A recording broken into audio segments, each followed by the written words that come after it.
What's good? What's good? We are back.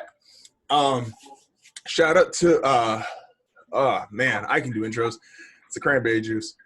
We are back. It is Tony and I here with an NFL draft live stream / play-by-play. Even though we're technically not starting on live stream, but we will get there. Just work with me here. It's the NFL draft. It's the first round. We got a lot of time. How you doing today? I'm great, man. I'm hyped. This is what we've been waiting for, especially in the quarantine.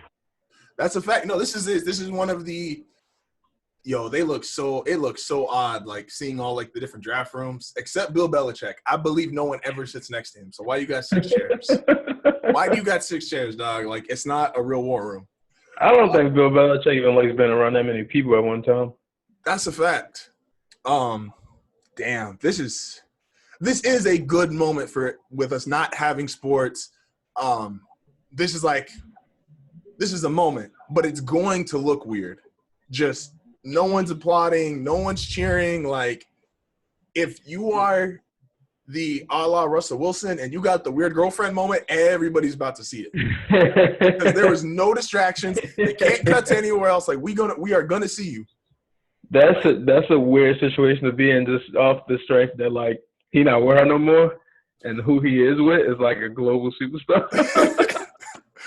It's like, man, it's just there. So yeah, you better make sure, like, if you are at home, like you told like your crazy uncles, like, hey, y'all gotta chill tonight. Like, I don't know who's beefing with who, but like we on camera. Yeah, everybody's on camera. Easy. Gotta relax. Yeah. All right, here we go. We're showing everybody. See, man, it's a sport event, and they're showing like everybody in masks. Oh, okay. Well, I didn't. Yeah. All right. Well, there we go. All right. See, proposing a Ray Lewis jersey. He's stealing your swag right there. Oh, you are super behind. Am I super behind? Yeah. Let me double check my. Hold up. Let me check mine. My shit says I'm live. Let me refresh my shit. Hold up. Okay, what part is it showing you right now? Let me make sure I get caught up here. It is like an overview of like the ESPN campus. Damn. Why is this shit okay? They're on what's my brother's name here? Trey Wingo. Let me see if this one's more up to date. The one I was so I was on where it was showing like all of like the old draft picks. So that was behind. So I'm behind. Let me go here. Everyone crying and boo-hooing. Yep. And they show Russell Wilson and his girl. That iconic. You talk about aging badly. That aged awful. That shit was terrible. Shout out to her though, whoever she is. That's a fact. I feel like she didn't need his money though. I feel like that was just like fun. You're probably right. Look at all these live homes. I know these people don't live with each other. Are they doing? Is everybody social distancing? No, they ain't. But you know, if my cousin or guy that lived across the street from me was about to be a millionaire, I'm trying to catch a camera or two. Oh, that's a fact. Like, yeah, we've been homies the whole time. I'm gonna be like J. Cole on Sweet 16. I've known Puffy son my whole life. Oh, oops, that's wrong. Let's see. There we go. Incorrect. Let me see here. TV provider. Sign out. So I got to switch my TV provider here real quick. All right, so you're gonna have to lead us off to start here. And I'm still getting text messages. What the fuck? All right. So you're going to have to start us off here. We got – okay, so one I just pulled up is I got Jesse. I don't know his last name, but the college analyst. Palmer. No, this can't be right because they all sitting next to each other. Jesse Palmer. It could be. I always forget his last name. Okay, so I got Kirk Herbstreit, not Kirk Herbstreit. All right, now I'm on Goodell. Is that where we at? Are we on Goodell? Yeah. Goodell's talking? Goodell is talking. In his basement? Yeah. How big do you think Roger Goodell's basement is? It should be bigger. His basement should look like an apartment. Yo, my dog got an Xbox. You see that shit? He got the sensor right there above his sound bar. All right, Goodell. Goodell getting it in. Facts. Xbox squad. We out here. I don't even got. I do have an Xbox. So I don't got a PlayStation anymore. He got a burner for his Xbox Live. Is it still Xbox Live or is it something else? Because old niggas. It's Xbox Live for old niggas. That's a fact. I haven't had. Like my Xbox is literally like a couple inches away from me, or like a couple foot or two away from me. Yeah. My newest game is Madden 17, so that says all you need to know about me. Yikes. I sold my GTA 5 because that bitch was still at $60, so I got to play that one for almost free, except I probably spent like $60 on shark cards, but I'm thinking like, damn, that shit is $60, but then I'm like, they've been making updates for that shit the last 5 years, so. That game has been relevant since 2013. That's nuts. Like, Last of Us came out that year. GTA 5 was game of the year when Last of Us dropped, and it's still relevant and doing well when Last of Us 2 is about to come out. That's crazy. Especially since like Last of Us been like they pushed back the second Last of Us like 5 times, and they haven't even attempted to make this 6 Grand Theft Auto. Yeah, we ain't never gonna see GTA 6. As long as they keep getting money off GTA 5, we never gonna see GTA 6. I'm not even. You keep for fucking updates to go rob a casino. Yeah, like I held out hope for a couple years, and then now I'm just like, nah, it's too much money. Definitely not. This is what I wanted to ask. As Goodell's going through his speech here, telling people about COVID-19, keep your asses at home. So like how I said yesterday, Tua is like my dangerous pick, right? If Tua goes to New England, like I think there's a lot of potential there. Who is your right place, right system guy who immediately becomes one of the best players in the draft if he goes to the right team? Well, he won't start instantly, but if Jordan Love ends up with the Saints, I think that's very dangerous. That's the perfect situation for him because like the teams that do air it out, they aren't really in need of quarterback, and that's the one team that's not in need, but they are looking for Drew's replacement. I don't give a fuck what they say about Taysom Hill being the future when he's 32, like whatever. Yeah, Taysom Hill has some wild like folklore behind him. If Jordan Love ends up going to the Saints for whatever reason, I think that instantly puts him in the Mahomes X thing, and that's easy to say. But if you watch him play, he literally, and I don't want to sound like fucking Stephen A. Like he can make all the throws, but like he really can make all the throws though. Like especially when we talk about the deep ball, like he can air it out. I watched that, and like him versus if you look at his Cubs versus BYU or him even versus LSU, like he can put the ball up in the air and it's tight. So if he was end up in New Orleans with Sean Payton and the guys around him, you're looking at a seamless transition. No, I agree. I've always had a theory on like when you have and usually get like one or two of them in draft class, you get guys who are gonna get drafted or get looked at because they could just throw a ball 60 yards downfield, right? Right. And to me, and this might be a weird comparison, but it finally clicked in my head, is Josh Freeman was the third quarterback that year. When I was saying about Matt Ryan, Joe Flacco, and Josh Freeman went to Tampa Bay. and this is for anybody that's younger than 20 years old. Like Josh Freeman played in the NFL, I promise. Josh Freeman was the third quarterback that draft? He was the third. He went 18 to Tampa. And to me, and this is gonna sound like wild, but this is how I view like those kind of quarterbacks, right? So like Matt Ryan was the clear number one. Matt Ryan was gonna go first, at least amongst QBs. And then it was Flacco and Freeman. And a lot of that has to do with, okay, what's the situation you go to? Like Flacco got to go to Baltimore, which was still Ray Lewis, Ed Reed, Haloti Ngata. Like his expectation was, dog, if you get us 14 points a game, we're coming off Kyle Bowler. Like we'll take anything right now. Yeah. Yeah. My barber still has beef with Kyle Bowler. That's so much. I hope so, Kyle Bowler, man. And then Josh Freeman went to Tampa. And if you look at Josh Freeman as a rookie, when that was like the weird Antonio Bryant, not to get confused, season where Antonio Bryant was like acting like a top 5 receiver for like a year and a half. And Josh Freeman can make all the throws. Joe Flacco can make all the throws. They can both throw the ball 60 yards downfield. Yeah. But the situation in which they went to, Freeman totally went to different. Yeah, totally different. Flacco was in a stable situation, didn't have to score a lot of points, didn't have to press. Freeman was throwing it everywhere and throwing it to anyone that was willing to catch. Mm-hmm. I feel the same way about as far as like a free agent quarterback like Jameis Winston. I don't think Jameis Winston is throwing 30 picks on every single team.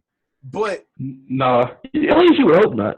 Yeah, but if his defense is as bad as it was to start the year, it got better. But as bad as it was to start the year, and you're in all these shootouts, and you got Breeze, you got Cam, you got Matt Ryan coming to your building, like, I understand how you start throwing a lot of picks. Now, 30's too much, but I understand how you get there. I'm a believer there's only like a handful of guys who I think they just work any team, any system, like it just goes. Yeah. Like Tom Brady is the greatest quarterback we've ever seen, is one of the top 3 players you've ever seen, and I think he's a system guy. Like all time, I'm probably you get the early takes out, so you think the Bucs gonna be like trash? I don't think the Bucs are gonna be bad, but I do believe like just systems matter. Yeah, for sure. I'm taking maybe Lawrence Taylor, Deion Sanders, Jerry Rice, and I'm missing like 1 or 2 guys. But that's what I'm saying. Like, I don't care what system, what place, they're just great. And there's not a lot of those guys. Because Deion's shown it for sure. Oh, yeah, Deion was just going around. Deion, do you want to talk about free agency going wherever you want to? Deion got like, I'm going to go to San Francisco, then I'm going to go to Dallas, then I'm going to go back to San Francisco, then I'm going to go over here. Like, all right, Deion, we get it. Deion wanted you to know he was so bad. He said, like, do you guys want to win the Super Bowl? And like, yeah, like, okay, I'm going to go ahead. Once we beat you, I'll show you that you just need me to beat this team. And he did. No, he was the difference. He and like Charles Haley, coincidentally, because he ended up on the same team as Deion. All right. Like, yeah, like if you had one of them in the NFC, he was good money. Basically. What would be the biggest fuck up? We're just getting some of these questions off before they start this up. Who would be in terms of? I feel like the top 4 to 5 is pretty projected, pretty solid. Between Burrow going, Chase Young going, one of the offensive tackles, Okuda, and I'm drawing a blank here on the name. But what would be the biggest fuck up? Do you think? Like if a team had the opportunity? Oh, okay. Sorry, here learning things about Zoom as we go. The opportunity to get someone in the top 5 and they just pass. I don't really think there is one to make. Like you really couldn't go wrong with, especially not with this talent pool. It's just a matter of don't draft. If you're a team like the Giants and you got a guy there that's talented, like Isaiah Simmons, but it's like say for whatever reason, like Wirtz is still there, or Jedrick Wills or Mekhi Becton, like. You have your future franchise. Not even your future, your present. You have your franchise quarterback. Get someone that can protect that. Build the offensive line because you have a top, 3-4 running back in the world. You protect him also. Like, put stuff in place to make sure that these assets you got can stay on the field because you don't want to just draft for the talent or the best available and you're not addressing the need because they aren't in a situation where we can take what we want. We got to take what we need.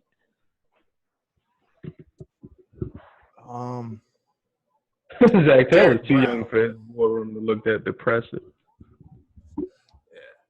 Yeah, here we go. All right, so I'm seeing the same thing. Are we seeing like the Reese Davis room? I'm looking at Zach Taylor. Okay. Now it's back on Goodell. I want to make sure that I'm on because I was on the right one. I was on the right stream. This one's telling me live ESPN3 NFL. It's an NFL draft on ABC, but no picks yet, right? Like I'm not tripping here. No one's been picked up. Right. No one has been picked up. Yeah, no, because I got a room. It's like Reese Davis, a girl who I don't know her name, and then I think it's doing like different. You said that's on ESPN3. Yeah. Okay, so it's probably doing like different stuff. because they are doing like different goddamn like whatever, depending on where you watch, there's different people. Like if you watching on like Twitter or something, you getting Rich Eisen and Dion and Okay. for like a couple minutes. Yeah, now I'm back on Goodell. Okay. Yeah, no, it's gonna be an interesting draft, just the way they pull this all off. What, Goodell, you gonna reserve handshakes for guys? Like, nah, dog, I'll catch you in 2 months. Hopefully. just bring some hand sanitizer. Yo, I'm not gonna be able to buy hand sanitizer for at least another year. I'm really upset about that. Have to get it off the black market. Facts. All right, so sneaky picks. So I was looking at a couple more mock drafts after we were done recording last night. Derek Brown, who I could tell you I haven't probably seen 5 plays from. Bruh. Give me some details about Derek Brown. Derek Brown was commanding double teams in the SEC on a regular basis. It's like Derek Brown is an animal. He's very like, this probably cliche because they went to the same school, but he's very like Nick Fairley-esque, like coming out. That's what I got. And like I said, like they both went to Auburn, so it's easy to say. But like if you remove Nick Fairley's whole NFL career, and it was a pretty good NFL career, but if you just think about him from Auburn, Nick Fairley coming into the league, Derek Brown gives you that same feeling, and he's going to instantly change the D-line like whatever team he goes to. Yo, these war rooms are like. Wait, so they just get okay? So these people that are like showing up on this draft, like, did y'all let the NFL just like? How are y'all doing this? I'm so confused. As one young lady said in our fucking statistics class session, as everyone was talking about cheating in the chat yesterday, even though the professors can see it, she said, and I quote, "Girl, what they gonna do to me? I'm home already." Yeah. No, that's fair. That's fair. So I guess niggas is like, I mean, hey, like they could tell me to like social distance, but this is my house, so he threw 60 touchdowns. That is insane. What you call it? My girls' whole class be cheating on this shit. They got a group text message now, and like as soon as the professor's done on like Zoom and shit, they all just giving away the answers. I'm like, shit, I could have passed school doing this. It's ridiculous. It works for classes where you got like the questions are like general and y'all can find them online or you can like work together. But if no one knows what that was going on in the situation, it's super tough. It's a mess. I believe that. Man, Mel Kiper's head makes me uneasy. It's disturbing. There you go. There's a good question. Who's the worst to analyze in the draft going into it? I mean, Mel Kiper got the most like dubs, like when you think about like his history. Like this guy's a can't miss, so I don't know why they're drafting this guy. Like he's never right. He's on a pick, but the analysis of like what they'll be is like super off. And it's unfair to go after him because like Stephen A is clearly like a basketball guy whose personality, they just make him talk about everything. But the Stephen A should stay away from college sports. Man, 10 M's a year. They can put me on ESPN Deportes. So like Stephen A has credible basketball takes mainly because like he really knows people. But like it's like Max in wrestling. It's like I trust Max in wrestling takes. I don't even really know, or boxing takes. I'm sorry, I don't even really watch boxing like that. I just don't trust anything else that comes out of his mouth. Yeah, that's the thing is like it's so tough because like I know what your expertise is in, and I know this ain't it. It's like weird. Yeah, no, but it's why like when we do stuff like this, like I would not want to do like a college analysis by myself because I'm just not there yet, and I don't have $1 billion behind me or $1 million overhead plus daily like ESPN does, but it's like if you're gonna do it, like make like the people that are in whatever you're talking about like should be credited to some degree. Like just watch the damn game sometimes. Like right. Like people laugh at Charles because Charles is like, oh, I don't watch half the games. But I'm like, if Charles sees like 10 minutes of you, like I trust Charles Barkley enough to like just watch whatever game he's watching that Thursday night And because he's played basketball his whole life, he could give you an actual basketball take. Max could watch you for a whole season, and I don't even know if Max watches for a season. Max just catch the highlights like before he got to go to bed. And he just be like, yo, he's nice. Or, oh, I know Stephen A. gonna think he nice, so I got to say he trash. Like, those are the segments that I think suck when it just looks like, oh. But the game that's the game though, man. You guys agree for 2 hours, then it's like, I don't want to watch this.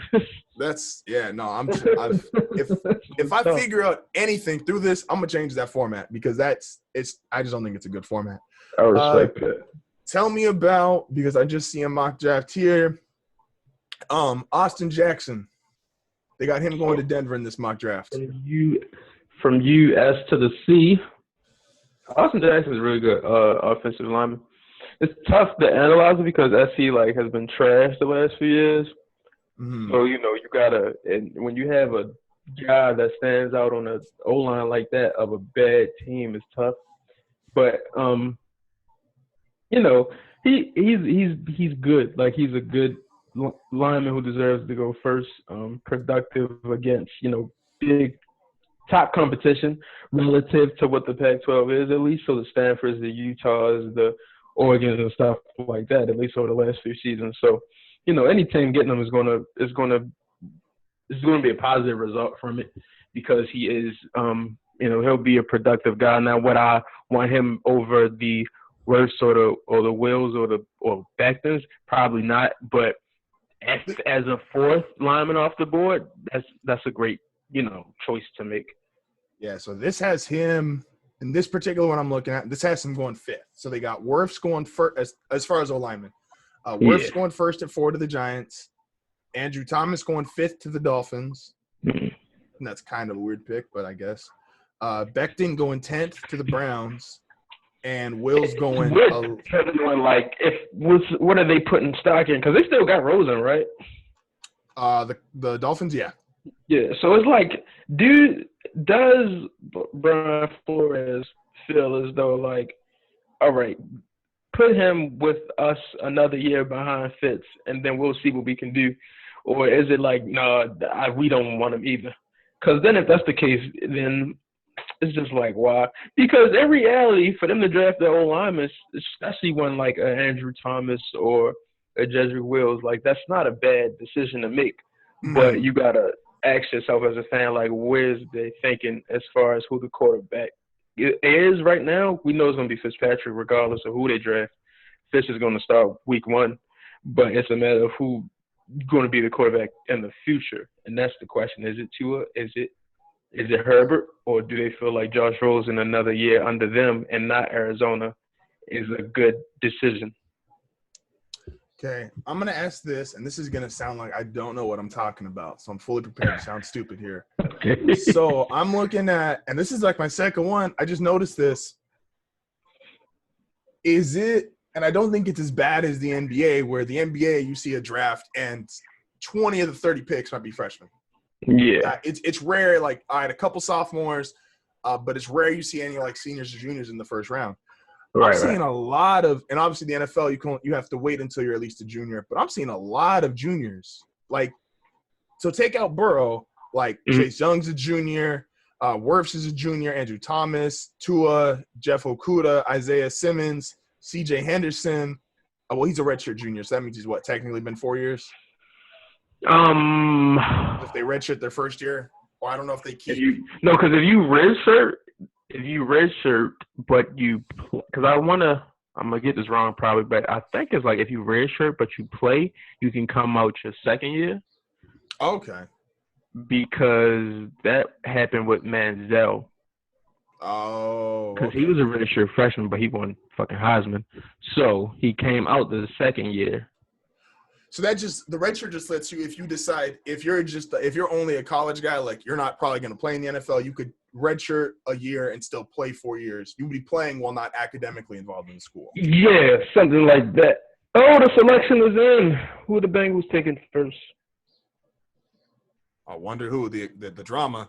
The drama, hey, yo, Duke Tobin. I know that's probably your family, but that's not social distancing, my G. Y'all real close. Duke Tobin's the director player personnel for the Bengals. For all of you that were very eagerly waiting to hear that, who's Duke Tobin? that's hey. But shout out. Okay, so as the pick is in, and we already know who the pick's going to be. Yeah, we've talked about it a couple times, but now that it'll be official here, unless they just decide to fuck the whole world up. Joe Burrow to the Bengals. Good fit, not good fit. that's a great fit for that's a great fit number one because as I am famous of saying, you can either choose to be in a winning situation, and if you can't, choose to be in the talked about situation. So you take a guy who's a high old child, you take a guy who's going to a franchise that has had a lot of success in the last decade, even though it's not talked about as much because they didn't win a playoff game. Mm-hmm. You're taking him to a team with pieces in John Ross, who the hell knocked us out the playoffs a few years ago. I'll think of his name later. AJ Green, you still have Gio Bernard, you have Joe Mixon. So it's, you got a lot of talent on that offensive side. Andy Dalton is underperformed, but you take a guy like Joe Burrow who has all the confidence in the world, all the moxie, if you will, and shit. And I think, it's a great pick for them. It's a great for that city and that fan base. Now, he's going to get beat up a lot his first year because that's 6 games against who you got to play against. You got to play 6 games against the Browns defense. You got to play 6 games against Minka Fitzpatrick and the Steelers defense. J.J. Watt. You got to play those 6 games, 2 of those against the Ravens defense. So it's going to be tough for him, but I think he's tough. I think he'll be just fine. This is interesting. You can tell it's a virtual draft because I was curious about this early in the week. They said they did a mock virtual draft to make sure like the system worked, right? Because they didn't want to have issues like on live television. Right. There's only 7 minutes to make the pick. Hey man, the NFL ain't never made like the greatest decisions, I'm just curious. It's like, well, obviously, if we do a mock draft, like we're general managers, who's to say like if you made the mock pick, like that's who you got to pick in the actual draft? Because otherwise, if I'm hypothetically right, like I'm the Dolphins, and I say my pick is Okudah if he drops to us. Right. And the Lions hear that shit, and they like, nah, we about to snipe y'all. Okudah get to 3rd, we taking him. What y'all want to trade for him?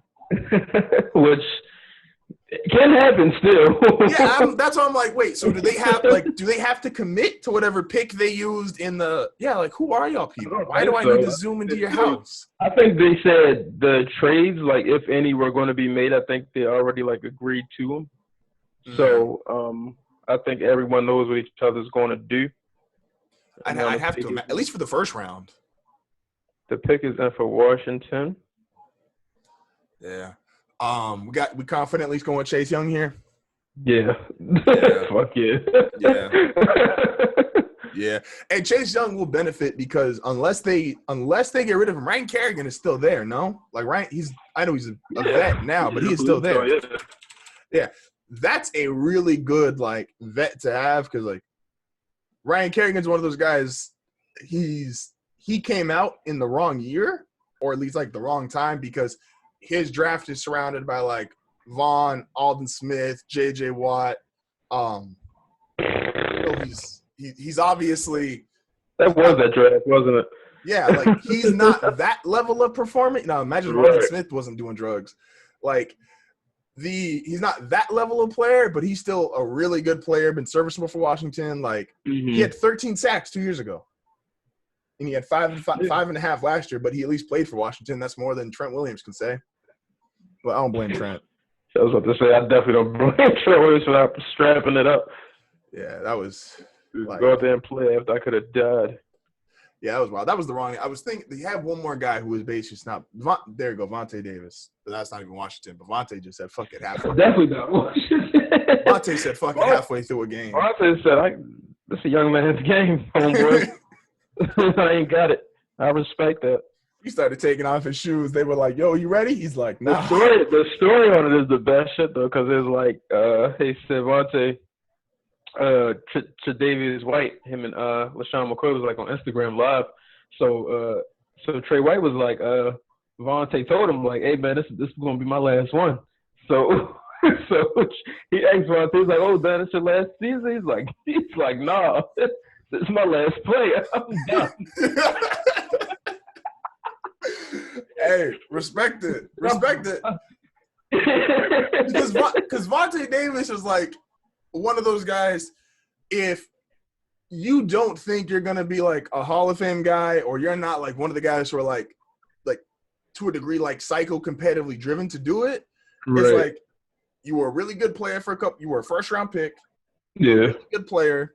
You got your contract. Like, yeah, what are you at 30, 31 years old if your body's starting to hurt? Like, you got pain. Like, dog, I'm not making the Hall of Fame. I'm not like no legacy player. Like, I got kids at home. Like, I'm good. Yeah, well, I got one big contract, two, and I made my money. I did right with my money. Yeah. I did what I was supposed to do. I'm good. And like, if you're in that spot, like, and it's not even fair to like, and it's probably not fair to him, but it's just kind of how the game goes. Like, yeah, if you're a legacy player, like, we want to see it a little differently, but they really don't know you nothing. Like, and you don't owe them shit. So it's like, hey man, I'm out. Yeah, ask the Lions. Like, Calvin's a legacy player. He had about 22 concussions too many, and he was like, all right, guys, I'm going to go dance. I'll catch y'all later. They still owe Calvin money. They still not paying Calvin Johnson his money due. Give my man his money. That's kind of wild. Detroit low-key is like drafted nice. Nobody wants to stay there. Like, Detroit low-key has like some really good players that they've picked up, and they just nobody wants to play. I got number love for Detroit. But as Joakim Noah once said, you going to Cleveland for vacation? Hey man, Joakim Noah Joakim Noah is forever like tied to LeBron. Like, he's gonna get his name talked about like 10 years after he retires, and he's not the kind of player that should be getting his name talked about 10 years after he retired. But I don't know, man. Joakim Noah was on when he was on. I mean, how you put it? He was right time, right place. He played with D Rose when LeBron was with the Heat, so it's like he kind of got in the middle of like two great players at the height of their careers. Is up. Oh, pick is in. This would be the biggest fuck up. Let Washington take anybody not named Chase Young. Yeah, they definitely couldn't. They have no choice. Especially him being from the area, they definitely have no choice. That makes the first like interesting pick, I think, is Detroit. Detroit could trade. Sure. Detroit could. There's really no. There's no way Chase Young was ever that small. He was never that little. He was never that little. Like, all right. So yeah, Chase Young going number 2, Joe Burrow number 1. That's the, I guess, anticlimactic part of the draft. That's pretty much over. Watching him stand next to Markel Fultz, I forget oh yeah, like basketball players are like 6'5". They just don't eat as much. Yeah. Yeah. Yo, my man in the middle, what is you wearing? Where did you get like glow up Redskins lights? Shout out to him for that dedication. Yo. That's a trip. Chase Young. Damn, and Joe Burrow. They was teammates in 2017. I didn't know that. Oh, yeah, because Joe Burrow went to Ohio State and transferred. Damn. Imagine that quarterback room. I would hate to have been in that quarterback room in 2017. That had to be – that's 3 years ago. That's the year that all three that's both. Burrow, that's J.T. Barrett. That's Dwayne Haskins. I think Cardell and Jackson Miller was gone by then, but yeah. But imagine like the DN room. both the brothers and Chase Young is chilling in that bench. That's wild. that is wild. Like, that's wild. I would hate practicing. Jesus. He's an animal, bro. And Chase Young would have been third in rotation. Yeah, right? Like, he laughed him. Facts. Though. And it's like, yeah. Washington Redskins, DN, Chase Young. All right, let's not to not give credit to Chase Young, but let's move on to Detroit. If you're Detroit, are you trading down? Are you taking one of the tackles? Are you taking Derek Brown? Are you taking a quarterback? No, I'm not. If I'm Detroit, I'm not taking a quarterback because I still feel like Matt Stafford can play. And then if you do feel like his end is coming near, I would look at like second or third round. But if I'm them right now, I'm taking Isaiah Simmons. But I don't know if they're gonna do that. So it's interesting. They need help on the defensive end, getting rid of the players on defense that they've got. Patricia fancies herself a defensive wizard and things like that. So to put Isaiah Simmons in that defensive room would help a lot. Derek Brown would be a great pick here, though. Like, you really couldn't go wrong with the needs they got because they could go need and want at the same time in the rare combination of the two. So it'll be interesting to see if they do. The pick is in. So Chase Young enjoys singing R&B songs. Let me find out this is like the NFL version of Victor Oladipo. Shout out to him. Nah, don't sack me while you singing like "In the Name of Love" or some shit. Like, nah. No, imagine Chase Young sacking you while he. Like, don't be singing "Boys to Men" while you just fucked my offensive lineman up and like split me in two different directions. Sack you while you singing Jodeci. Like, fucking nuts. Yo, yeah, no, I don't need that in my life. By the way, anyone watching? Cranberry juice. All right. This is I've kept repeating this, but this is my first potential surprise pick, and that's Detroit trading. New England, I said this yesterday, New England got 23 picks. He's singing Trey songs. Nah. Like, you can't – don't – yo. But can he sing, though, for real? Hold up. This is breaking news. Content. All right, the Lions pick is in. Yo, he can actually, like, sing a little bit. All right, well. Oh, okay. Yeah. Okay. He can sing a little bit. He's not singing like Victor, but like Oladipo can like sing. So. They couldn't go wrong with that pick, and they didn't. Oh. Okay, that's interesting. Is that the safe pick? Yeah, probably so. Yeah, that's you trade Darius Slay, so it's not a bad pick at all to get the number one corner, a shutdown corner. So did they sign Xavier Rhodes or was that somebody else? I can double check. Not Xavier Rhodes. Did they sign Desmond Trufant? That's what I meant to say. Yes, that sounds really familiar. But let me double check for it just to confirm our sources here. Yeah, they signed Desmond Trufant. Okay, there you go. That's a good secondary now. At least you got two corners. I don't know what they're playing safety for, but that's definitely Trufant's coming off a 4 interception season. He was playing with Atlanta, but fourth question asked by Desmond Trufant: is he related to Marcus? No. How many Trufants do you just know walking around in the world? What type of dumbass shit is that? Like, obviously. That ain't even like no common last name. Like, who the fuck do you know? Like his name was James. Yeah, like, yo. Who was Googling that, man? People got too much time on their hands. All right, so that puts us now. Okay, so that's 2 Ohio State players in the top 3. Mm-hmm. 3 Ohio kid. Well, 3 Ohio. 3 Ohio State guys. They'll claim it. It's not reality, but they'll claim it though. Urban Meyer, how you not win at least one more? And that was 2017. Wasn't that the year they got smacked by Clemson? Clemson smacked a lot of people. Like, a lot of people. I don't know if it was 17 or 18. One of the 2 years, Ohio State got just destroyed. Was it because the national championship that year was Because they were 2016 champs, weren't they? 2017 was damn, drawing a blank.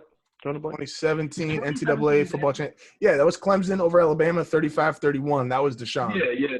Okay, yeah. And I want to say Deshaun smacked Ohio State the week before. Probably. Like, damn, Deshaun Watson was nice. To say the least.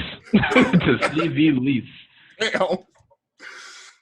Oh, shit. It is nice. Let me not put that in past tense. It is nice. And that's another one, speaking of draft and who's going to be a quarterback next year. Watch Deshaun Watson say fuck Bill O'Brien and leave Houston. I wouldn't be surprised. I mean, if he can just find himself in like a Dak situation and like not sign the tag, so that's the thing. It's like quarterbacks usually just aren't the ones to do it. Oh, Houston's definitely done it themselves. I wouldn't be. No, I said guys can write the narrative for themselves because if Dak doesn't sign that tag and he either like if he signs it like late and then misses like training camp and all that good shit and just does the season, or if he doesn't sign at all and he sits, that changes everything.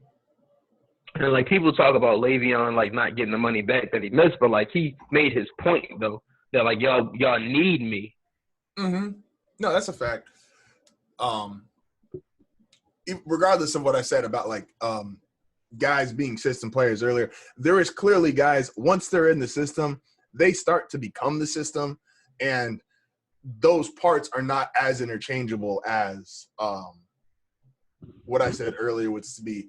It's more so just yes, if you're a quarterback in the right system, you have a much better chance of succeeding. Once you've already succeeded, the system starts to change around you. And if you just leave, the system's not just picking itself back up. That's why I got New England. I think New England will be good, but New England's not going to be New England. Like, they just lost the biggest piece of their system. Yeah. They find themselves in, like, a very weird situation because it's like you lose, the greatest quarterback of all time. You lose the best tight end ever. So you find yourself in a rebuild, but you find comfort, I guess, in the coach that you got. And bringing back a top, 2-3 defense. So that's gonna be the interesting part is like how much we're gonna really see like how much cliche Bill Belichick really has in that locker room this year.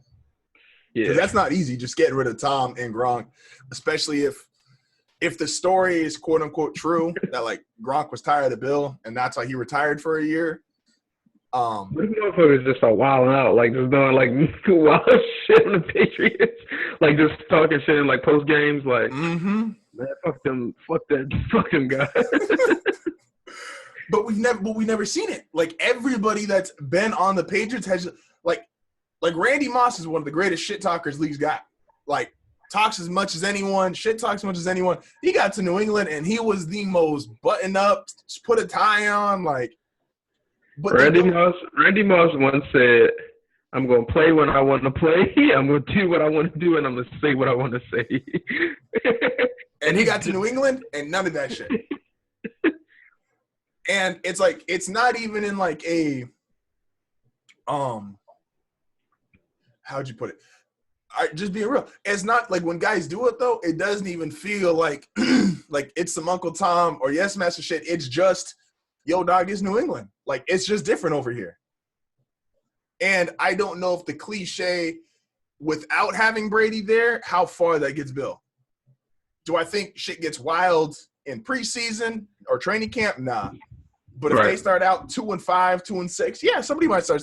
Stephon Gilmore can talk some shit. I fully believe Stephon Gilmore can talk shit. And they start out like 2-6, the world will burn down. Like. Yeah, like I need to see Gilmore go off 2-6 and Gilmore just fucking lay everybody out, like just lay into everybody. Just lose this shit, like man, fuck this. These bum ass motherfuckers. I need one dude on New England to say nigga, like that's it. Cause I've never heard it. Imagine. I've never heard it. Like I've never heard it. I just want to hear it one time. Like Gilmore, I'm rooting for you, my guy. I'm rooting for you. All right, so you got the Giants on the clock right now. We had our first commercial break here. Where did the Giants go? What would be? Is it? Uh, it should be offensive tackle, right? Like regardless of which one they think is higher rated, it should be offensive tackle.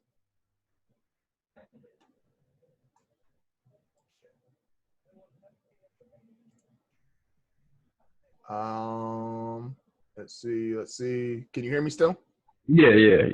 All right. For the Giants, it should be an offensive tackle here, right? Yeah, it should be, but regardless of which one they think, whether it's thing. Yeah. Are you taking Wirfs? Are you taking Thomas? Or are you taking Becton or Wills? I'm taking Wirfs. I feel like he does a lot really like. I would say Wills is a good combination of what Wirfs does very well and what Becton does very well. But what Wirfs does do well, he does like at a highest level, especially in run blocking and things like that. And when you have Saquon Barkley, you're gonna run the ball a lot. At least you should run the ball a lot. Facts. So you would want to get the best run blocking tackle. To me, he is in that guy to protect not only the quarterback but your star running back as well. But we will see. This is a crazy room Joe Judge has going on here. Looks very, very weird. Look at Gettleman, man. Gettleman is a fucking. Hey man, Gettleman is fucking hilarious. I think they should take Andrew Thomas just so Wirfs keeps falling. If you make it to 15, I think that'd be cool. But I'm that person. Hey, that was last year for me.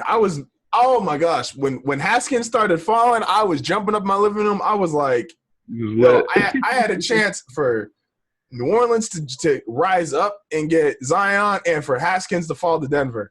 Now, it all worked, and I think Haskins is still a good player. We talked about that yesterday. And as good as I think Drew Lock can be in Denver, I think Haskins could be just as good, especially if they let him do the same thing and sit until like game 11 or 12. Come in when they were starting to get more of a – Oh, shit. Uh-oh. Shit got real. It's real now. Let's go. I'm telling you. Real now. Hey, Dolphins, y'all don't really believe in Josh Rosen, all right? Hey, man. Let me just tell you. Tua's nice. I'm about to pitch this nigga all the way down to 15. I'm biased. You gotta speak it in. You gotta speak it into the world, man. Facts. Hey man, I was saying that on draft. I was saying that lottery night. Yo, we could get the number one. We could get the 2 and 3 and trade up. That was still such a hyped ass night. That's a very, very good pick. I was just not expecting that pick in itself. Isn't he huge? Isn't he like 6'7", 6'8"? He's something crazy. He's a big guy. I saw one of them was like 6'7", 360 or 350, and I was like, damn. Yeah, Mekhi Becton is like 6'7", 365. Damn. But he ran like a 5-something though. His combine numbers was crazy. Yeah, this dude he's 6'5", 315. Damn. All right, what's your take on Thomas? So you said Wirfs was the best combination of them. What's Thomas the best at?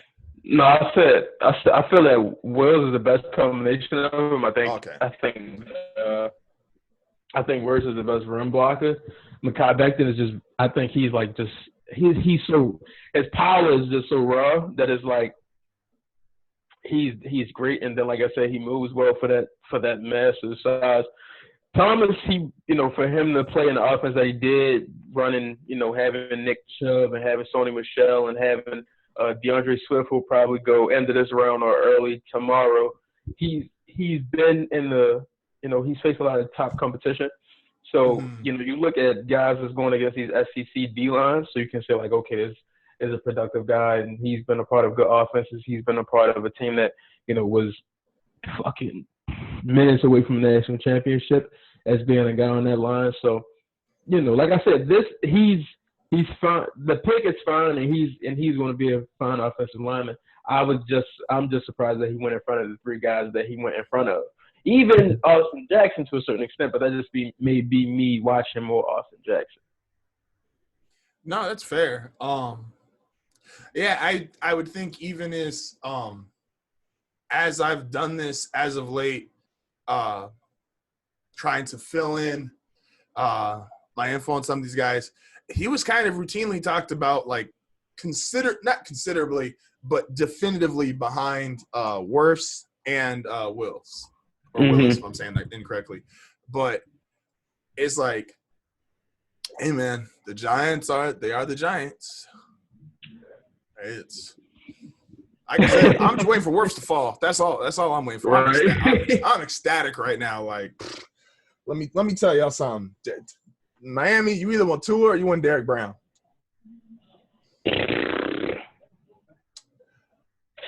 I want to see, because you got if the Chargers, I don't know, bro. Because if Herbert goes right here, then you got to think Tua's going to the Chargers, but I don't know.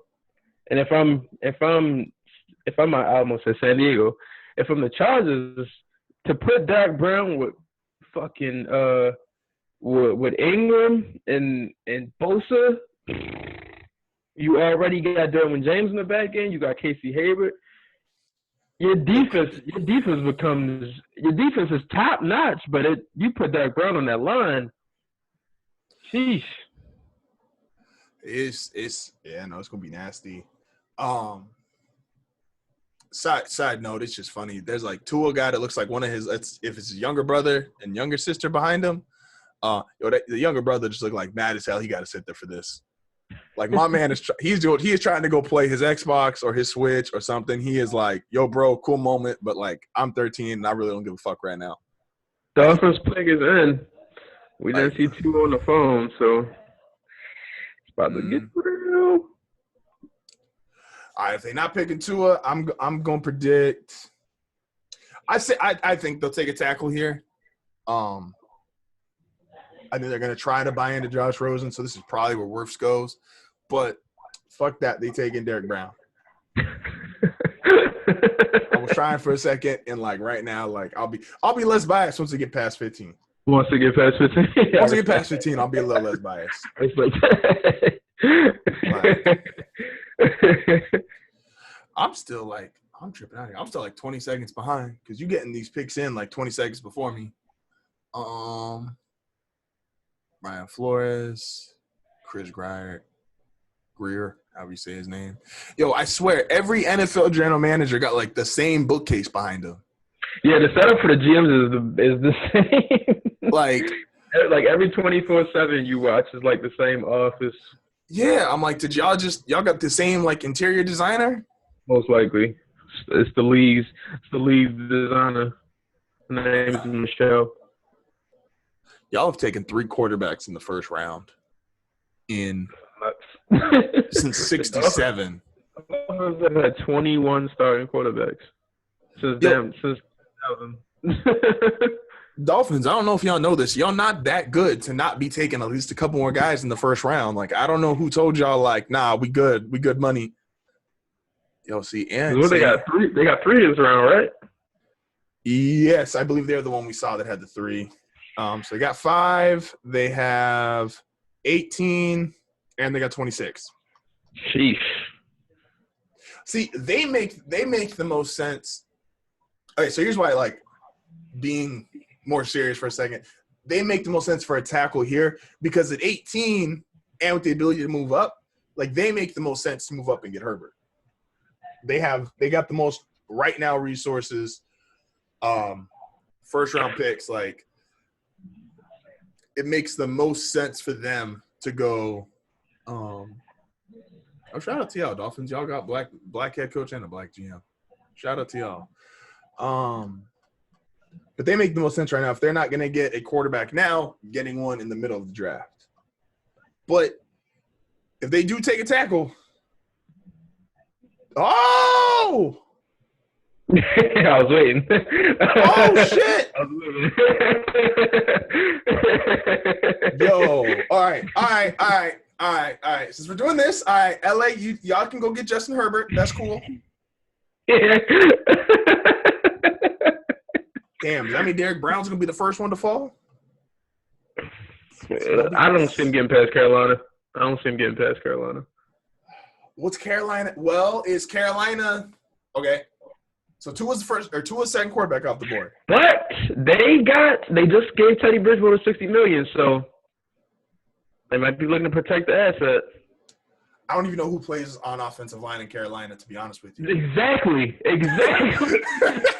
I was trying to think. I was like, I don't even know who the fuck plays. I know Ryan Khalil played there for years, and besides that, I couldn't name you one Panther lineman.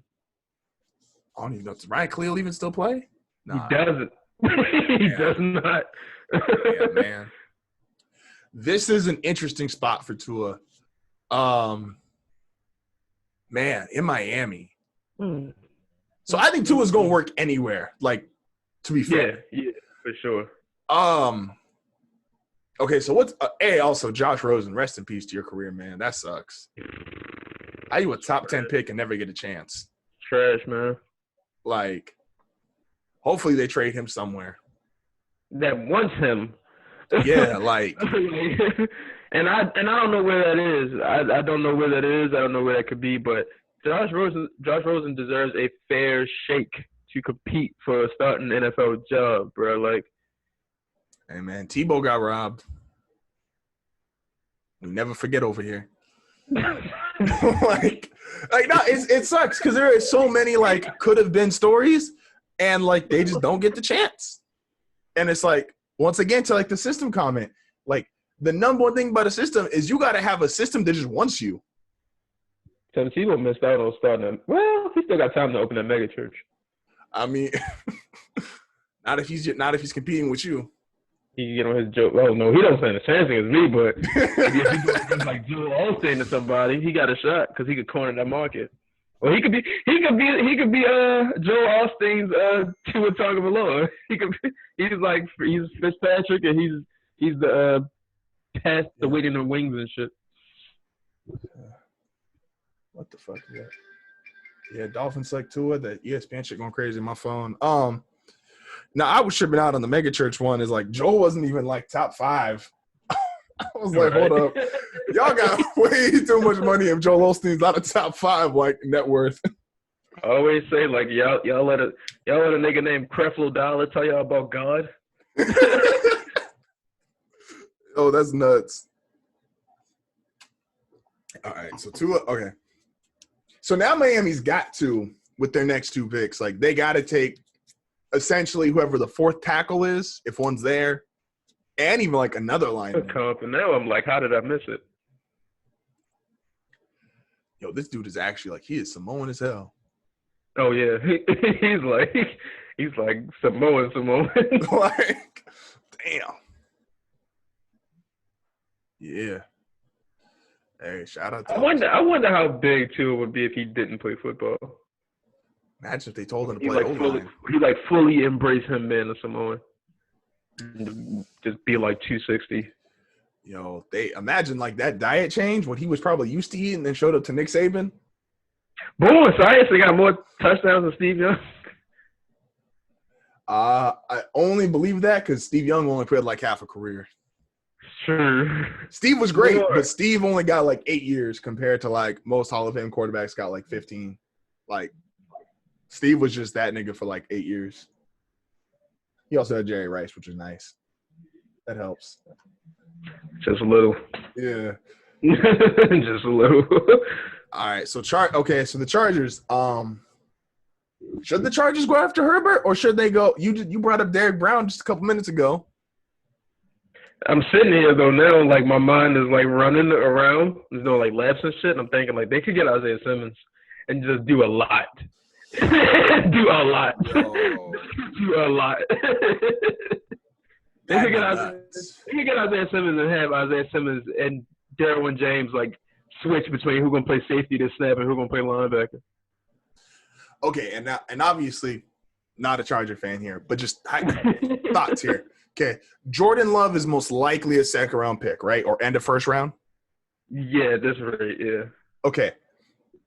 If you're the Chargers, do you continue to go all in on defense and then you get Jordan Love, you either sneak into the end of the first round and get him, like trade up and get like the 31st, 32nd pick, or if he's theoretically available and you get him in round 2, and you just go all in on defense with your first rounders? Because then, yeah, you are putting just defensively Ingram, Bosa, who's the D tackle? I've drawn a blank. They just signed a free agency. It comes to me. Yeah, but then you've got still good linebackers. You got Derwin James, Casey Hayward, Chris Harris Jr. Like they did just fucking get Chris Harris Jr. But what they got that Simmons, man? And that's what I'm saying. Like, because Simmons, because if you get Simmons, especially, it works out. If you get your quarterback later, and if linebacker is your only position you can make a case there's not a star at, right? Like, they got star edge rushers. They got Linval Joseph. There you go. So you got a borderline star interior. You've got star edge rushers. A good linebacker. Denzel Prime is a good linebacker. But they're not Simmons. Like, Simmons could be. No, that's what I'm saying. But they're good to have still. Like, oh, absolutely. Yeah. If you put Simmons in that lineup, that could be nasty. That could be nasty. They could do a lot with the defense, bro. That could be the best defense in the league. Yes. Yes. Easy. Yes, it really could. It really could. Yo.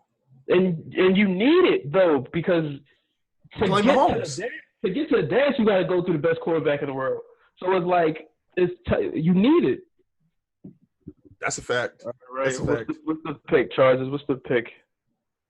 That's why even see, I'm a little closer to you now because now I got the shit just pulling up picks on NFL.com as well as like watching this shit on the live stream.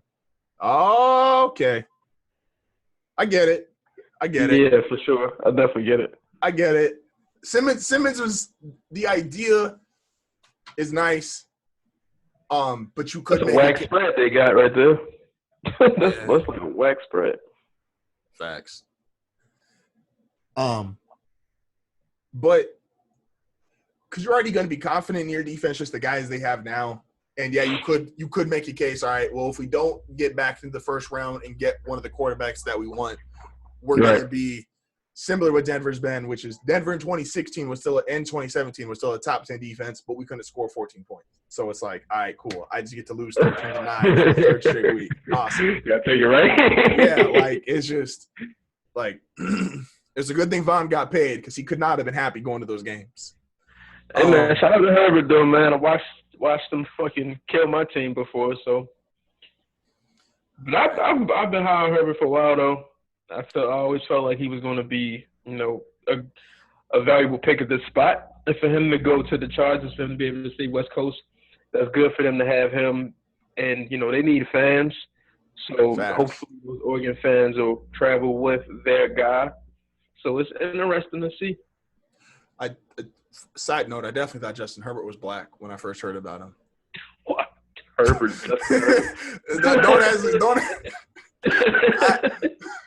I swear, like, I saw him, and for some reason, like, he was running, and, like, in my head, like, him and Marcus Mariota became, like, one person, and I was like, yeah, he could be black. He's like, he's a black man. No, not at all. Not at all. I had to go. Then I Googled him one day, and I was like, all right, I was wrong. He couldn't be any more white. Yeah. Nah, homie is – yeah. Hey, shout out. See, there you go. See, I love these family cams though, because look at his brother. His brother mad as hell right now. His brother's like, "Yeah, man, you did it. I just dropped out of my third semester. You just got that's dope, man. For him, that's a great spot to land in. Oh yeah, he's another situation where with that defense, just try to get us to 20 points a game. Like, we don't need you to go out there and try to throw for 300 yards, 3-4 touchdowns. Just get us. Don't turn the ball over. Get us to 20 points a game. I miss those days. Like, I miss those. Like, it sucked right now because it's like you put so much pressure on these 21, 22-year-old guys to come to the league and just rip it up. Like, everyone is not going to be, the new breed. Like, some guys can come in and be 13 for 20, 13 for 22 for 200, 220 yards, a touchdown, no picks. Like, you run the football, you play defense. Like, that does still win in the NFL. Like, it shouldn't be extinct. It shouldn't be fucking extinct. See, now you sound like me with my NBA takes. Like, yo, like, my nigga, you can win a game 192. It's okay. Y'all don't all have to try to put up 130 a game. For 48 minutes, the score at 6 minutes in the fourth quarter should not be 78-78. Nah, man, those are some of the best games because then you got to make the games count. I need 78-78 at the end of the third. Like, I need James Harden like taking 23s and shimmying. No, I definitely don't need that. I definitely don't need that. Okay, so this is interesting. So we both like the Herbert pick. And we both like the idea of, yes, going to the right situation. Just like, and people forget, I think, when it comes to that, is like Matt Ryan started off that way. Like, Matt Ryan, his first year and a half in Atlanta was just don't turn the ball over. Like, and he had Roddy White. Like, he had already an elite receiver. And they still told him. It's like, bro, just don't make no mistakes. You know, hand it off to Michael Turner, and we're going to be good. Like, Michael Turner was a beat. Like, those are the best situations for running backs. Like, get me a rookie quarterback. I can run my ass off, get my good contract. Because if I'm a running back, I'm probably not, unless I'm Adrian Peterson, and I have a different reason why I think Adrian Peterson is still playing at the level he plays. And it's got nothing to do with he is competitive. Also, has like $40 million in debt. So he's got to keep running. But everybody else. Wait, what? No, Google. No, when we're done with this, Google Adrian Peterson's debt. Like, my man is running for his life. Adrian Peterson's debt $40 million? Oh, Adrian, I think it's more than that now. Let me look this up real quick. Adrian Peterson debt. How? What bad investments did he make? All right. So, well, apparently, he was – so, if you listen to him, he was the dude who, when he got his contract – and Adrian Peterson has gotten 2 contracts. Right. When he got his money, though, he was the dude who was like – his homie came up to him and he was like, yo, man, I know how to make a lot of money. We just got to do this, but I just need you to front it. And my man's defaulted on, like, mad loans. Like, here's one. This is a $5.2 million loan he had to take out. There's a $6.6 million one. I believe there's child support. 5th child with former dancer. Like, my man he's mad talented, but he has done some, like, dumb shit with his money. Anybody listening? Peterson had to repay a Minnesota bank for default on a 2016 loan. And just last week, this is from July 24th of 2019, so this would be almost a year ago. Mm-hmm. Just last week, a Maryland state judge ordered him to pay Democracy Capital Corp, a separate creditor, $2.4 million. What the fuck? Yeah, no, like biggest rule about money, if somebody can't explain, like, detail in detail, and if they're not doing it themselves, don't trust my money. And Adrian Peterson just trusted the wrong person on money. The biggest rule in money is don't trust motherfuckers that come up with, like, bro, I got an idea, but you got to pay for it. That is never the way to go. That's never the way to go. Yeah, so AP is like, my man got to keep running. Like, Phillip Rivers got 12 kids, which is why he keeps signing deals, and he going to try to play till he's 50. But, yeah. Nigga ain't got no choice. Damn. God damn, son. Now you know why. When he runs somebody over, you not just – I was wondering, like, why does he still run so angry? He's mad at the world. He's running that life. Yeah. But if you're a running back not in his situation, like Michael Turner did it perfect. Michael Turner was a backup for a couple of years, saved his legs, showed he could start, got one big deal with Atlanta. Basically, with Atlanta, it was like, all right, run me into the ground for 2 years, and then I'm going to bounce. And I'm gone. Yeah. You play the game, man. You don't let the game play you. That's a fact. Like, Michael Don't let the game play you. He not a Hall of Famer. He not a legacy player. He got his money. He proved he could play, and he bounced. Perfect career. Speaking of that, so that's the same thing that I think the Chargers are going to do this year with Eckler. I think Austin Eckler is about to run the ball 250, 300 times, try to catch 80 to 100 passes. And I think there's just going to be kind of like a handshake, hopefully with some sanitizer, and a head nod that's like, yo, man, we about to just run you into the ground for 2 years while we got this young quarterback. If you make it past that, cool, you on the team. But once your production slides, you've already made your money. You're going to be good for the rest of your life. Like, we good. And I think Eckler takes it. He just signed the deal. I think it was like 4 years, 44 mil, or 4 years, 48 mil. No, Eckler, I don't think it was 40. I think it was like 20. Austin Eckler deal. Eckler, what's his contract? He just signed. Was it 20? What's Doc Brown's nickname? Okay. Baby Barack. Oh, he has political aspirations. I respect that. Okay. Yeah. Okay. 24. Okay. Even still, $24 million. Like, you good for the rest of your life. Like, you can take care of family members, take care of your kids. Let's see. Okay, I like. So this is what you said. So you said he wasn't going past Carolina. I'm curious. Who, Doc Brown? Yeah. Yeah, I didn't see him getting past 7. Definitely didn't see him getting past Carolina. I would not have been surprised if they went O-line, but he's too good, bro. I didn't see him dropping. And if he would have got to Cleveland, I would have been fucking upset. Him and Myles Garrett? I would have been upset. I feel it. Damn. So it's good to see him go in that spot out. I figured he will go in that spot. And you look at this tape, bro. He's fucking. He's fast. Yeah, no, he's fast for a big guy.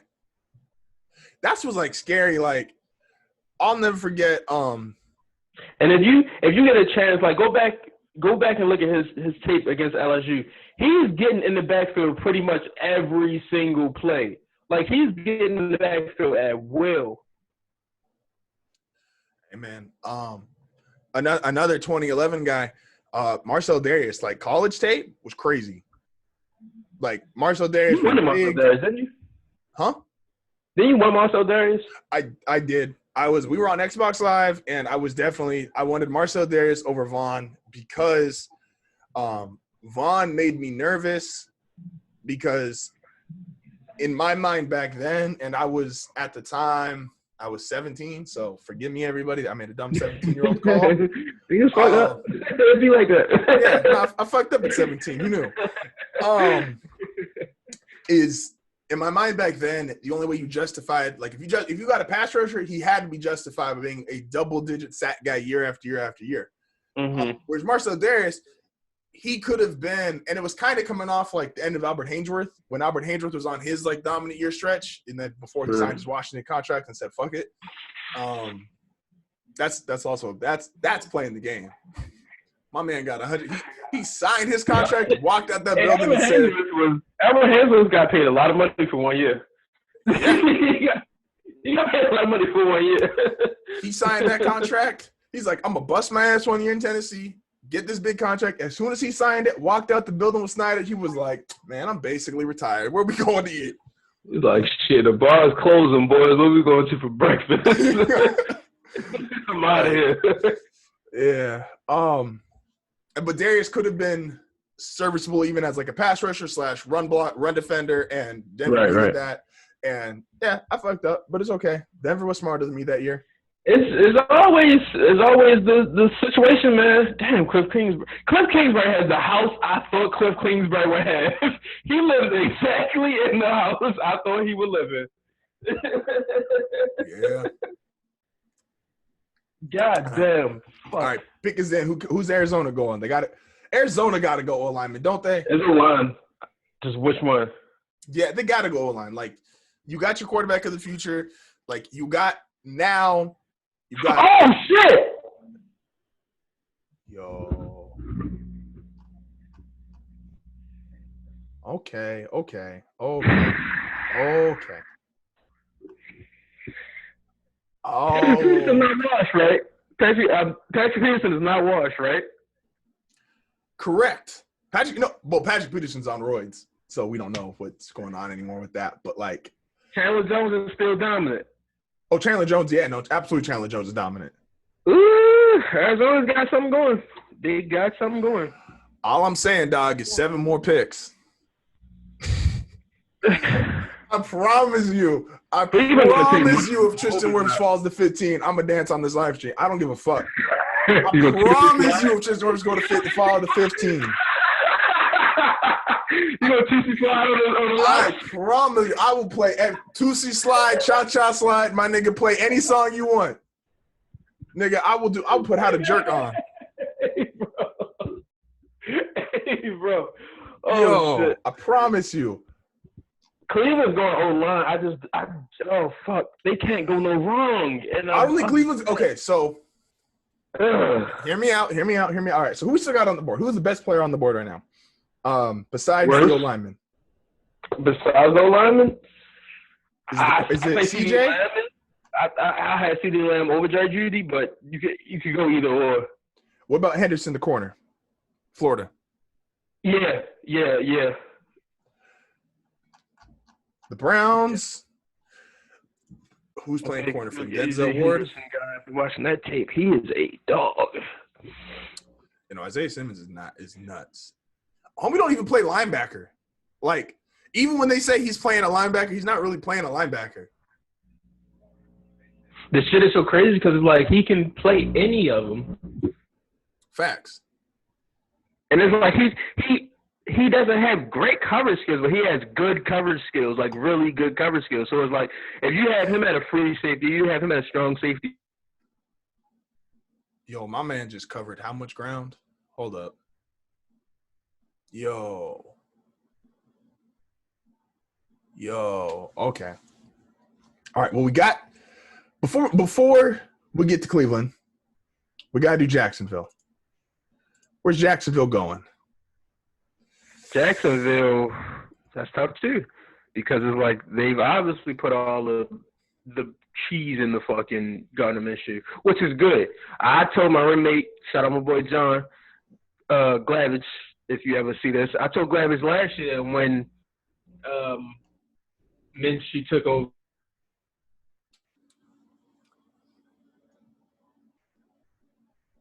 Yo, why his uncle look like Champ Bailey? Hold up. Wait. Can you still hear me? Can you hear me?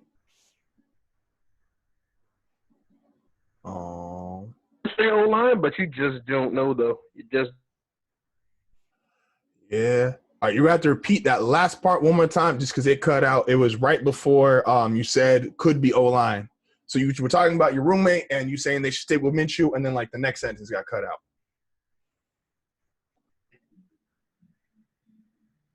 It's on the YouTube. Man. Jacksonville, anything but an offensive tackle. That's all you got to do. That's all y'all got to do. Anything but no tackle. Just like, bro, like keep it low. Yeah, like just now y'all can take Becton. That's cool. Take Becton. I just want worse, man. I respect that.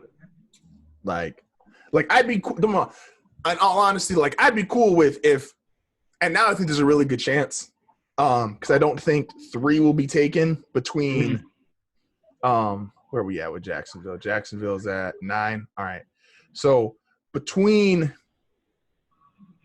Jacksonville, Cleveland, New York, Oakland, San Francisco, and Tampa Bay, I don't see all 3 of them going. So obviously, whichever one Denver gets, like I'm not going to be tripping. Right, because like they all good.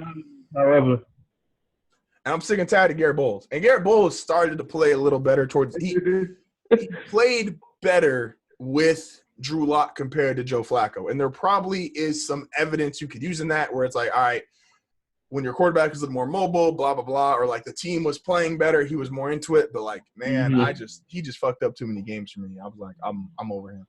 Unless they want to move him to guard. I'd be okay with just letting him play guard and letting him just be angry because he's been to jail like 5 times or juvie like 5 times. Garrett Bowles? Yeah, my man had anger issues. Oh shit! Shout out to Garrett Bowles, man. Like Garrett Bowles, let me Google the story to make sure I have my facts correct. But when they drafted him, he was like a multiple time juvie guy. Like they were talking about like he had turned his whole life around and he just turned into the wild GM. Like how many times he been in jail? yeah, like Garrett Bowles juvenile record. It was funny though because like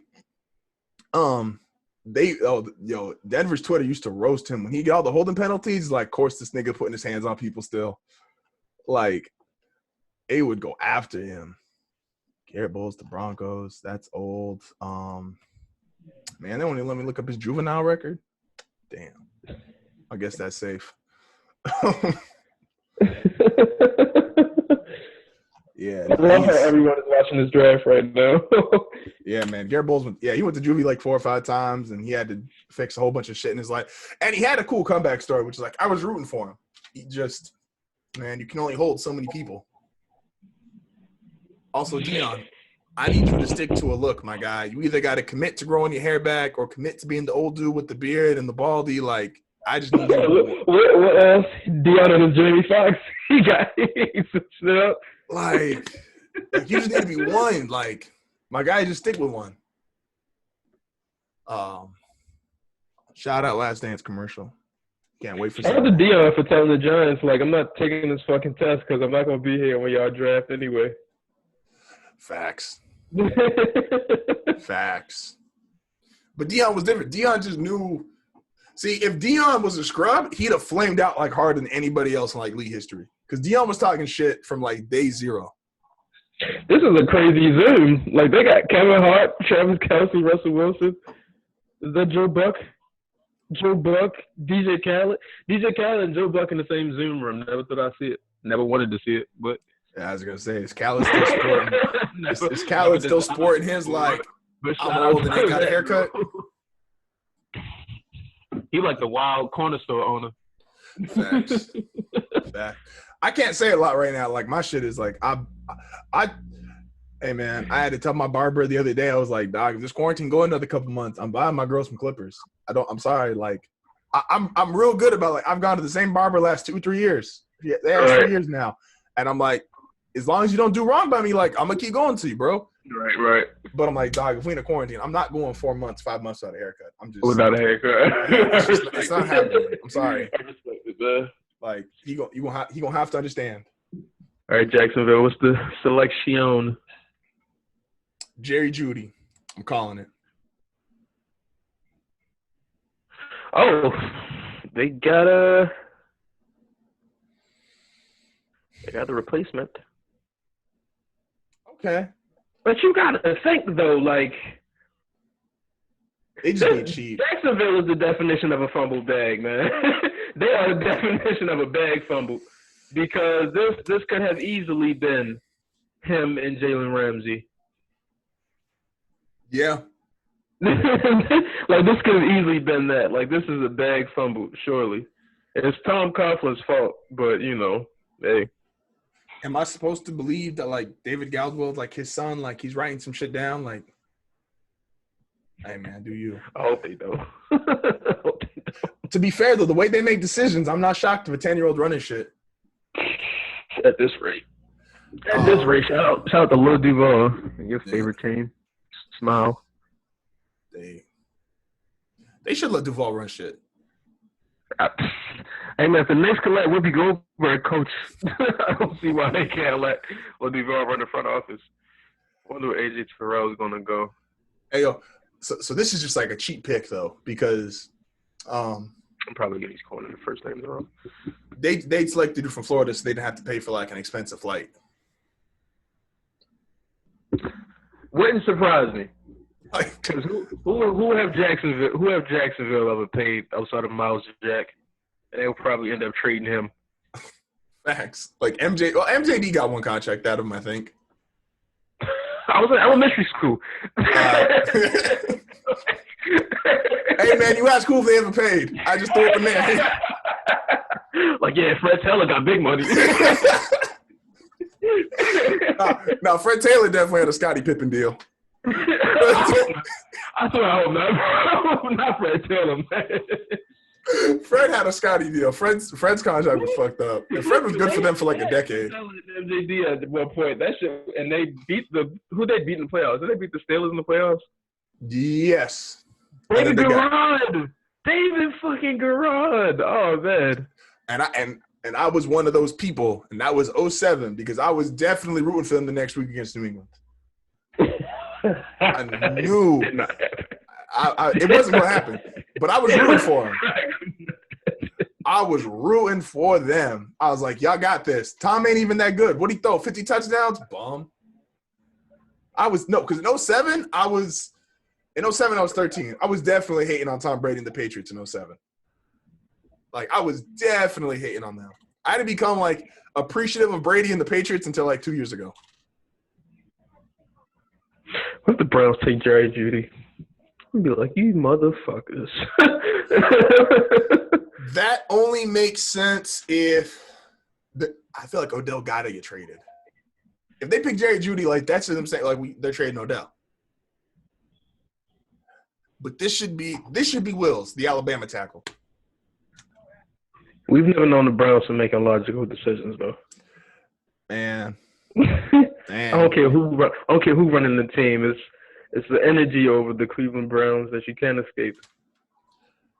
Yo, so the head coach, they just showed his laptop. Like, his laptop was in the screen.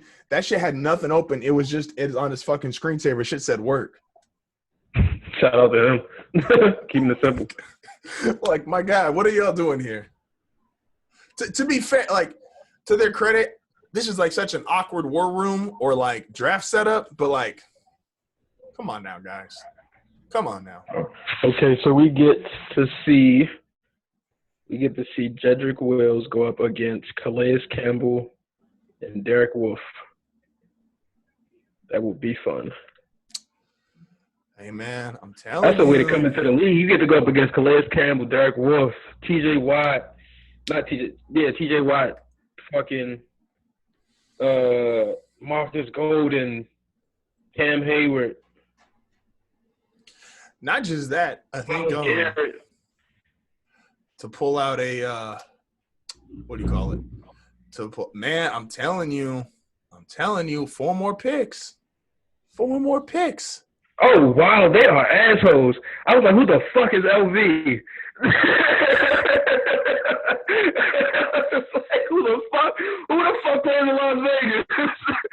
I just remember, like, oh, that's right. Yo. Another thing for him though is to give you that stadium is not going to be ready in time. Fuck no. For a what do you call it? For like a who are the niggas we always make fun of because they pull out the stats? It's like, yo's got an 82-point quarterback rating on like sunny days in March. Oh yeah, like the MJ stats as we call them. Like, yeah. Like, Michael Jordan is the only player to have 10, 7, and 7 on a Tuesday on March 7th. Mm-hmm. Like, is I think the AFC North blitzes more than any other division. Like, the Ravens blitz a lot, the Browns blitzed a lot last year, the Steelers blitzed a lot. Like, so if you're a rookie tackle, like, and you're not out to fucking Nicole Lynn, another top 10 pick. I didn't even know she had Jedrick Wills. That's tough. Wayne got to fire your roster over there at Young Money Sports. Wayne has done. Hey man, I don't want to start a Wayne conversation right now. I'll talk too much. I was listening to that because they were still doing the beat battle yesterday, I don't even know if you call it a beat battle, but like the who got a better like mixtape discography, I guess. Yeah. Between him and Fab, and they were still playing it.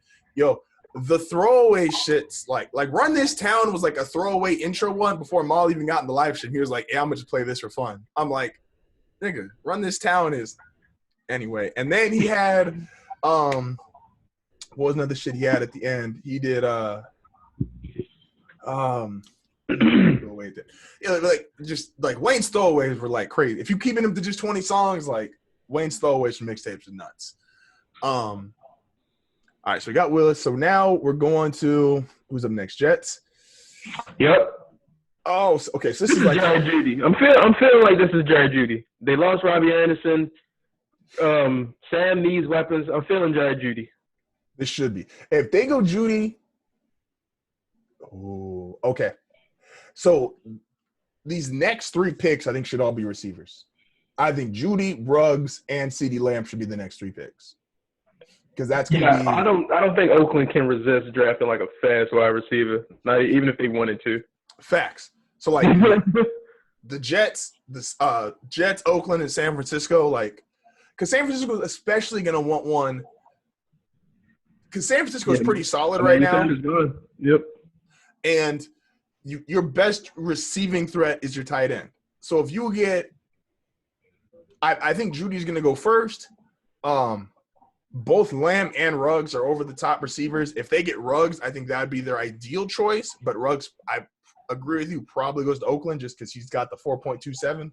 And, you know, that's just Oakland's thing. Like, never forget, Darius Hayward-Bay was number 7 overall.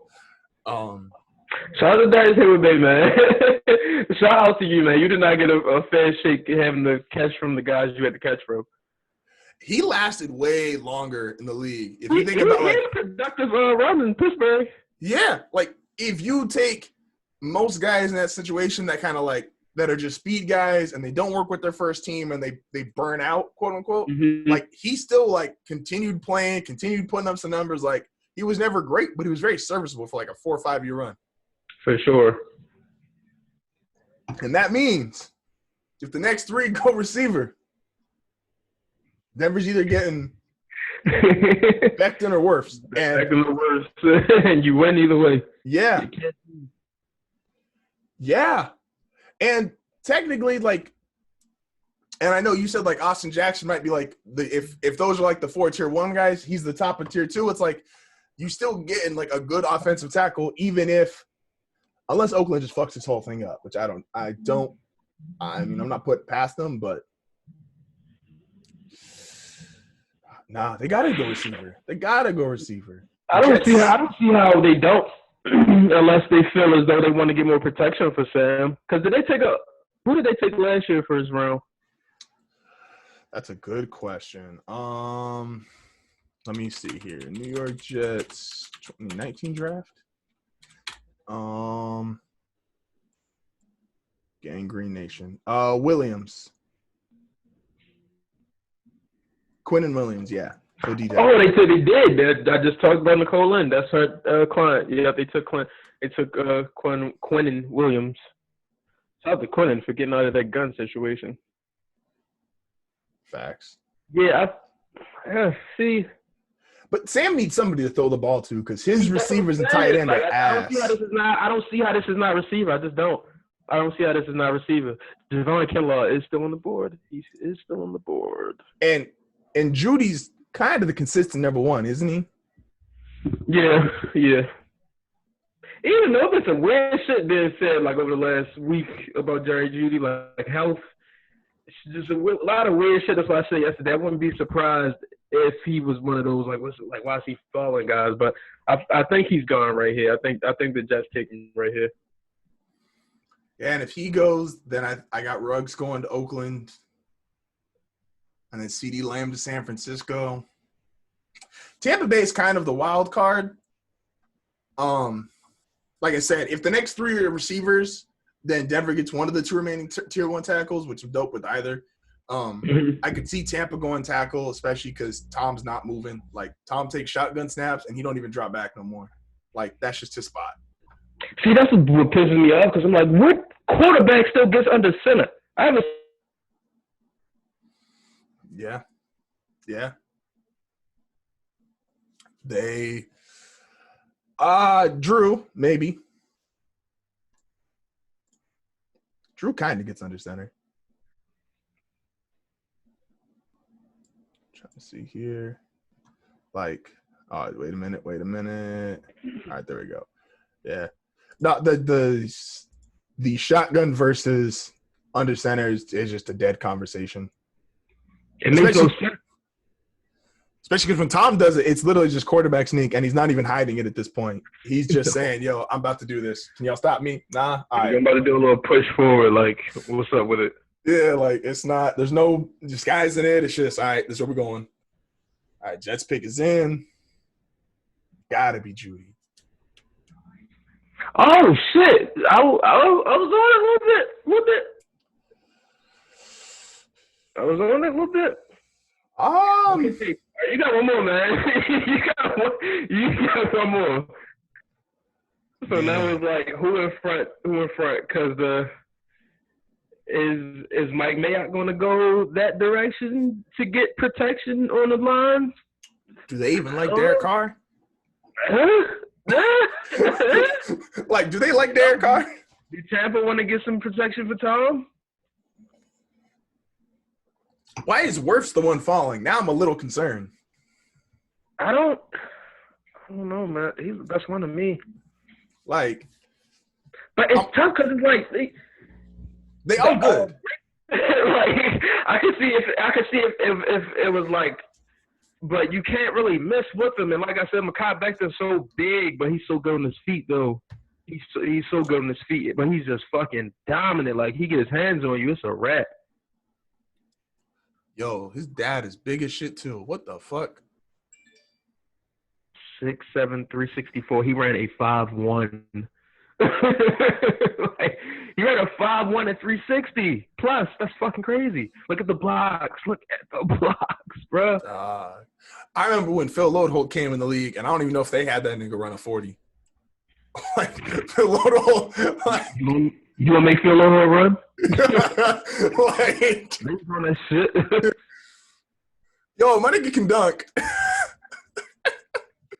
Yo, that's nuts. Okay, I don't see Raiders getting past Raiders right here. But that leaves. See, now this is where Judy becomes interesting because I think Judy is the best receiver in the class, but Oakland would say fuck that because Ruggs runs a 4.2. This is the way it gets good. So Becton would have been there when Lamar was at Louisville, yeah? Because he's a junior? Yeah. Yeah, that would have been his freshman year. Yeah. Yo, that nigga is. He don't even do the, I don't know what it's called, but like the really low stance for O-lineman, he definitely don't do that. No. That nigga, he bent his knees a little bit and just said, come on. Not at all. That nigga said, y'all want me to do what? Nah, I'm going to just stand right here. We're going to be good.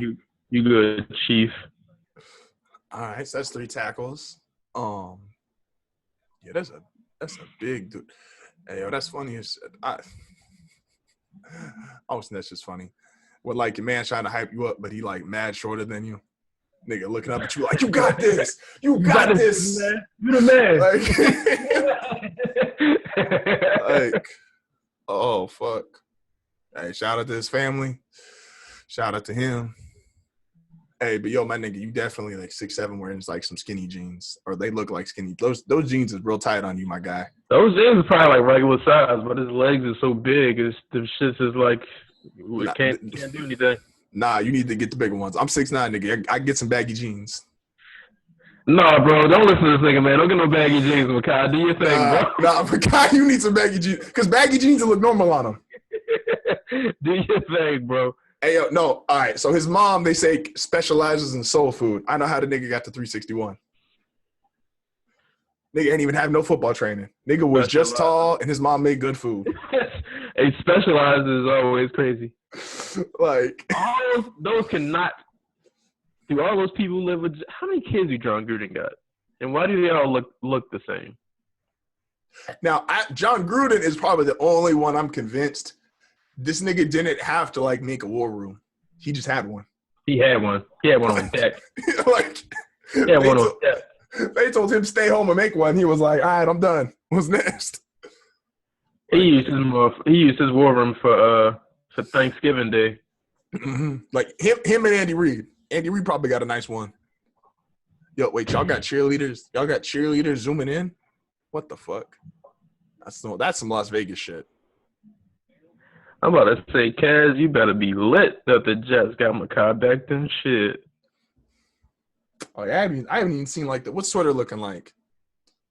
I didn't even see what people have been tweeting. Damn. All right. Raiders, do something that we know you are going to do. Don't change on us. Be who you are.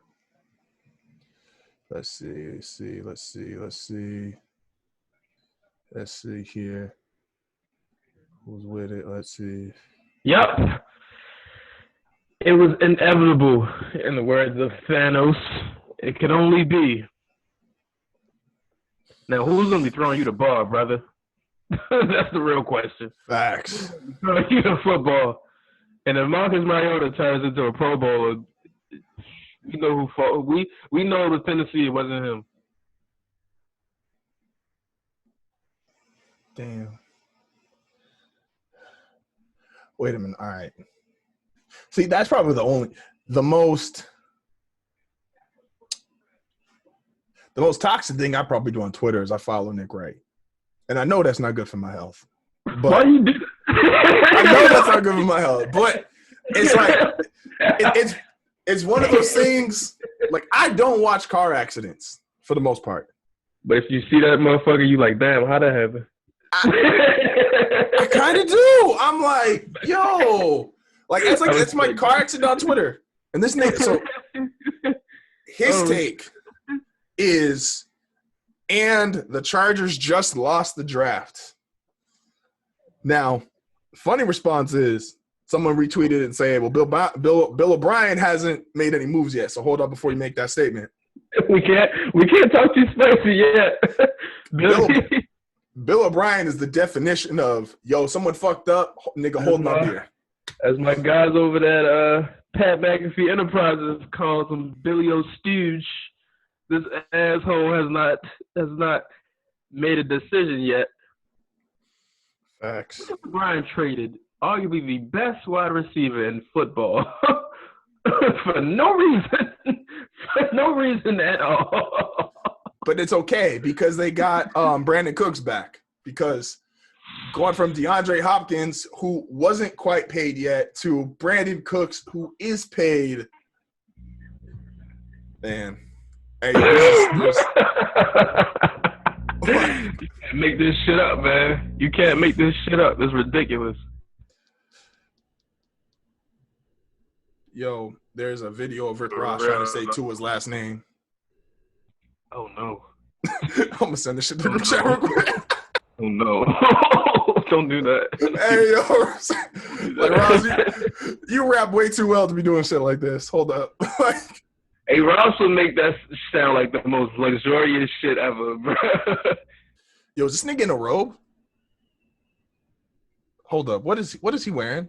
It's a different swag. What is Henry Ruggs wearing? I need this explained to me. I wear basic ass shirts. What is he wearing? This nigga's in a robe.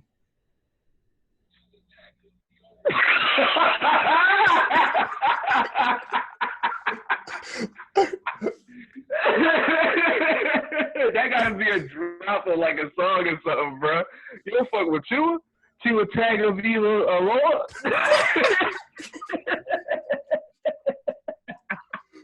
Oh. Ross buys too much foreign shit to not be able to pronounce that man's name. He ain't never bought that shit from the Isle of Samoa, though. If it was Italian, he'd probably get it.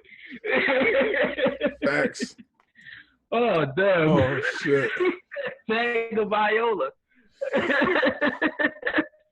Shout out to Ross, man, for making draft day, man. Oh, fuck. Oh, fuck. Patrick Mahomes, where the trade's at. Nigga, nobody's trying to trade with your team. Definitely not. Thank God, Henry. Fuck, I can't say that. They could still end up with, like, I hope they don't draft no wide receivers, man. Like, relax. This, y'all doing too much. Y'all doing way too. Let's see here. So Charger fans are like so on Justin Herbert right now. I'm seeing a lot of mixed reaction. A lot of people I follow, obviously, they're in San Diego, which is basically still the Chargers. Like, Chargers is essentially still San Diego. I like how they finally got the jerseys that Chargers fans were begging for years. Shout out to the 08 Denver Nuggets. I'm just on Twitter right now. So like, this is what I popped was up. about to say, I was like, sure. Melo, AI, JR, Kenyon Martin, most tatted team in league history. Much weed was getting smoked on that plane. Yeah, it's 08 in the NBA. You can't talk about it. You got to keep it on the low. Keep it on the hush. Keep it on the hush. Yeah, Andy Reid got a treadmill in his war room. So much about that makes sense. So much. Oh. Which one is more dangerous? Which one are we talking about right now? More dangerous, weed, or are we talking about Andy Reid's war room?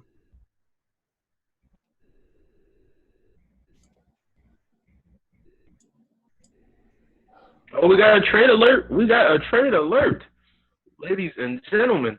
Who are the San Francisco trading Tampa with? Bay. Tampa Bay got 13 and 14. Uh-oh.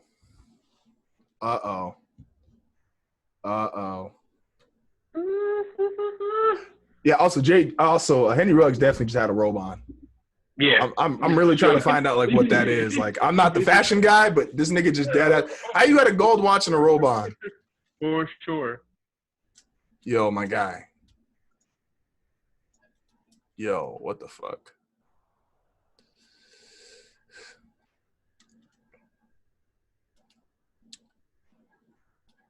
Damn. Dion's gray beard is making me feel old. Facts. Now it's wild when old guys do it because they can already grow like the facial hair. Right. But they just grow it all out at once, and it's like, my nigga, you didn't just age 10 years in the last 6 months. That's how you know, man, that money is a motherfucker. Because before quarantine, Dion was looking 40. Now Facts. he looks 50. Facts. Oh, shit. They going, where did they get the – okay, so they swapped. Okay, so San Francisco now has 14. Tampa bumped up to 13. They couldn't have – Okay, so they're going – okay, so it's a swap, not back-to-back picks.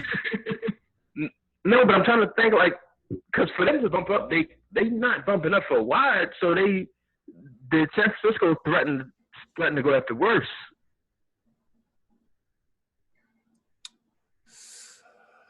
Hey, man, that mock draft the other day. Because I don't it's tricky right now. It's getting tricky. I also forget, like, But Javon Kinlaw is out there. I keep forgetting Javon Kinlaw is still out there. I forgot that, like, 3 of the top 4 niggas are receivers playing in Alabama. Yeah. Like, yeah. Stack, man. Like, gosh damn. Like, Tua, did you really need all that? I hate that Josh Rosen is trending right now. For all the wrong reasons. For all the wrong reasons, man. Damn, Josh. All right, so. Don't get Josh Rosen, man. Tennessee just gave Tannehill his contract. Never mind. Yep. Never mind. Yo, my man is all right, I guess. He high-fiving his kids. Like, yo, look who we just got. They're like, yeah, Dad, I don't give a shit. Give me that's what I'm saying. Like some of these moments might look cute or whatever, but I'm like, dog, I promise you, your 7-year-old child don't give a fuck. Your 7-year-old child don't care that you got an offensive tackle out of fucking Georgia, dog. Like, yeah, like the Tom Brady ring, Hall of NFL records. Damn. He has 49 more wins than Peyton. 17 division titles to Peyton having 12. Super Bowl appearances. Why is there a nigga named Mike Lodish? I guess I found out today. I was like, hey, yo, my nigga, why you got red eyes? Hold up. Top of the dude in the Tampa thing. Why you got red eyes? Like, that's unnecessary. They never, ever, ever. All right, Tampa Bay, what's the pick, man? Yo.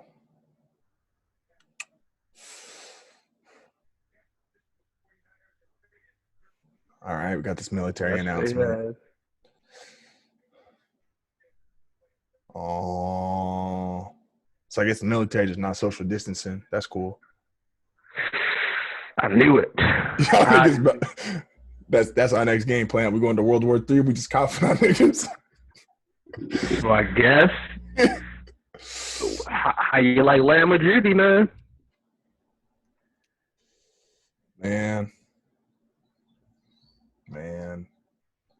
Man, we were so close. So I felt about Tyler Hero. 2 picks. Mm-hmm. Like, I shouldn't be tripping because I didn't think he was going to be – I thought he was going in the top 5 anyway. But, like right. But when they get close, though, you're like, like there was a chance. Like, if I had thought they could go Austin Jackson, though. They could. It's like, if I thought I had no chance of getting laid, the heartbreak's not that bad. But, like, if I get invited over, like, come on now.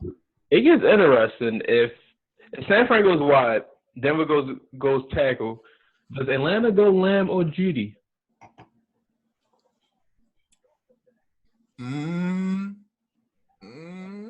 You trade some new light shit. You don't got a real number 3. But you got Hayden Hurst in the trade. You got Todd Gurley. You got Calvin Ridley in another season. You got Julio, obviously. Well, Atlanta don't need – I don't know if Atlanta needs – Atlanta's got 11 first-round picks on offense. Because you could address the defense. You could go Javon Kinlaw to address your D-line. Your defense always needs help. You could go the corner out of Clemson. What the fuck is his name? Escaping me. It's been escaping me the last 2 days. You could go that route. That's kind of early, but it's a need. So, are we talking about Terrell, AJ Terrell?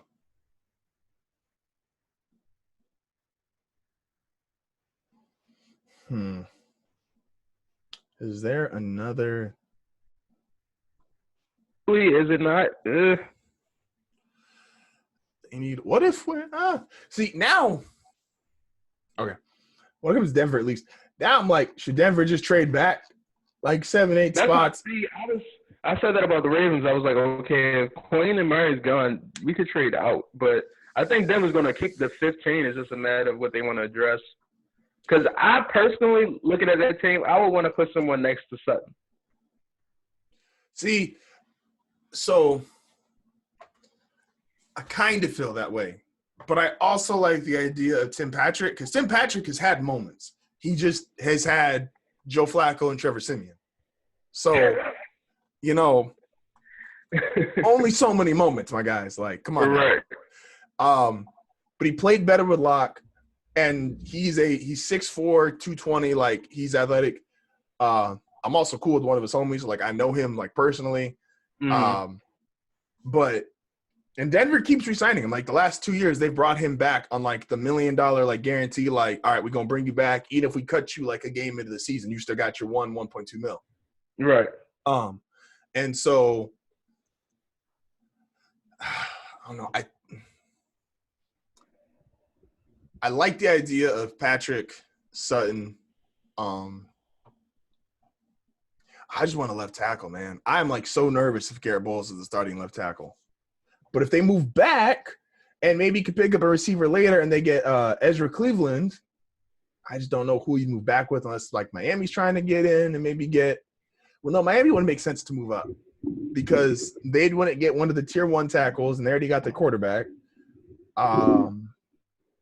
But it depends on how they board it set up, though, because they might got it a little different, so you never really know. Man, that's tough. It's all dependent upon. That is tough. Oh, fuck. Tampa, you just fucked everything up. Could have been such an easy pick. It could have been smooth. Like, could have been such an easy pick. And it's like, damn. Now I gotta trust Elway. And the first couple years, I was rolling with that. Last couple years, I'm not as in Elway. It's easy when it's like, oh, you got Peyton Manning. Like, great, we off to a great start. No, it was Manning was there. He was technically, he got there, like, his first draft pick ever was Von Miller. So you did good. Like, you got Von, because Elway's been there for, I think, longer than people realize. So Elway got there in 2011, right? So obviously that was the Tebow year, which he wasn't sold on Tebow. But ever. Yeah. And you could see it whenever Tim would come back in the fourth quarter. That nigga was pissed. He was looking for a reason to get rid of Tebow. He was looking for a reason. Elway was the only nigga talking about, hey, throw it out of bounds, throw it to the other team. Tebow throw a touchdown. He's like, damn it, I got to start him next week. Fuck. But so he got Vaughn in 2011. He got Chris Harris Jr. in 2011. He's drafted Derek Wolfe. I'm drawing blanks here. Fuck. Like he's got. If you wanted a general manager or an owner for his first decade of work, he got you to 2 Super Bowls. He's drafted multiple Pro Bowlers, an All-Pro Hall of Famer, and you got 5 division titles. Like, you take that. You would take that. Even if there's bad years mixed in there. So what? They won West 5 times? Yeah. 2011 to 2015. 11, 12. 13, 14, 15. God damn. God damn. Yeah, no, we ran shit for that stretch. Like, that was then. They was on a run. They was on a run. Yeah. It was definitely a run. The difference between them and Cincinnati is Denver got a Super Bowl out of it. They won. So it's like, but because of that, like, that also gave Elway a lot of time, which I think he still can be a good general manager. Like I said, if you told me for the next 2 decades, it's like, all right, y'all win the division 5 times out of 10 years, you get the 2 Super Bowls, and you win 1. I'm taking that. I'm taking that every motherfucking day. Throw in a 3-13 season. Like, I'm taking it. Yeah, it's because it's going to be nice to finally see an NFL without New England, because now, without Tom Brady, New England, because now, like, the comparison is not, oh yeah, we won our division 10 years in a row. Oh yeah, we're in the Super Bowl 6 of 10 years. Like, my nigga, no one can compete with that. Like, I'm not expecting anybody to be that. Like, all right, cool. Y'all got Tom. Y'all got Bill. All right, shut the fuck up and let the rest of us just be okay every couple of years. Man, I'm scared about this draft pick. Who's San Francisco? All right, before we get to who San Francisco should take, do we still think they're taking a receiver? I think it's receiver. I don't know who though. Because I feel like CD and Debo would be dominant, but I feel something about Jerry Jeudy, so it's tough. I'm trying to think who fit. I feel like CD fit Kyle Shanahan's system better, but I don't want to say that, and that sounds like Jerry Jeudy couldn't play he can play any system, like, so it's you can't miss. Like, I'll be excited, yeah, if we get Jeudy, but man, I was looking for a left tackle. I would really like to see Lamb in Denver's offense though. Especially with Sutton and Noah. I really like to see that.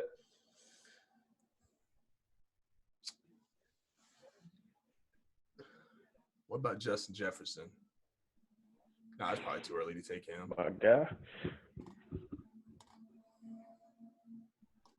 He's just the one, like, when I, like, and it could be, like, it's hard to say, like, an Alabama guy didn't stand out. I mean, they were literally playing with 2 other first-round picks and a first-round quarterback. That is real, multiple first-round linemen, so it's like.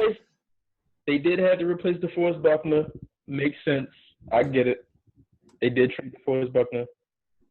Hey, hold up. When they get to look at his mom, like, push the people out the camera, like, we're not social distancing. Like, get back. She try to keep it low. She try to keep it low. This pick makes a lot of sense, especially because Javon Kinlaw, he was like probably top 10 a month ago. So now shit is real. Now shit is super real. Man, no wideout is gone off the board up except Henry Ruggs to Oakland, which was I could have did that with my eyes closed, seeing that coming. Yeah. Man, so Jerry, okay, here we go. Let me make sure I got this right before I start saying something stupid. Jerry Jeudy. All right, this nigga is. See, that's like my only. I knew this could happen, bro. Pick. And CeeDee Lamb.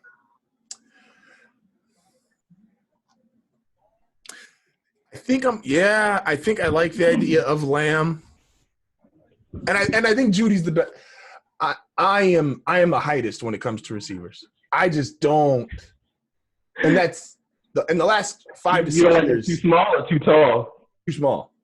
Okay. Which is nuts because the best receiver the last 5 years in football has been Antonio Brown, and he's 6 foot tall, maybe. Right, like 5'11". Yeah. Right. But it's like if you take out him, it's like I am much more into the idea of like Julio, DeAndre Hopkins, what Calvin was, Andre Johnson. Like that's just Larry Fitzgerald. I just like 6'3" and taller. I feel it. I like Lamb in that. I like Lamb in that offense, and you still got who's in the backfield? Light skinned brother. Phillip Lindsay and Melvin Gordon. Yes, Phillip Lindsay. Yes. Specifically, they did sign Melvin Gordon, but specifically Phillip Lindsay because what he can do catching wise and running wise, like I really feel like that's a really solid core around young Jeezy playing, shit talking, head bopping. Hey, Drew Lock is the guy. Drew Lock is the truth. I'm convinced on that. Drew Lock is the truth. Drew Lock with those weapons is a hell of a young core to have. He ran a 4, and CeeDee Lamb ran a 4.5.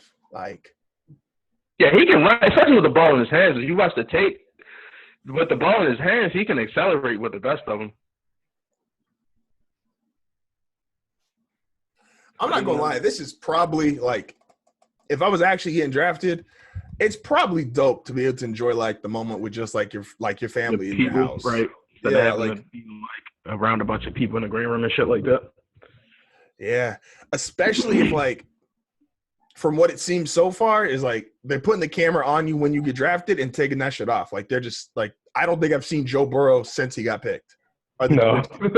So it's like if that's all you got, if all you need from me is like 5 minutes and I get drafted, if I know I'm going like early, like you only need 5 minutes of me on TV, and then I'm just like I'm already at the crib. Like Javon Kinlaw got the blackest house so far. Oh, that's a fact. Oh shit! Back Man then, got the flannel with the house with the hard bottoms on. Becton had like the old school look. They talking about his mom specializing in soul food. That whole family specializing in soul food is crazy. They look like it though. You see his dad? His dad big as shit. His dad look like he's 6'6", 6'7", 380. Like my nigga. Man. Like your poor mother having to buy groceries for all y'all. That's where your first check need to go. Reimburse grocery bill. Yeah. All right, Denver. All right, Elway.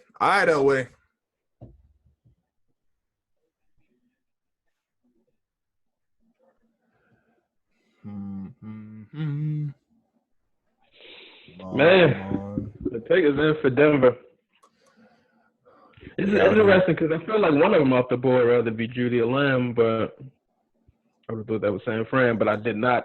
I forgot about the DeForest Buckner trade, so the Kinlaw draft then makes way more sense. I did not account for that. But in Denver's case, but see, it's like, all right, we look at Atlanta, we say, okay, Atlanta don't go wide. We look at Dallas. Dallas had 2,000-yard receivers. So you get past Dallas, you got to figure somebody's going to Philadelphia or Carson Wentz is going to burn shit down. So facts. How far does the drop go? Vic Fangio got the kind of house I imagine him having. He definitely got the house I imagine him having. Elway just got Elway. All right, Elway, you put. I don't know where you normally keep your trophies, but you definitely put them like in shot for this. Yep.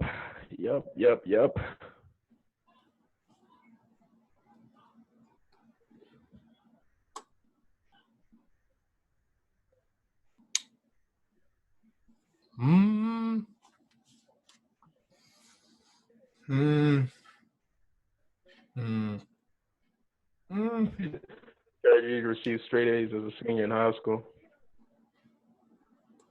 What classes was he taking? Get me to Alabama faster. I know niggas just doing his homework. Jared Judy to Denver. So I'm not mad at the pick, obviously, because I do think Judy's like the best, like in everything considered. He's probably the best receiver. Like I said, I'm just heightest. Like he's like 6'1", 6'2"? 6'1". And I think they got him like at 6'1". Like they got him at the 1/4. Like yeah. Okay. So they got him at 1.85, 6'1", 1.85. Okay. Well, 6'3", 1.91. CD Lamb. Yeah. Yeah. Yeah, man. Let's watch these highlights. Let's see. Convince me. All right, convinced, nigga. Nigga, 1 play touchdown. All right, convinced. Hey. That feet work is crazy. See, that'll be nice because Cortland Sutton's a good route runner too. So to actually have like guys who are like, no offense, not, but to have like your two top receivers be like good route runners, like, damn, yo, you turned around Clemson. I don't even need to know who the name is. Just if you turned around any nigga on Clemson the past 2 years, like you did something. Like you turned some nigga around and Isaiah Simmons did not chase you down. Like you good. Because how often do they move Noah Fant to the outside? With Joe Flacco, almost never. With Locke, more so. But I noticed they did a lot more of their play action shit went to Fant. But they had him running primarily like underneath routes and drag routes. They were just trying to get him on a linebacker like so bad. Yeah, I would too. Fuck. If you look at him like Judy in the slot, Sutton on the outside, and you got Noah Fant. That's a really good young offense they got in Denver. And all on controllable money. The X factor is this is the first year Jake Butt is healthy. It is, ain't it? And he was pre-injury the top tight end coming out 2 years ago. I remember that class. Shout out to that class. I got 2 tight ends out of that class. Like, so if you put them together, because it was him, then it was Hayden, then it was Mark Andrews, right? Yes. And he's 24. Like he played a little bit in 2018, didn't play in 2019. But he's 6'6". Like, so you can put 2 6'6" tight ends, kind of similar. Well, without as mobile a quarterback, obviously, similar to what the Ravens did. You got 2 tight ends, both tall as shit. You got 2 good route running receivers. Sutton 6'4". Judy's faster than Sutton. I don't know what Sutton's 40 time is. Sutton plays faster than his 40 time, but I don't know what that nigga's actually. I was about to say his field work, his play, his game speed is pretty good to me. Yeah, and he run a 4.5, so like Judy is a little faster just on 40 time, but like Sutton's still nice. And Sutton's 6'4". I'm always gonna fuck with that. And he SMU. I'm not gonna bullshit y'all, man. I know I've been talking this linebacker shit, but if y'all want to move up the Graham CD line, I'm with it. I am with it. He ain't getting past the Eagles. That would be a perfect pick. It really would, man. Because that would be essentially like year one, even for him. Like if Lamar goes outside the pocket, like the idea that Brown and CeeDee Lamb could be the niggas like getting the extra time to run around. Bruh. Like that would be crazy. Because you can't just put one safety back there and be like, all right, dog, you got it. Oh, my goodness. Like, Denver Twitter I know is going nuts because all the Denver writers were wanting Hollywood had a very, very good rookie season. I think 500 plus. I think six plus touchdowns. To have him healthy, he's running past guys with a bad will. To have him healthy next year and to put his college teammate next to him with Willie Snead still, with Mark Andrews, bruh. And it'd be nuts. Give me 1 second here. Back into the Jets is top notch. First to the Bucs. Damn, Tom Brady just one of them people, man. Some niggas just don't lose in life. Some niggas just don't lose in life. Some people just win all the time. That's just how life goes. He worked. Tom had to work his ass off to get in, and once he got in, that nigga's never left. Like, he just had to do it once. Like, some niggas got to fight and then fight and then fight and then fight. And, like, Tom just fought once, and he just picked the right fight. Tristan Wirfs at 6'4", 330, jumping out of a swimming pool, standing up is crazy. Any nigga jumping out of I don't care. That has never been, like, that has never not looked impressive. If you jump out of a swimming pool, like, I don't give a fuck if it's shallow end or not. Like, do niggas realize how crazy that is? That shit is nuts. That shit is nuts, bro. Like, any weight, any size, any swimming pool. Nigga, jump out the kiddie pool. Like, jumping out of a fucking swimming pool is insane. It's impressive as fuck. Man. Is the number one program in America. Nigga, it's got 2 episodes. Are we able to rewatch that? Or is it just airing in real time? Real time, or if you got ESPN Plus, which I don't right now because boxing's not on, so. I might have to get ESPN Plus. I ain't going front. Because I missed, like, the first 20 minutes of episode 1. I just caught in when Mike was drinking. I know I got to the good part. AKA every episode. I just turned it. When I finally got it on and Mike had the glass next to him, I was like, hi, this is good content. Mike got the fucking tequila on decky. Yo, the alcohol that nigga could buy, when you a billionaire and you can buy, oh. I know he got whatever he's drinking, he is drinking the highest quality of that shit. Who are the Falcons taking? Falcons got to go defense, don't they? They went AJ Terrell. Yeah, because they cut Marcus Trufant, so them going corner is not a surprise. This seems appropriate for AJ Terrell at 16 anyway, so. Hey, Dan Quinn, I'm going to ask why you got a Patrick Kearney jersey and, like, his Falcons one of all. Like, not the Seahawks one that you were a defensive coordinator for. But my nigga, you got the Falcons. Like, what? I get you the coach now, but, like, Patrick Kearney was nice in Seattle. I don't even remember him playing for Atlanta. All right, your house, I guess.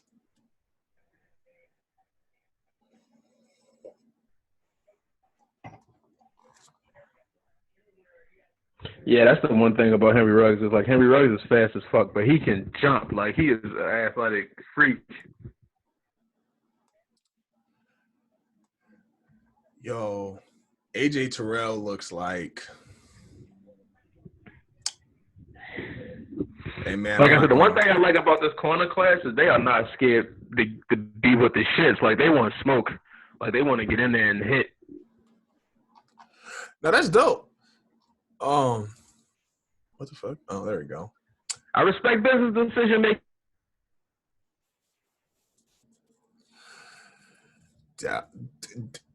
Dallas should fuck everything up right now. Dallas should draft a quarterback.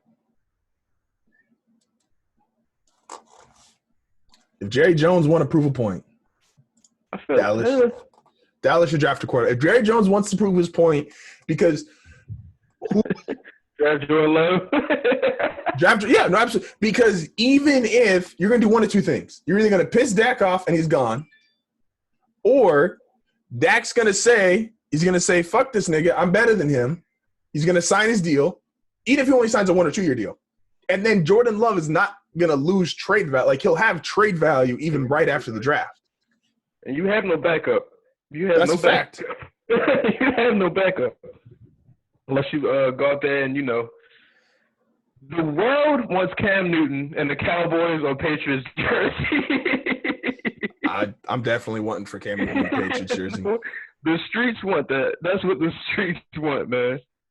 This nigga looks like my barber's son. That's why he looked. AJ Terrell looks mad familiar. I was like, my barber's son is like 13, but they got the same face. That's your barber got like mad kids. He definitely do. My man is struggling right now. My man got 9 kids and like he's a barber and he's a fucking he's a security guard at a club when he's not. And I'm like, yo. But his wife's military, so like they're not in danger of like losing housing and no shit because they get their housing through her. But like it's like his paycheck right now is like it's rough. And one of his kids, they weren't even sick with corona, but they were just sick. And I was like, nah, dog, I can't go over there. I'm sorry. I love finding out like when like white football players they got like white parents that like do black shit. Like JJ Watt said, do you know how long my mom would have had us cleaning the house if we was going to have national TV cameras in the living room? Mm-hmm. And I related to that shit so much. That's a fact. We were running behind every fucking day. We was gonna have people in our house. I related to that shit like a motherfucker. But that shit teaches you though, because then when you get older, because then if you don't have to do shit like that when you get older, like niggas just be inviting you over to their place, and it's like, yo, my G, like, why is your place trashed? Like, ain't nobody like hit you for like not having your room clean? At least your room. At the very least, I keep a clean room. The rest of this motherfucker might not be like spotless, but this room is always clean for sure. There we go. Family blessed. Yeah, I think Xavier McKinney's probably his pick for Dallas. They lost Byron Jones anyway, so I don't see why this not the pick.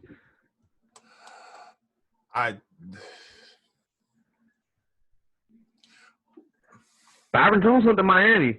Is Miami going to pass rush next?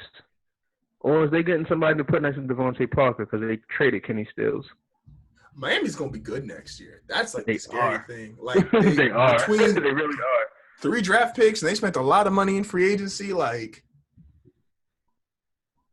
this is almost exactly like when Miami did it in what was the year they went 0-16? Was that 08? Oh, they went 0-16 in was it 08? No, because they made the playoffs 08. So they did 07. So the Patriots went 16-0 and Miami went 16. That did not happen the same season. That's what I'm saying. I'm like, wait, I think they were the year after, weren't they? I remember that. Cleo fucking Lemon beat the Ravens in like week 16. They went 1-15. That's right. Detroit went 0-16. Detroit went 0-16 in 2008. So the year a team went undefeated, the next year a team went defeated. That's why niggas can't tell me shit about Matt Stafford. Matt Stafford walked into like the worst situation ever and like has still had a really good career. Like no one can tell me shit about him. Cleo fucking Lemon. I remember that game because the Ravens had that shit won. We went 5-11 that year. Hey man, you got to throw a couple of them in there. You get some Super Bowls, you throw them in there. This is true. You take the 5-11, the 4-12. Like you gotta do some names and make a motherfucking cake. Facts. They got Mike McCarthy still don't look right as the Cowboys coach. He never will.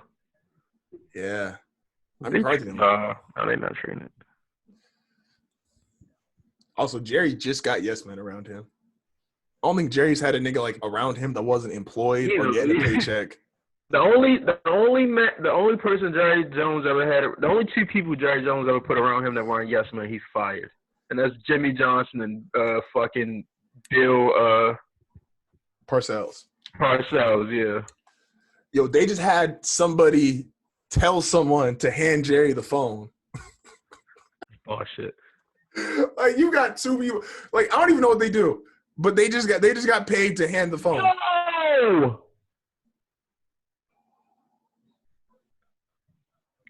Yo, it is up. It is up. Bro. Okay. So, forget what I said 2 minutes ago. All right. I did not see that happening. The next phone call is Dak. Are you happy? You good? We signing this deal now? Son, that's tough. That's tough, bro. That's fucking tough. That's fucking tough.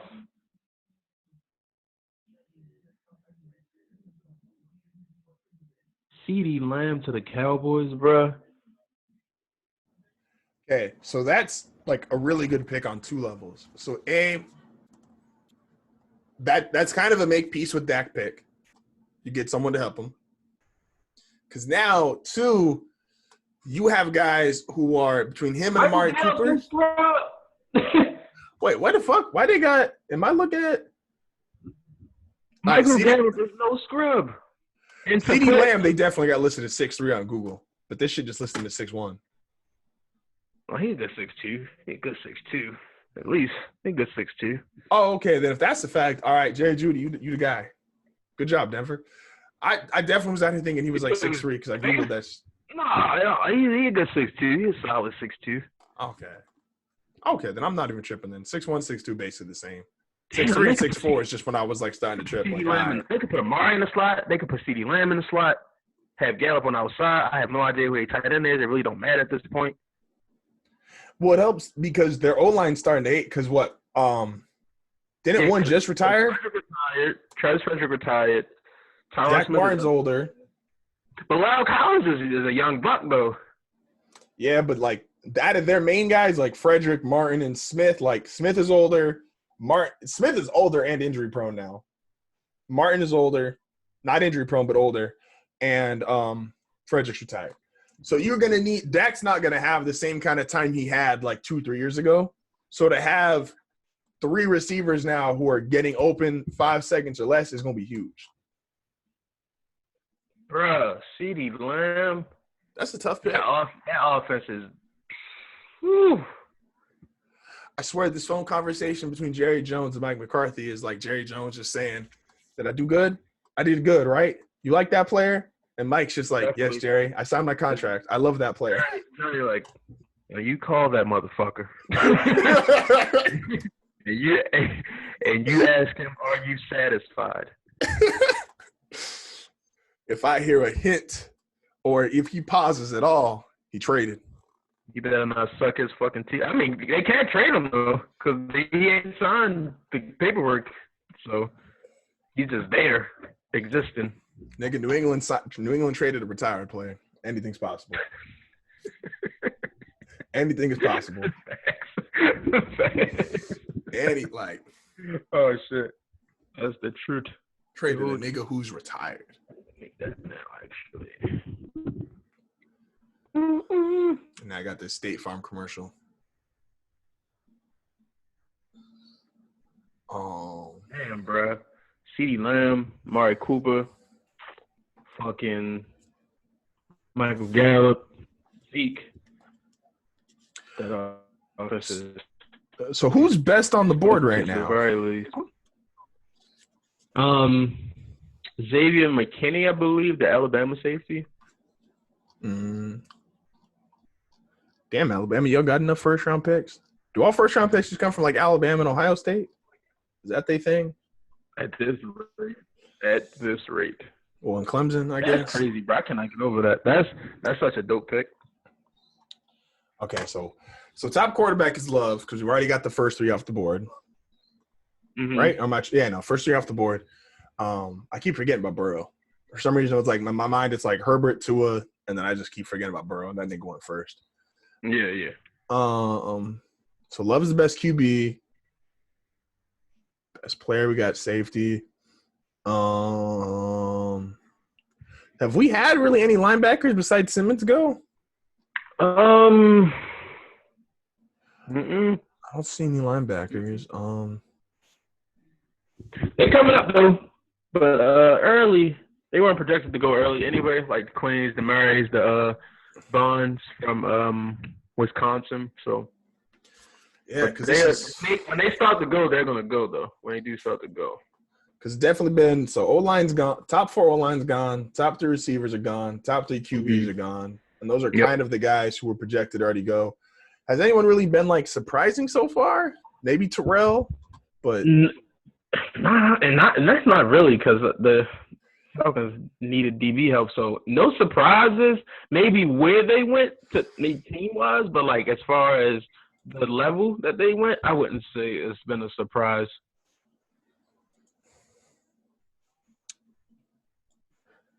Like, yeah, like Herbert might be the only other one. I'm like maybe at 6, but I thought I thought whoever was the third QB was getting pushed up anyway because once the first 2 were definitively off the board, anybody who thought they wanted one were going to rush to get the next one. Right. So whether Herbert or Tua went second, the next one was gone soon. But yeah, otherwise I think we're pretty status quo. If going off my drafts, there's still a couple linemen that could go in the first round. They got Ezra out of Boise State. They say could be a first-round pick. Isaiah Wilson could be a first-round pick, late first-round pick. Austin Jackson from SC could be one. And then I'm seeing a lot of linemen. So I'm getting I'm gonna fuck this name up. But out of LSU, Clavon Chasen? You didn't put that. Is that how you say his name? Yeah, that's how I've been saying it. This nigga got mad vowels for like no reason. Like, yeah, mad vowels for like no reason in his name. They got Cesar Ruiz as like the only center coming off the board. Cesar Ruiz has been like in between late first and second and day 2, so that's going to be interesting to see. He's been mocked to the Ravens a few times, so we'll see how that goes. This has the one I'm on right now has been going, which this makes sense, is going to Miami with their last first-round pick. I think Miami makes sense to go back to back. So Miami, if I'm Miami, I'm going whichever tackle. I'm going either was Austin Jackson the right tackle or left tackle at SC? Blindside left tackle. Blindside. All right. So that might be the only thing is honestly, I don't know if that's – I've never understood, and I never played football at this level.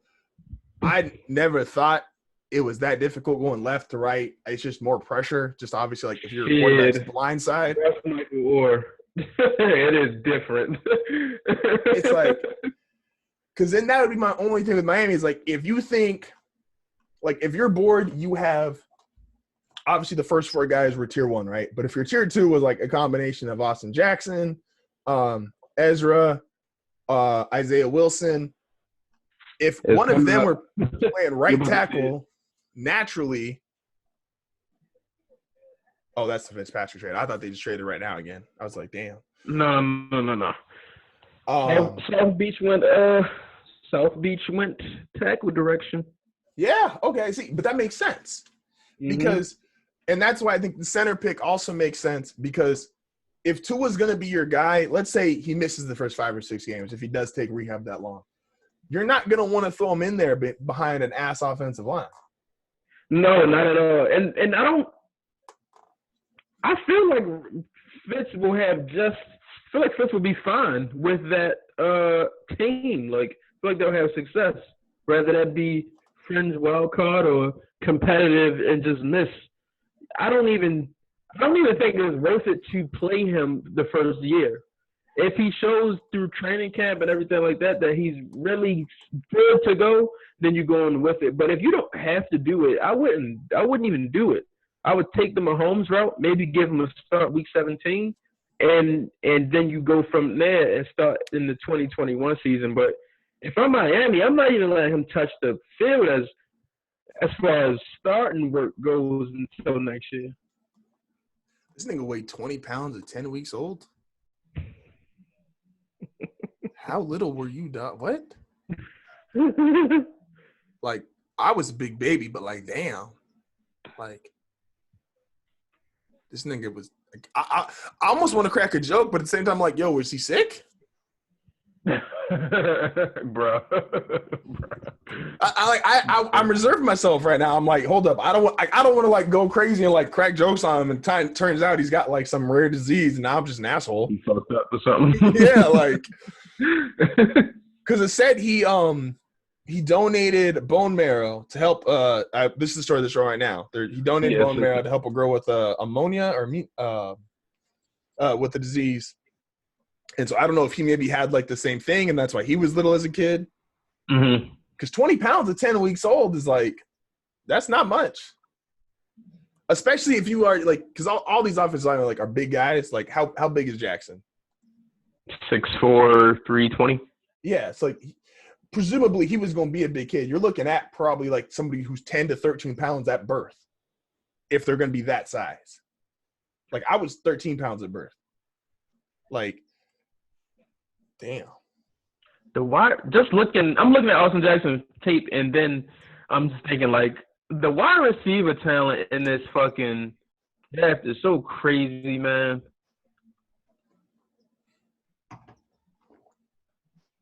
Like, we got cooked by Iowa in that bowl game. See, I like hearing that because, like I said, off some tape and off of, and I don't watch a lot of tape, but off the little bit of tape I did watch, and a lot of the people that were talking, they gave these niggas boom microphones. NFL, like, I know y'all gonna be recalling for some of this equipment. No, they are. Fucking Justin Herbert said they sent like iPhones to him and everything. They said they gotta like send them back after this shit over with. Yeah, no, because that's an expensive microphone. That microphone itself is, and they like the nice one, like that's probably like $300. Easily. Just the mic. Damn. Yeah, niggas is definitely recalling that shit. The NFL ain't even the NFL gonna be returning shit to Amazon talking about, nah, we ain't use this. Where's the return policy? Like 20 days. Come on, Zuckerberg. 20 days or under. Come on, niggas. Or Bezos, whatever the fuck which one of y'all is. I forget. One of y'all rich niggas. Right, okay, so, Raiders, what's the pick? So they got, so this is what ESPN's got. They got Justin Jefferson as top available, Xavier McKinney, DeAndre Swift. Oh, is niggas going to take a running back in the first round? I wouldn't be surprised. I don't think I'm taking a running back if he's not like Gurley or Zeke, like coming right out the draft. Like, I don't know if I'm taking a running back like late. But I'm about to say they gotta be transcendent for me to like do it. Yeah, like I'm biased. Like if being a Bronco fan has shown me anything, nigga, grocery store workers can get you 1,000 yards. Like, not to hate on the grocery store workers, y'all essential right now, but like, my nigga, Denver put like 8 straight seasons of different niggas getting 1,000 yards. Oh shit. Okay. Raiders always shaking shit up. Always shaking things up.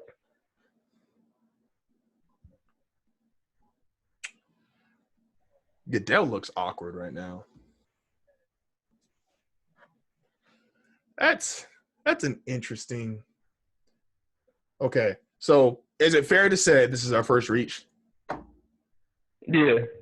Okay. Damon Arnett was it? I saw him in a lot of like day 2 stuff.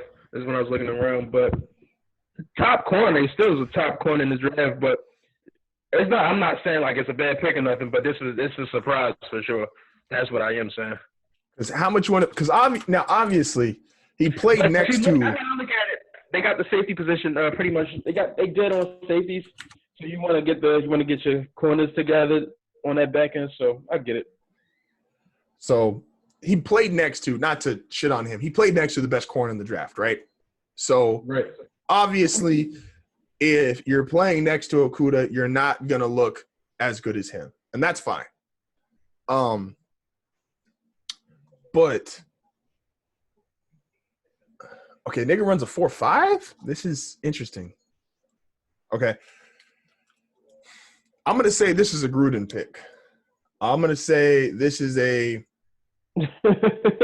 same way they threw out last year, where it was like, all right, we're gonna take guys that we are first round or first couple round talent, but also the Clelin Ferrell pick was a Mayock thing, and that was a reach to people at the time. So, Mayock isn't the prototypical I'm gonna do what you think I'm gonna do guy. So, but I mean, it's working for them. They was a French foul team last year, so John Gruden got a lot of shit, but like I said in the moment when he was doing it, I respect the idea of burning the house down to remake it the way I want it.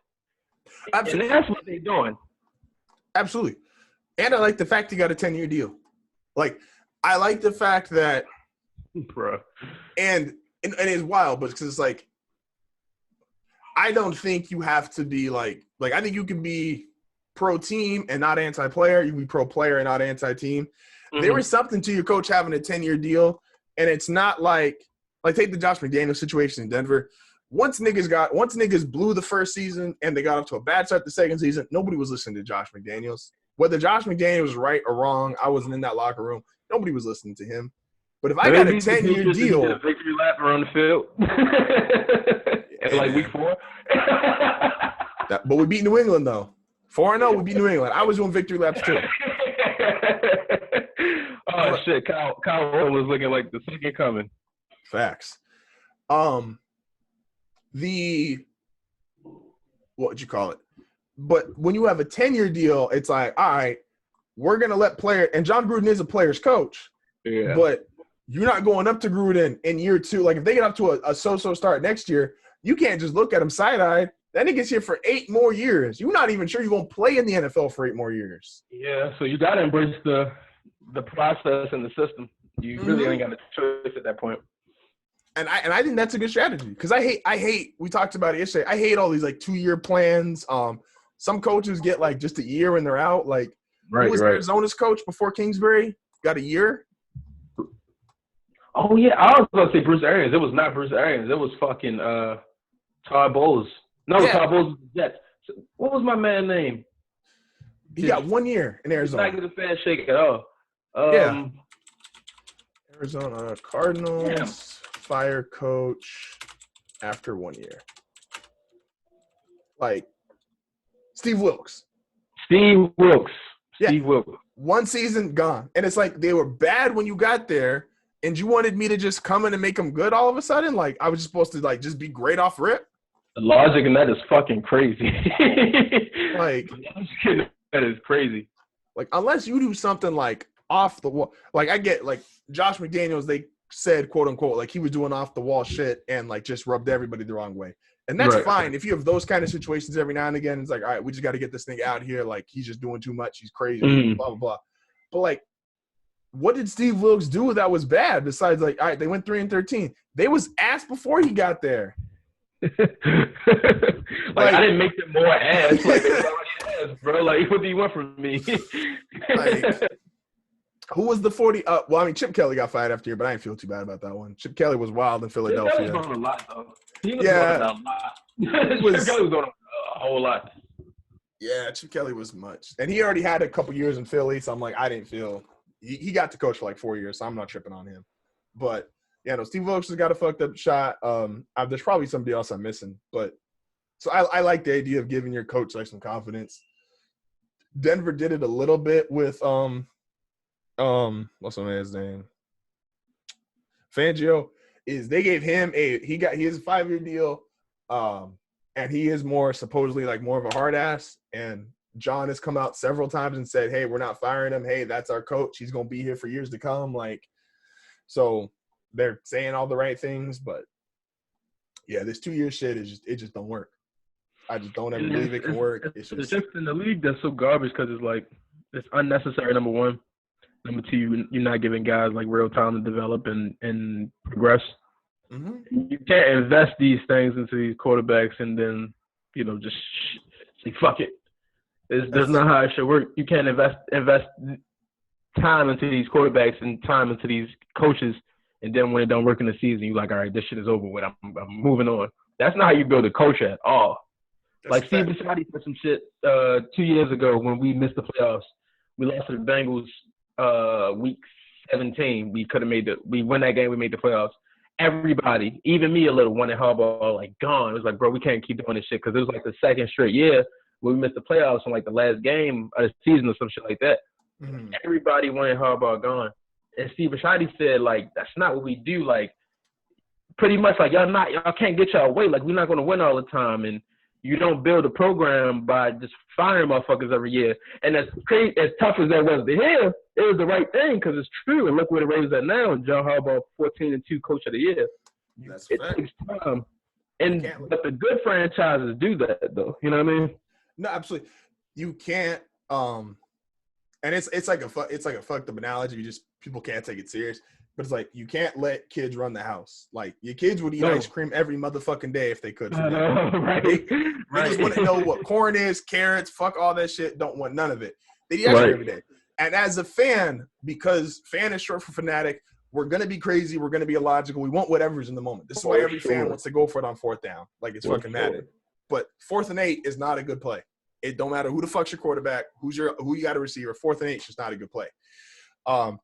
And so you need guys who are just going to say, no, this is what we're doing. This is how we do it. That's like the one thing I respect the hell out of the Steelers for. Like, them niggas said, this our coach. Y'all might die before we get a new one. Like, we've had 3 since 67. Like, you going to learn. You might not think Mike Tomlin's not the greatest, but he going to be here longer than you. Caleb Treson to the Jacksonville Jaguars. It's funny seeing Jacksonville like draft people to replace people that they didn't have to get rid of.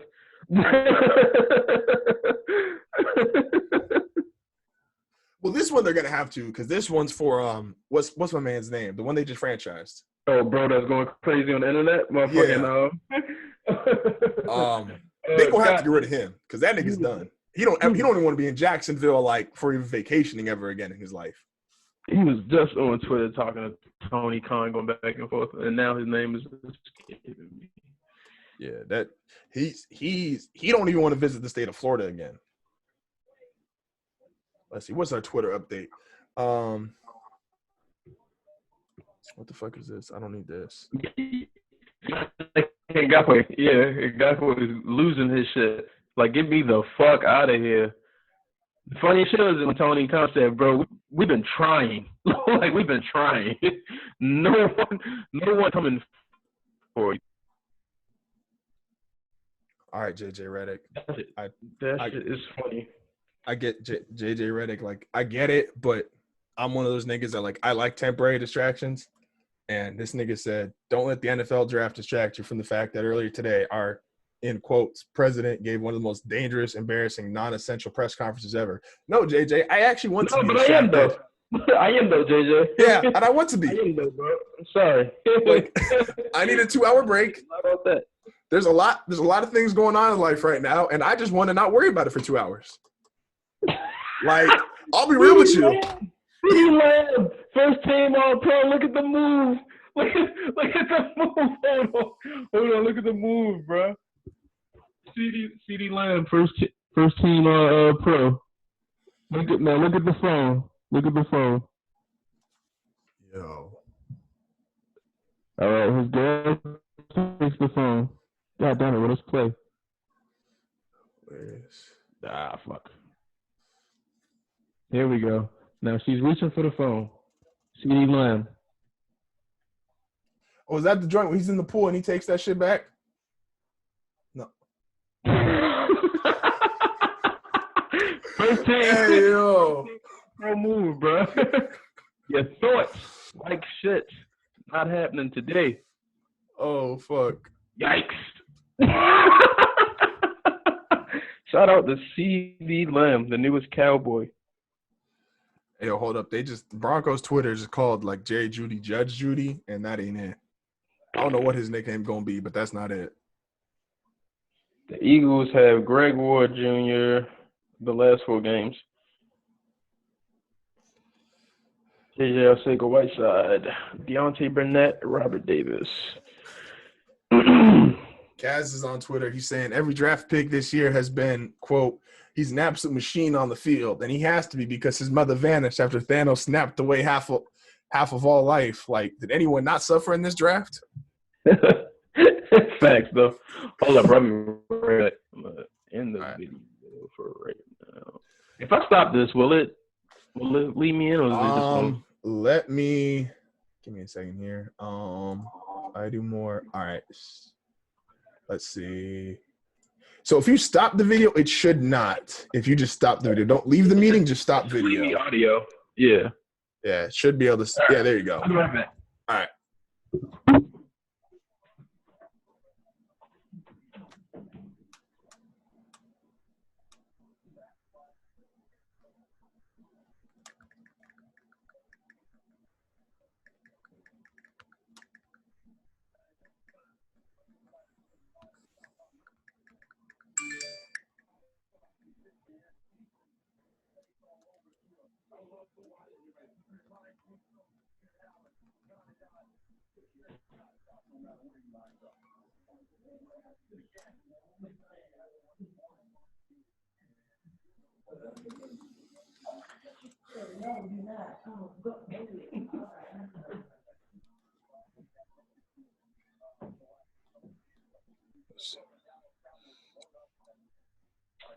All right. 15th pick. Back. All right, is it Justin Jefferson, Philly? Is it Justin Jefferson? Patrick Mahomes said he's trying to have a crib like Cliff, and Tyrann Mathieu was like, "That's why they couldn't afford me anymore." Yeah, he definitely was. He was fucking Cardinals, Texans, and now Super Bowl champion Chiefs. Yeah, no, that fucking pool video is still nuts. Him jumping out that pool is crazy. It's fucking crazy. Texans interested in moving back into the first round. Are they? Are they? Bill O'Brien gonna fuck that up. I wouldn't even want extra draft picks from the Texans. I'd be so scared as a fan. I'd be like, nah, nigga, we don't want to draft this year. Trade our shit to like 5 years in the future when this nigga's fired. Man. That's what I'm waiting for. I'm waiting to see a team that can pull that off. And I know there's like a limit on how far into the future you can trade, but like if you was like really nice, like if you are like if you're the 49ers, you the Ravens, the Chargers could probably do it. Like if your team is set and you're just like, hey, fuck this. Who want to trade a 2025 draft pick with us? Wow.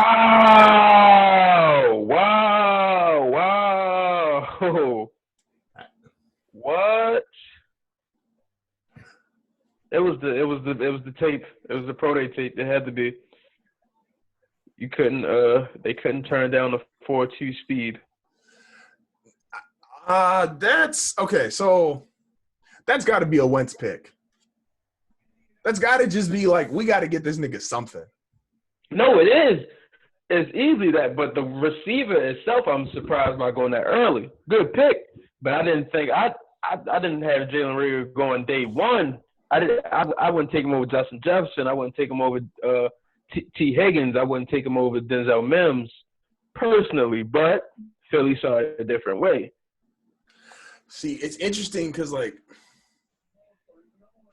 unless the only thought like, and he was gonna be there in round 2, yeah. Like this is a reach. Yeah. Like if you got Jefferson, man. Justin Jefferson don't get past New Orleans, do we? Justin Jefferson gotta be day one. Fuck, don't let Justin Jefferson go to the Chiefs. Shit. Yo. God damn it, man.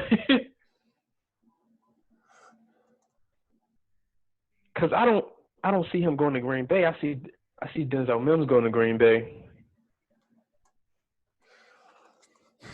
He don't get past New Orleans. I don't think he does. I could be wrong though. I could be super wrong. The Chiefs just don't need a receiver. That's really no. They don't. That's the fucking problem. They really don't. Like, they really don't know. The only thing I see with this, and I don't know if this is their way of thinking, but like,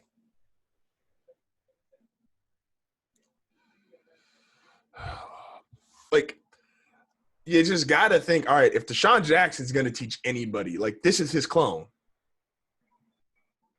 This is Deshaun Jackson coming out of Cal. Because Deshaun's never been like Deshaun's not teaching like Justin Jefferson how to run routes. He's not teaching him how to, catch the ball in traffic. Like Deshaun Jackson has done he's done it very well. He's done one thing for about 10 years. And how the fact he's still that fast after 10 years is kind of nuts. For real though, because he's still blazing defenses when he's healthy. And so if you have these two, good luck, and if Deshaun's healthy, but this is like the one guy he could teach how to play. If that's their thought process, I don't know. That might be a little too simple. It could be, but it could be. It's like, do they still have Alshon under contract, or is Alshon gone? I don't know his contract situation. He could be a free agent. I mean, if he's definitely got to be there still, because if he was a free agent, I feel like he would have got picked up already.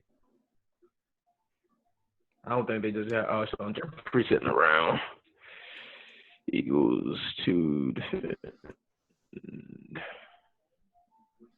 Yeah. He's under contract still? He's still in Philly. Yeah, he's still in Philly.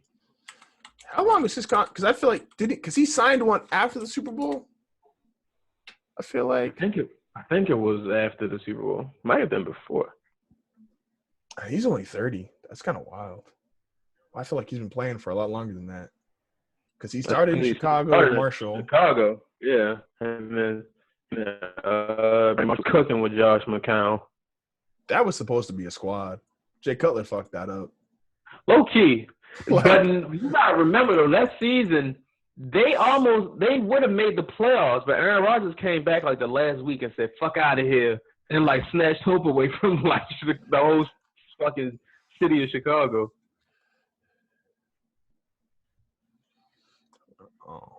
His numbers he has not played 16 games since the Super Bowl year. Like he's played 16 games only 3 times in his career. He's getting up there. I don't know, man. Wait, who was that you just said hasn't played 16 games? Alshon was played 16 times in his career.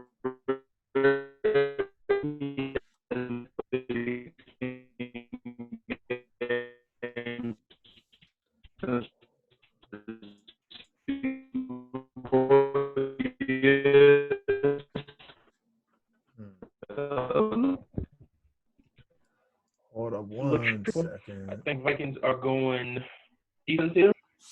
Which way? Check in with them. Yo, what is this game that like niggas just keep getting hit? Like, what the fuck is this? Man, these damn kids are doing anything these days. But these are like adults, I think. Mentally. That's fair. Mentally. Fair.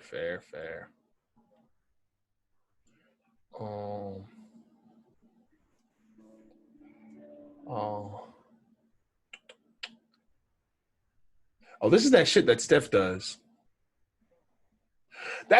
Someone brought that up. And I'll save this for when we talk about Last Dance with Will. But Steph definitely had a Scottie contract. It's just in 2014. For the numbers. Yeah, like Steph was getting $11 million a year winning unanimous MVP. Like Scottie's numbers look nuts, but Scottie signed that in 91 or 90? Like, and I'm sure in 1990, I think, or 91, one of them. Yeah, and 1990, you getting like $2.5–3 million a year. Like, you doing good. Like, you doing real good. You just, you turned into one of the 30 greatest players ever, and it's like, all right, man, nigga, you need to make more than $3 million a year. And then his damn fucking wife, ex, whatever the hell she is, got the audacity to be like, yeah, I cheated, but that nigga made good money. Man. Scottie is living it's cheaper to keep her lifestyle. Nigga's also got like 8 kids. Shout out to Scottie for signing that contract, because that shit is crazy. And I understand him wanting the security and everything like that, but like I always say, man, sometimes you gotta have faith in something. Sometimes you gotta have faith in something, bro. And you gotta bet on yourself, man. Sometimes you just gotta bet on yourself. Fuck even betting on yourself. You could have just been like, all right, I'm good enough to not get cut. I know that for a fact. And this nigga Mike is nice. I just hang around here for a couple more years. I'm getting more than $3 million a year. And see, like, motherfuckers like, damn, they didn't take care of Scotty. They didn't take care of Scotty. I'm like, number one, bro, don't be expecting these white people to just take care of you. Scotty should take care of himself. When has a white man ever willingly gave a black man money just for the sake of it? Like, never. And then on top of that, the owner told you don't take it. And he said, if you take it, you know my rule, my one rule. Do not come to me looking for renegotiations. I don't do it. That's the thing that like makes it like it'd be one thing if it was like if James Dolan did that contract, all right, niggas looking at James Dolan funny. But like everybody said, yo, don't do this, don't do this, don't do this. And I get the owner saying, like, I fine, sign a shorter deal because I'd rather you sign a 3-year deal or 4-year deal than talk to me in 3 or 4 years. Like, Justin Jefferson next to Adam Thielen. Catching for primetime Kirk. Hey, man, Kirk Cousins, if that's your boy. Jesus, grew from 5'7" to 6'1" junior year of high school. Some of us have it, some of us don't. Patriots trade pick to the Chargers. So the Chargers are back in it, and the Patriots have traded back. I was like, I went from probably like 5'6" to 6'4". Jesus Christ. Dead ass, because like my best friend, we were definitely the same height. Like starting our freshman year of high school, and then he topped out at like 5'8", 5'9". Right. I was like 6'5", 6'6". Like, yo, what's good? What's good, my guy? Justin Jefferson to the Vikings. That's a good. So they had to replace Stephon. They had to do it. Yeah, this is kind of like a staying pat. And like this is your last year paying Kirk big money, and I don't see Kirk. Even if he comes back to Minnesota, he's not getting $30 million a year again. Shout out to Kurt, man. Never left the bandwagon. Kurt never left it. And might be worth leaving. So like this will be good because if Jefferson pans out, and I think he will, especially playing next to Thielen, and Kirk's going to put up numbers regardless of like playoff results. Is next year, because who's going to be coming up on contract for them? See, I don't know enough contract situations for teams like outside of Denver. But, like, they're going to have a lot of flexibility because if they get Kirk on half what he's making now, that's $15 to $20 million a year they're going to be able to put away. Right. But I guess that worked out for everybody. Diggs got to go to a new team, and I like Diggs in Buffalo. Fuck, man. Okay. All right, so we in a spot now where New Orleans is going Jordan Love or Kenneth Murray. That's what I'm feeling. Also, so Justin Jefferson. We can still end up with Patrick Queen, though. Justin Jefferson, you kind of wild for in a suit inside your own house, dog. You wore a suit to go nowhere. Like, I get it. It's a moment. It's a big moment in your life. But you wore a suit to go nowhere. Bruh. Like. Who are these black people in Rick Stillman's house? Like. So this is interesting. The Chargers traded back in. Who the fuck do the Chargers, like, need? They got their quarterback. Their defense is stacked. Unless they want to go defense again. Unless they want to go defense here in this spot and go. He's going to just break down the Patriots Chargers trade. Yeah, unless they go Xavier. Because who's the safety next to Derwin James? Nasty too. Chargers have Chargers depth chart. I know they had another good safety next to Derwin James. I'm just not seeing his name right now. I'm just not thinking of his name. 2020 depth chart for the Chargers. Defense. Rayshawn Jenkins. Yeah. They still got Desmond King too. That's what I feel like Desmond King played a lot. Like I feel like they were doing a lot of three corner, one safety because Desmond King I remember seeing on the field way more than like no offense to Rayshawn Jenkins, but like damn, that's I've seen Desmond King a lot. I don't know. I don't know. This is interesting what the Chargers will go with in this spot. Yo, like this is what I'm saying. Like the Chargers are like, this is annoying because like the Chargers could be probably like top to bottom the best roster in the AFC West, and then like you got Kansas City and Mahomes next to them. But look at like just their roster. Like Keenan Allen, Mike Williams, Brian Bulaga, Mike Pounce is on the line, Trey Turner's on the line. They got Henry Hunter, Austin Eckler. Now they got Justin Herbert, Bosa, Joseph. Hunter Henry. You said Henry Hunter. Hunter Henry, yeah. Bosa, Joseph, Ingram, Denzel Perryman, Hayward, Chris Harris, Derwin James. Like who the fuck are they trading up into the first round to get? Like who? Maybe guard? Another guard? Like I don't even know. They are about to make the selection. It could have to be guard because like everything. I don't know where the fuck else. Draft another quarterback, niggas. Get Justin Love just to piss off. They got Kenneth Murray. They are fucking Kenneth Murray. What the? Oh, hold up. I mean, he's not. Obviously, he's not Isaiah Simmons. But we did say linebacker was the one spot they might feel like they could get a little better at. They had solid players, maybe not like a great player in their mind. Just trade back, man. Just trade out, man. Just build the picks. Because New England's gonna take Patrick Queen. I feel it. I know it's gonna happen. Well, what's New England's next pick now? They just traded, so New England's not going again until. Yeah, they might have got the Chargers second.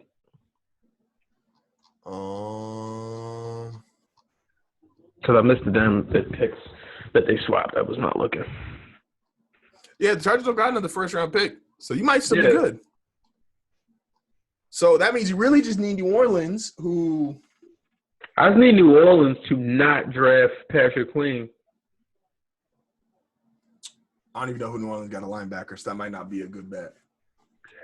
I don't know who the fuck. I don't know who starts a linebacker for them. They had DeMario Davis. I don't know if they still have DeMario Davis. If anything,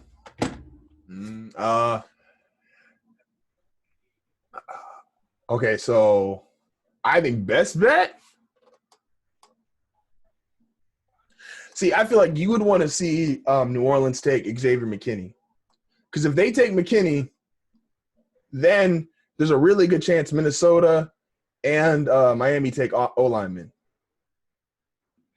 Yeah, Kiko Alonso, DeMario Davis. But he doesn't play. He's middle, and they don't need more middle. But they could use it, though. Kiko Alonso, I'm still – yeah. I know he's good. I just never saw him play. They probably take Patrick Queen, which is fine because like I said, the Ravens are in a great spot, so they could take pretty much anybody with that 20th pick, and I'd be happy because it's value. But if they trade it out, that would be fine too. Yeah, no, that would be if I'm in their spot and it's not like I'm probably putting 3 guys on my board that I'm like, all right, these are like the guys I want, and if they're not there, like get me out of that spot. Because I'm super high on Denzel Mims, high on Michael Pittman is still there. He'll be there day 2 for us to grab. Laviska Shenault, he'll still be there. So they have wiggle room. If Patrick Queen isn't there, it's always a possibility the Seahawks can grab him before we do one pick in front of us and shit. But I don't think that's going to happen. It's about to be interesting. Interesting. I'm trying to figure out. I haven't seen her name. The girl that's been introducing all these players. Like I haven't seen her name pop up once on the screen. Who is that?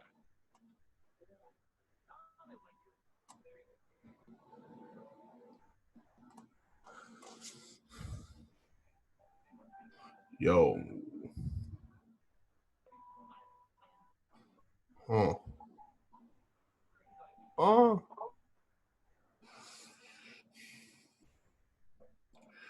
Okay, so we got a couple of Man, I'm thinking Kaz might be right. A lot of these niggas do got like some sad Wild backstories. stories. Like, damn. They Like, got like wild stories and shit going on. yeah, like persevere, but damn. Man, God has put these guys through some shit.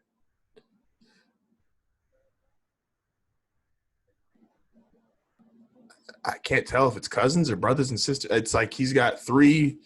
They're either his cousins or brothers and sisters, but three of them have Down syndrome. Oh, Jesus. One's got it really severe where they're in a wheelchair. Damn. Yeah, man. Pray to y'all. Y'all deserve this money coming your way. Hopefully. Hopefully y'all don't do some fuck shit, but you know. Rule of thumb. Whatever Adrian Peterson did, don't do it. Dog, super don't do it. I did not know Adrian Peterson was in debt like that. That shit is crazy. And that nigga's going to the Hall of Fame. First ballot, without a doubt. Like, I think I know and I don't know his exact situation. He might have loans that are unsecured or that are secured, meaning they're attached to something. But if it's just a bunch of unsecured loans, that nigga's probably filing bankruptcy than signing his last contract. Like, that nigga's probably filing bankruptcy, letting the government take everything, and then signing like a 1 year, $2 million or 1 year, $3 million contract, whatever he gets at the end, buying a house and living somewhere and chilling. Like,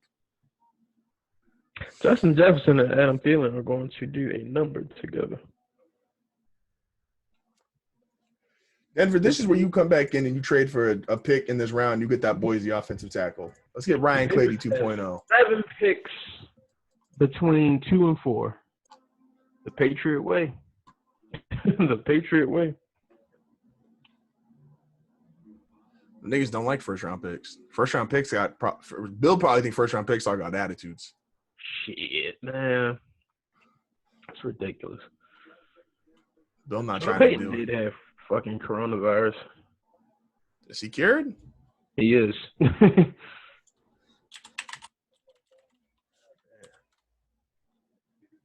I'm saying it's an off-season program this spring. Sean Payton says there will be no OTAs. He said, bring your ass in July and be in shape. Brandon Marshall says Sean Payton is the problem for the Saints. What? The wide receiver, Brandon Marshall? Yeah. Yikes. Yikes. That's a take. That's a hell of a take. That's like an all-time take. That's like an all-time take. Yo, no, okay, so this is like more wild. He said Sean Payton's the problem because if you have an offense with Drew Brees, Alvin Kamara, and Michael Thomas, y'all should be winning more. Brandon, may I remind you, my nigga, in 2007, we had you, Jay Cutler, Brandon Stokely, Peyton Hillis. Nigga, what? And you telling somebody else they should have won more? So you got some nerve, you son of a bitch. My nigga, you got some nerve. You went from there to Chicago, and you had Alshon Jeffrey, you, Matt Forte, Jay Cutler, and you telling another nigga he should have won more? Yeah. Am I wrong? You're not. Like, Brandon Marshall, you were like super the wrong guy. You're not wrong. Like, it'd be different if, like, it was a nigga who played with, like, some ass people around him, and he was like, yo, dog, if I was on that team, I'd have done it. But you played with good players. Yeah, played with a lot of good players. Like, man, I'll never forget. Brandon Marshall got me, like, the most hyped and most disappointed in, like, a 4-hour stretch. It was a Monday night football game against the Patriots. All right, baby, we still in it.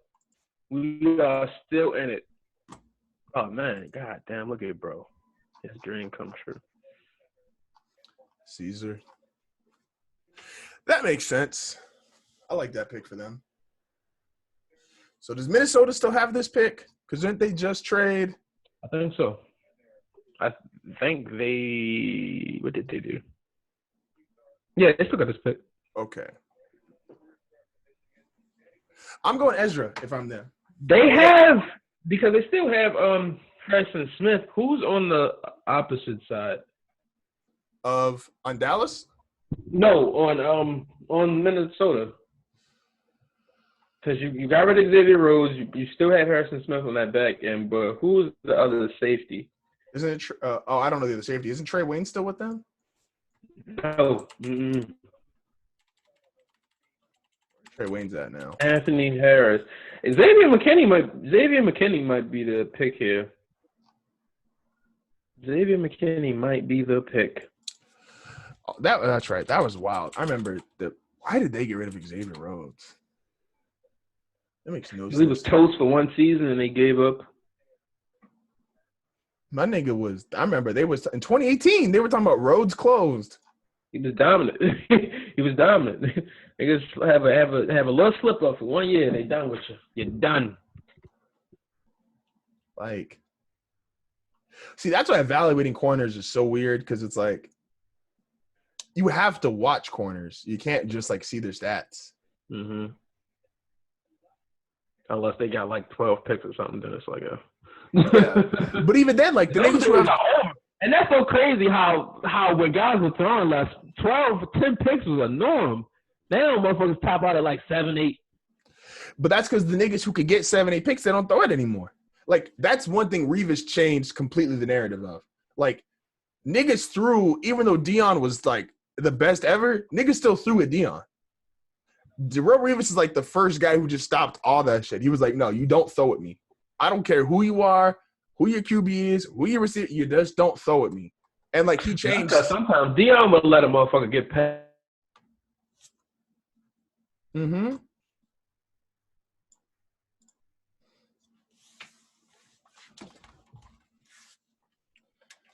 And like that's something that like niggas need to do more of because yeah, like Gabe, I'd rather you have like 9, 10 picks and you changed 3 or 4 games because you got those 9 or 10 picks. That's a bigger deal than just we played 10-on-10 football. Remember Mickey Williams and Sean Payton got suspended for the season? Yes. That nigga's still not a Madden. There was New Orleans coach and New England coach. He's never gonna be back on Madden. Yeah. I remember that shit, man. That was like the most random, like he was like the most wild coach to get suspended for a year because I swore everybody liked Sean Payton. Truthfully.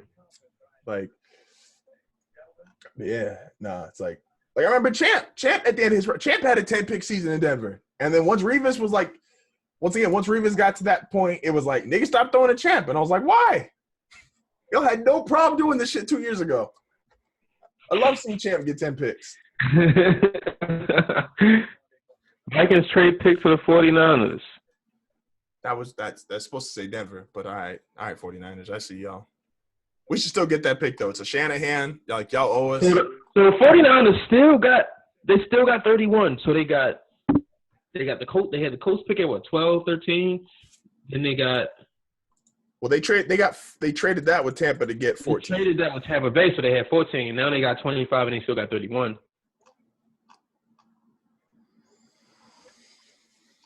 Who did San Francisco? They at 4. So they got killed. See, what's nuts is like San Francisco's defensive line. They're gonna lose. Who is it? Richard Solomon. I think they didn't re-sign, or one of them they didn't re-sign because they had all those first-round picks and they just let one of them walk. But now you get Kinlaw. Solomon Thomas is still there. Eric Armstead they re-signed. Who did they let walk? I thought they let one of their D linemen walk. Well, they traded DeForest Buckner, but that's it though. Oh, okay. Do they go D line again and just say fuck it? We running this back. We're like the world's scariest front seven. I don't know, man. I think they're going linebacker.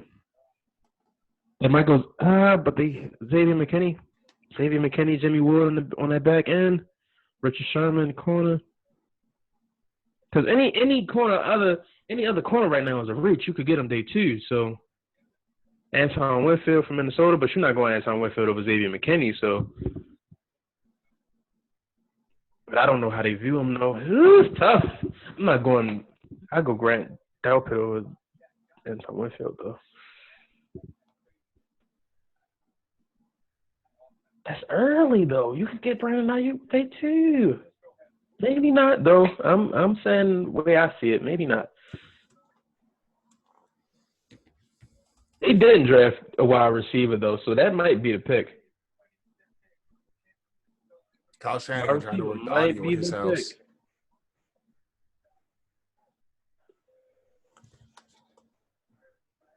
Kyle Shanahan, you got way too much Yep. money to be like having Wide audio receiver problems. was the pick. When Brandon Ayuk. Brandon Ayuk is a good wide receiver. I like Denzel Mims over Brandon Ayuk though personally. So Michael Irvin, that was brilliant insight. Nigga said Justin Jefferson could take short plays and make them long plays. Thanks, bro. I know why you made the Hall of Fame. that was the John Madden school of broadcasting. Nigga said he's good. He real good. To win the game, you got to score more points than the other team. Like, damn. Just damn. See, it's so funny looking at all these guys get drafted from the Pac-12, and I'm like, damn, you fucked my team up before. Hate to see it. Hate to see it. Yeah, see, I don't got a college team, so it's like all these niggas is like, I'm cool with all of them right now. I'll start hating in a year or two if they start torching Denver. Ooh. Yeah, Herm got a good program going on at Arizona State. You got Marvin Lewis on that squad. Thank you, Jackson, down there too with him. I forgot he was the coach down there. Mm-hmm. He putting together a good program. So Brandon Ayuk, let's see what they got about him. Oof. A run after catch specialist. That's the thing about him that made me. If he would have went to the Ravens, that's the one thing about him. I was like, all right, I like that because he set like a kick return per yards record at Arizona State. He went for like 38 yards per kick return. Damn. Yeah, he's a fucking animal. Nigga, you related to Devin Hester? You just changed your last. That'd be sick if you changed your last name. Like you faked that shit. Motherfuckers ain't know. Like, that'd be sick. Like you got the dreads too. Like my nigga. Like hold up. That would like, be fucking sick. Like you know this nigga named Devin? Nah, I never met him before. Nigga picked you up from class, bro. I'm shocked that like that's fire though. Brandon Ayuk and Debo, George Kittle, fire. That's a fast guy that he needed. They did need a burner, and they got it. Especially because they looking to trade fucking Wichita, so. Yeah. I'm shocked Devin Hester didn't get like more niggas drafted. I feel like the only dude Devin Hester helped get drafted was Percy Harvin. And like Harvin was already going to go high anyway, but like I feel like he got pushed into the top end of the first round because of Hester, because of what he could do on kickball. Also TiVo and Jesus. That team is going to have a fire documentary in like 10, 15 years. No, Florida needed Tim Tebow because Florida needed God in that locker room.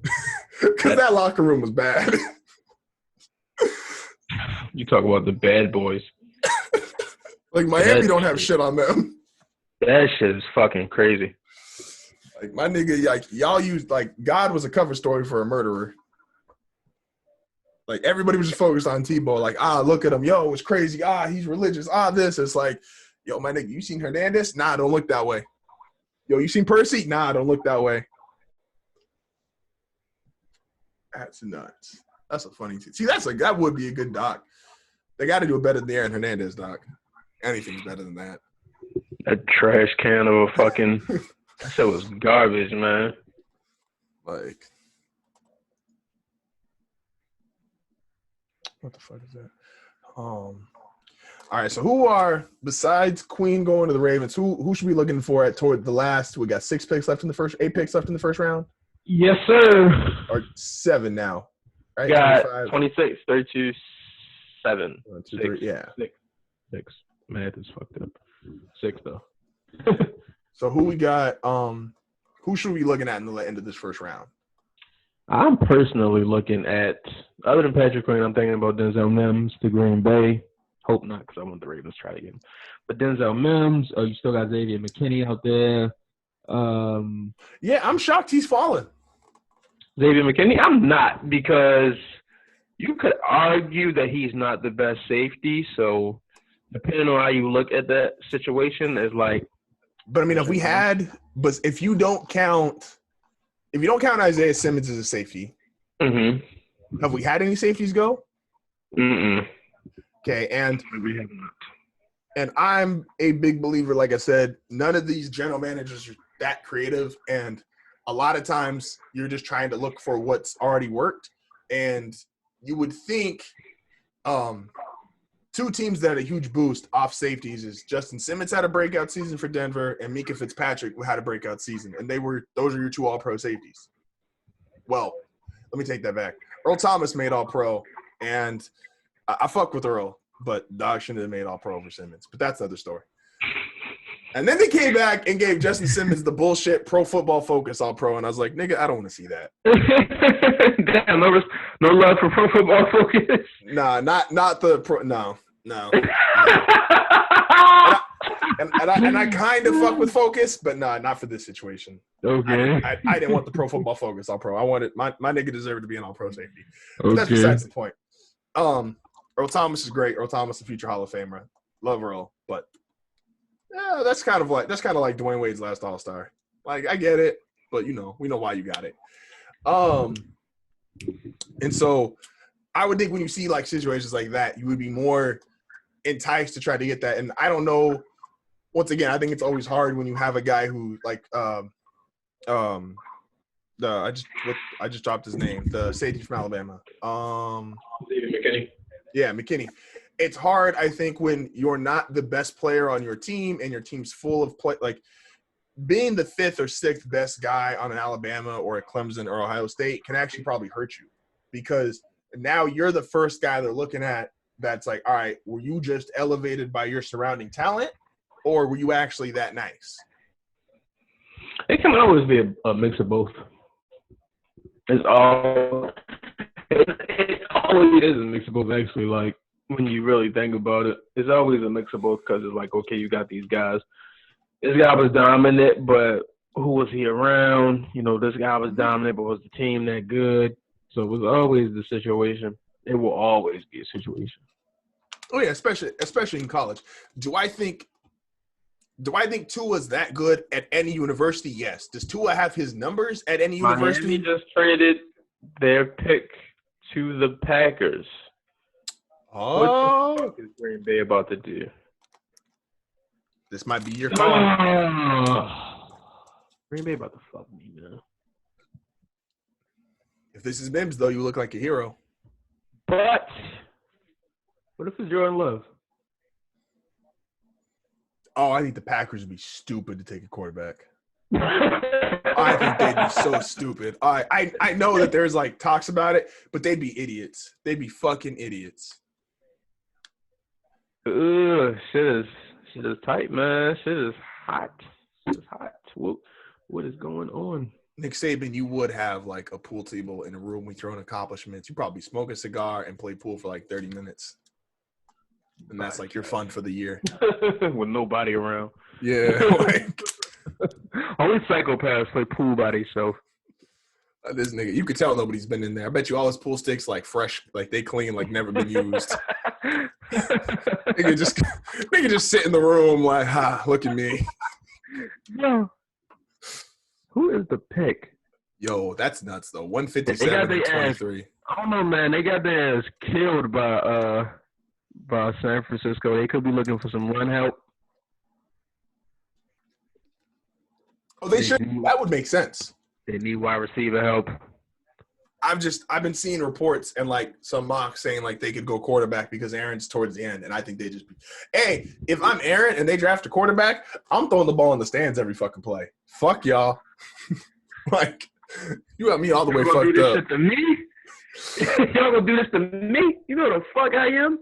Like, Aaron Rodgers is still great, even if he's out of his prime. Fine. Aaron Rodgers not in his prime is better than 98% of niggas who've ever played this game. And Green Bay selects. Jordan Love. It's fucking lit. It's fucking lit.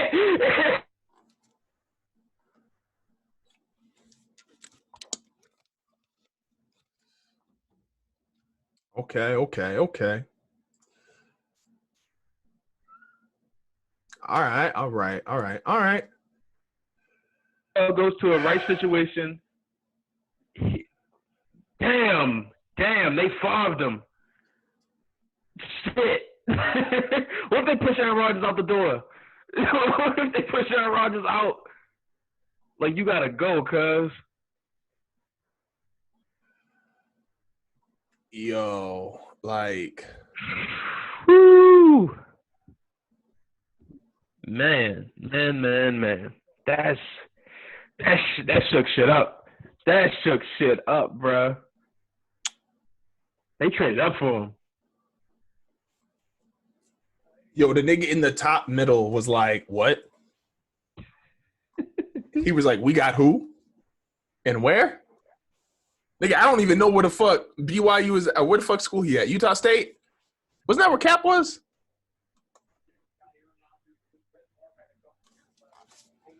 Am I tripping? Wasn't Cap Utah State? No. Nevada. Nevada, there we go. I was like, the uniforms look similar. Yo, I know Aaron Rodgers is pissed. Oh, yo, hold up. Aaron Rodgers might throw 40 touchdowns next year.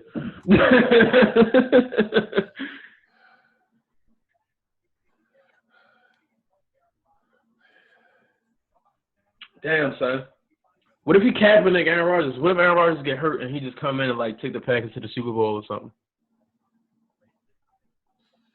Yo. That shook shit up, son. Like, that shook his shit up.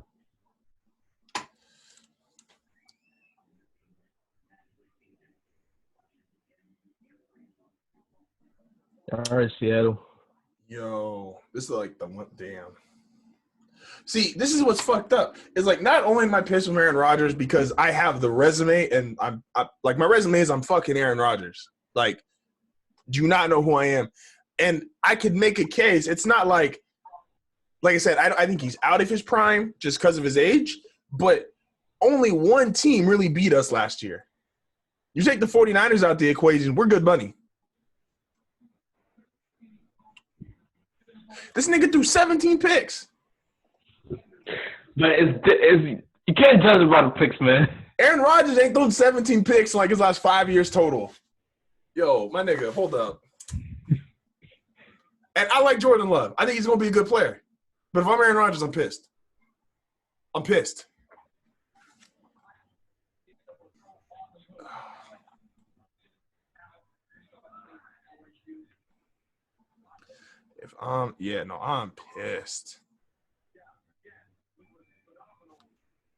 Man.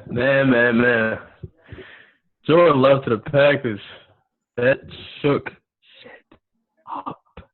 Shit is shaking up, man. Damn, oh, Odell. Man, no, damn.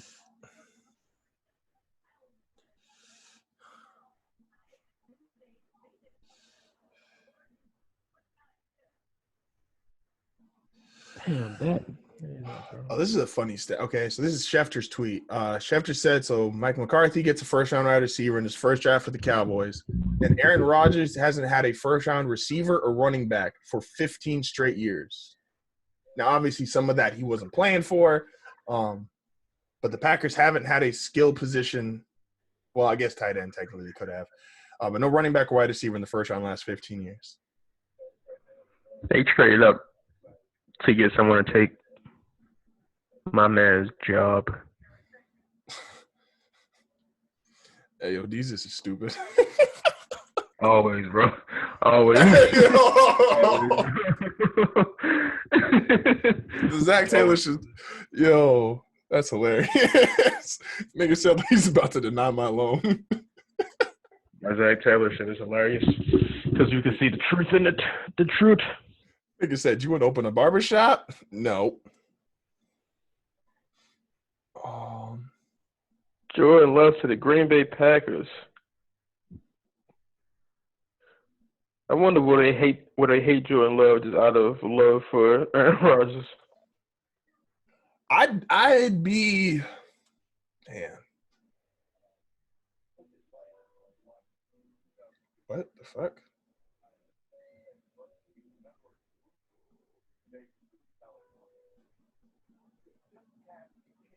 What the hell is this nigga doing?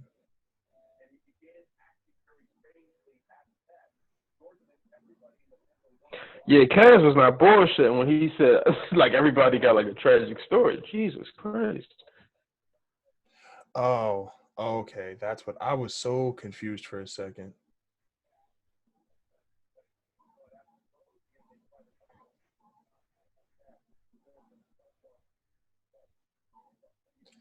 Okay, that's reason. That's a whole different nigga. All right, I was tripped out. I thought that was Top Dog, and I was like, I was gonna say something disrespectful, but Top Dog might find out where I live and shoot me. So I'm gonna keep to myself. Keep it low, my G. I was like, I thought it was him, and I was gonna say like that's a wild tweet, but it wasn't him, and I was like, all right, well, I'm not. That's like the wrong nigga to be like, nah, him and what's Quality Control's tip? Who's the CEO of Quality? P. Yeah, I'm not fucking with either of them. They good. Like, I'm not questioning decisions. I'm not questioning who they sign. Nothing. I'm good. Respect it. Yeah. Now some guys got that. Some guys like you. Man. Last two quarterbacks taken off. The last two quarterbacks taken, number 26, were Paxton Lynch and Jim Drunkenmiller.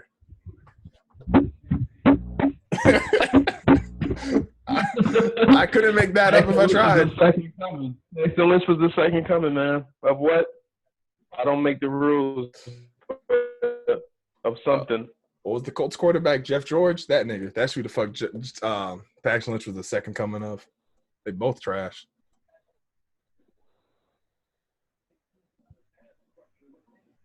Damn.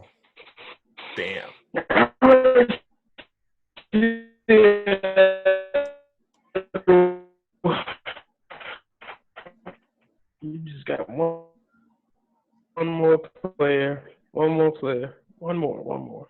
And we get out. Justin Jefferson to Minnesota. I like that. I really, really do. Yeah, the Eagles not taking Justin Jefferson are kind of crazy, but they gonna kill Adam Schefter tomorrow. That WND shit. Yeah. Yeah, he baller. Even if you feel that way, you gotta keep it low.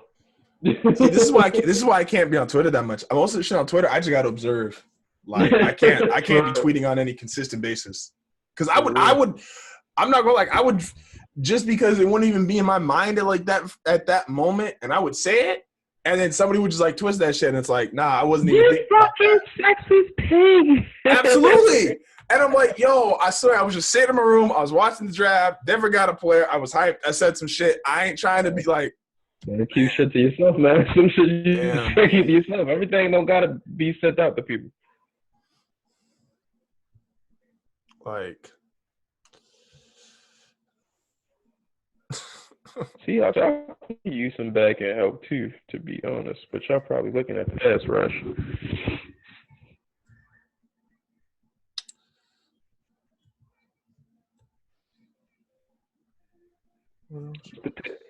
Oh shit! What's the pick, Goodell? What's the pick? Nigga, Arizona. Oh man, I don't even want to talk about that. We distracted from coronavirus today. What the fuck? Who is this chef? Seattle selects.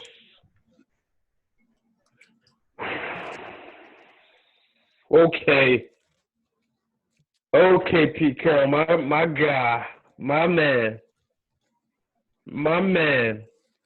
Patrick Queen is the next Baltimore Raven linebacker. It is up. It's fucking up. Patrick Queen, LJ Fort, line in the middle. See, this is a Pete Carroll pick, but this is probably the one thing I don't fuck with Pete Carroll over. Is I think Pete Carroll, I think it worked for him when he first got in, and like he knew all the college niggas coming out, so he didn't. His board was probably the most unique thing in the world because he had actually seen these guys. He had coached some of them, played against them. Now I think sometimes he does like the Gruden shit or like the Raiders shit where he reaches on someone just thinking that he's smarter. Because Jordan Brooks is not a first-round pick. I'm not even trying to shit on Jordan Brooks. I know I haven't seen his name the last like 48 to 72 hours. Like, also, if you're a linebacker in Texas Tech, like that has to come with an asterisk. Like, my nigga, y'all games is 60 to 63. Like, that has to come with some kind of an asterisk. The Big 12 they've been playing some D lately. They've been playing some D. Nigga, that's like Houston holding niggas to like 110 or less. See, we take Patrick Queen. We are good, Brad. The depth that we can get in day 2 is perfect. We can still end up with T. Higgins day 2. Still get Michael Pittman day 2. Laviska Shenault. Green Bay traded up to get the quarterback, so I don't see any of these other teams taking Denzel Mims before round 1 is out. And oh my God, please, for all that is good in the world, just let the Chiefs draft defense and keep it moving. See, this is what's gonna be funny too about this virtual draft is like this is gonna get a lot of people fucked up because ain't nobody gonna feel bad for these GMs or head coaches now. These niggas all got nice houses. Like, y'all all got nice houses. Y'all all got things in there. Like, I don't feel too bad for you. Like, some of y'all might have got some raw chances, but paycheck was nice. Okay, so last 4 picks. All right, so Baltimore, Tennessee, Miami, Minnesota, and then the Chiefs. Fuck the Chiefs. Oh, no, 5 picks. I'm tripping. We need a coverage linebacker. We need a linebacker that can play east or west. We got to go up against the got to go up against the Nick Chubbs of the world. Got to go up against the Joe Mixons. Got to go up against the goddamn the John Connors. Need a linebacker that could cover tight ends. Need a linebacker that could cover period. Patrick Queen is the guy for this pick. It is plain. It is simple. Go Patrick Queen. Interesting. I'm curious. Yeah, see, even seeing all the college football guys go like they kind of go crazy over this right now. Like my nigga, you took a Texas Tech linebacker. But Pete Carroll does good with these kind of guys. He develops. I'm just curious. Is like let's say his scouting team is cold, right? Like they're just on top of all their shit. Wouldn't it still be better to take the guys who other people got rated like 2nd, 3rd round picks in the 2nd and 3rd round? Because then you could almost just take a risk on your 1st round pick for a guy that is quote unquote a 1st round grade. And if you're going to develop anyway, you're going to have you're not going to lose the chance at developing some of these chance guys. This is true. Like I just, it's like. People that what would be the example? Like if you fight and like your left is nice, like all right, cool, your left is nice. You can still punch like with your right hand, and you can still punch with your left hand throughout the fight. You don't gotta save it and be like, all right, I'm gonna just give him a couple rights, and when I feel I'm in the corner, throw a left. Like you're allowed to fight with both hands. Also, shout out to Atlanta. Y'all gonna get us all fucked up too, because y'all reopening shit on Monday. No, Georgia as a whole. Oh yeah, Georgia as a whole. Yeah, shout out. So shout out to fucking Macon and everywhere else in Georgia. Niggas in Arizona stormed the beach today. Why people can't stay the fuck in the house? Like, geez, just stay home. I got shit to do this summer, man. Niggas, it's a crowded beach in Arizona. Like, niggas got summer canceled, dog. I can't put that out in the life just yet, man. I can't. This semester has sucked ass. I need a good summer. Like, the pick is in. Ray Lewis, C.J. Mosley, Patrick Queen.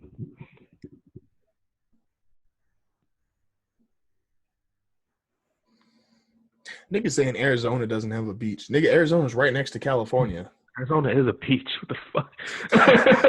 Niggas is on Twitter like, Arizona, that ain't Arizona. They don't even got beaches. Like, my nigga, you ever been to Arizona?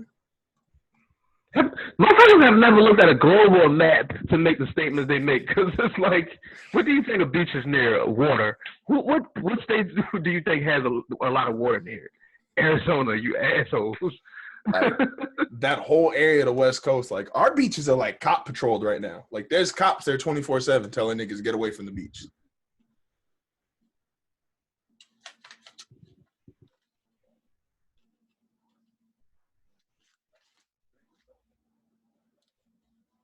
American Idol, yeah, I haven't watched you in I think ever.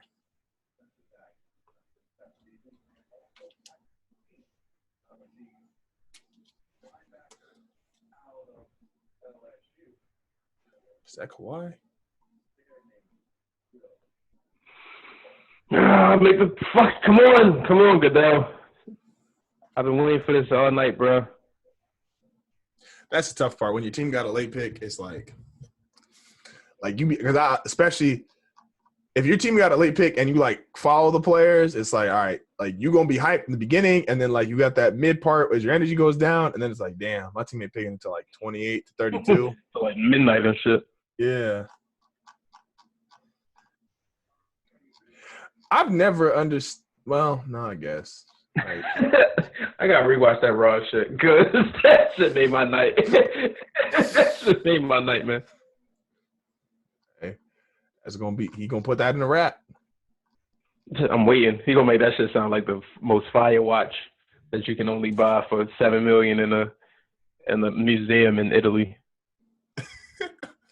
All right, Roger Goodell, why you doing virtual hugs, dog? Come on, Goodell.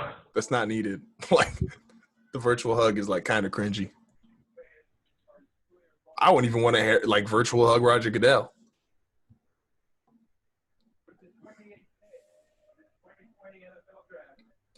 Also, y'all got a lot of money. Like Clarence Campbell, why you don't got a 1080 camera, dog? For $40. At the Wild 480p. Yeah, like my nigga, it's $40. I know you got paid. Like man.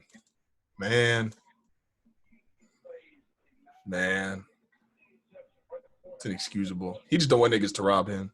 I get it. Imagine running up on Calais Campbell like, give me all that.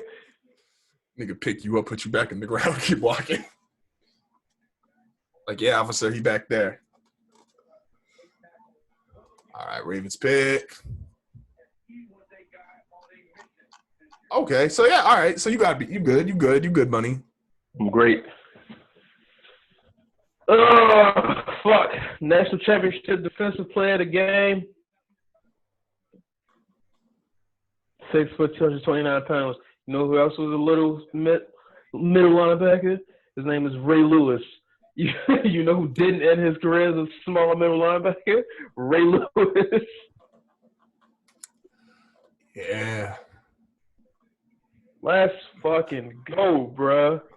I mean, but Ray was kind of a psychopath, too. You got to be a little psychopathic to be like Ray Lewis. I mean, everybody's a psychopath that steps on a football field. Like, what normal person wants to play football? I get that, but Ray hit himself. Like, Ray would hit himself on the way to go hit other niggas. Ray Lewis did eat turf. He literally did that. Like Ray was a little different. And I fuck with Ray Lewis, the player. The linebacker spot is sealed up. The defense is sealed. We need pass rush stuff, but we can get pass rush help. And if Derek will give us a healthy season, we'll be. Like, y'all got Campbell and Wolf. We'll be perfectly. I was like, and now they're more like pass rush, not necessarily getting sacks, but they're like pressure guys. Mm-hmm. And they're good. If you can get pressure on the quarterback with that back end. Oh yeah, no, y'all good money. Cause y'all signed both corners, right? Cause both Marcus, they resigned Marcus before like the playoffs even started. Like, they got Marcus out of the way early, and then Marlon is due up after. He's got the 5th-year option, which they're in. But then after next year, he's due up. Okay. LSU drafted players. That's right. Grant Delphin had the ankle injury because he would have been the first-round pick, I feel like. Most first-round picks by conference, 2020 SEC. Damn, SEC. 2020 SEC, 2017 SEC, 13 SEC, 14 SEC, 07 SEC. Is the SEC a good conference or something? Is that what they're trying to tell me? Maybe they're trying to tell like they do all right for themselves? Yo, that's nuts.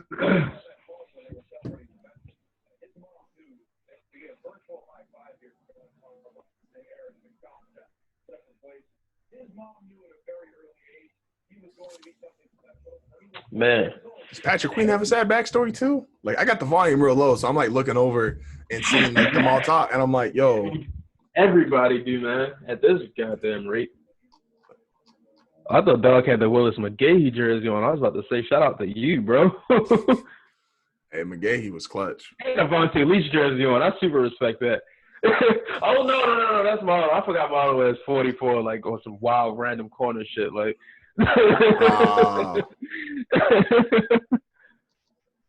Vontae Leach was nice for like 4 years. Yo, Vontae Leach was putting his neck in motherfuckers, like, literally. He was a little short, stubby motherfucker. That nigga was like, I remember, what the fuck is this? No, Will, why would you ever? Why would you ever, dog? Yo, hold on. Yo. Hey, we'll go to hell. We'll go to hell for that one. So uncalled for, bro. Yo.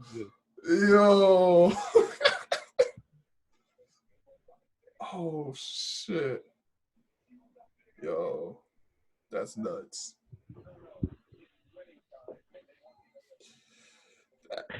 The Texans was up 24-0 on Kansas City and got outscored like by 41 after that. Hey, man. Sometimes you win. Sometimes, nah. Yeah, that was bad. That was bad. That was like – that was supposed to be Watson's run. Watson was supposed to have his moment, beat Mahomes, like show niggas, all right, I'm here, I'm ready. And now he's starting next season. You gotta be quicker than that. He gonna throw a lob and be like, damn, Brandon Cooks ain't DeAndre Hopkins. New game plan coach. He just need a new coach. Fuck the game plan.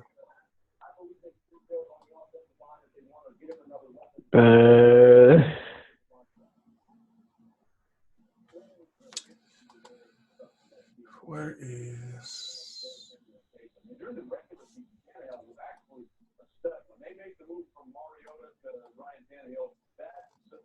Dwayne Queen, Patrick Queen?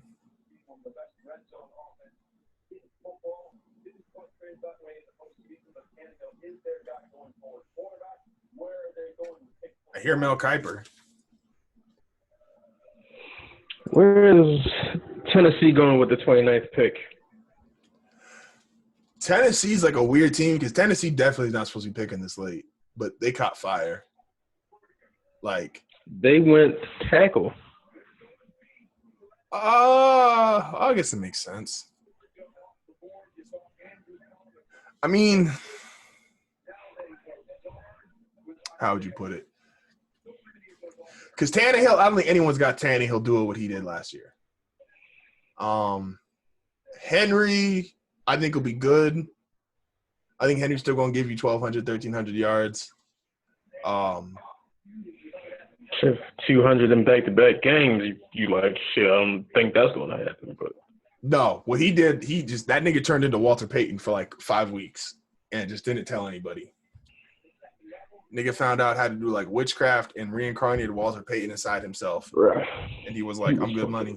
He was hooping.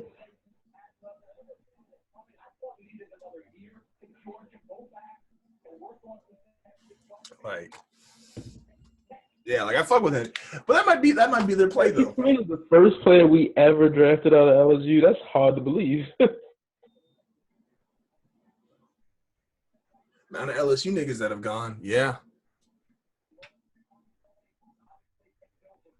It is funny when these like offensive lineman niggas try to dance.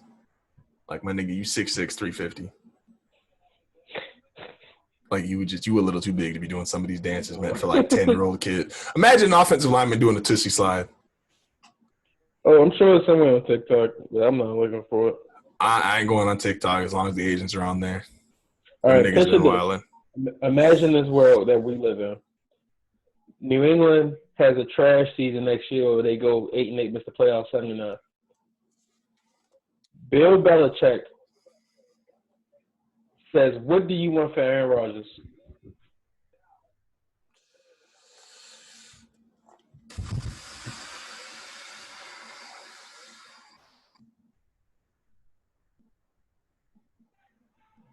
Are we ready for that round? Whoa. Are we ready for that round?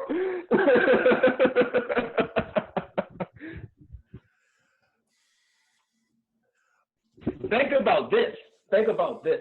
That's nuts because Rodgers, if Rodgers is mad, he could demand a trade. Think about this though. Patriots suck. They go 3-13. First pick. You know who the first pick is going to be. If they get Trevor Lawrence, I'm sick. No, but listen though. First pick. Trade first pick to Green Bay for Aaron Rodgers. They don't need a quarterback. Bill Belichick can pimp the whole league.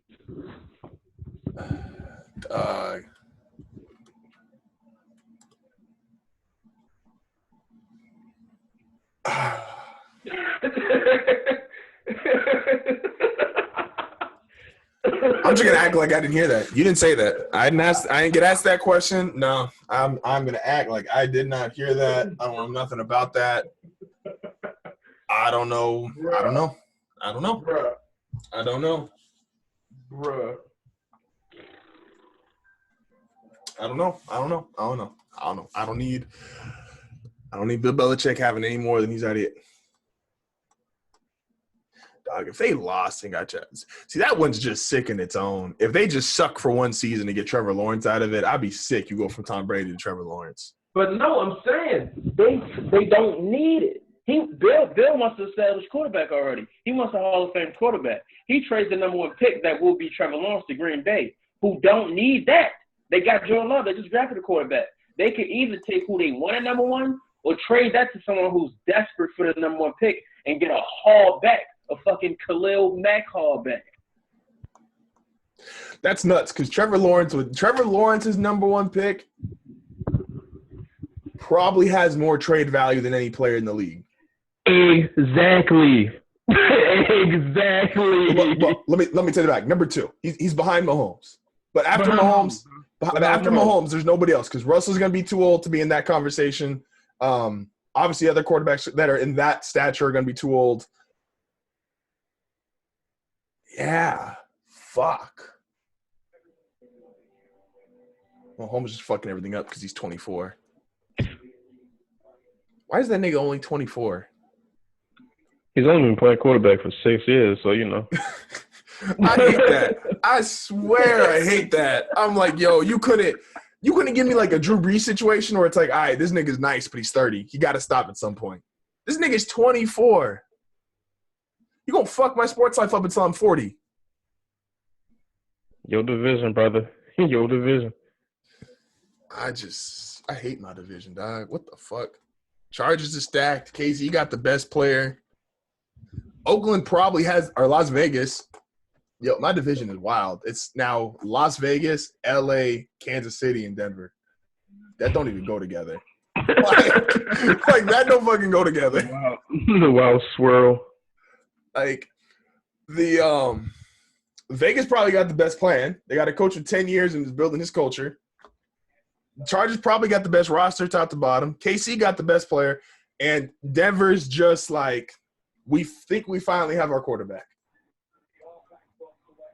The fucked up world, man.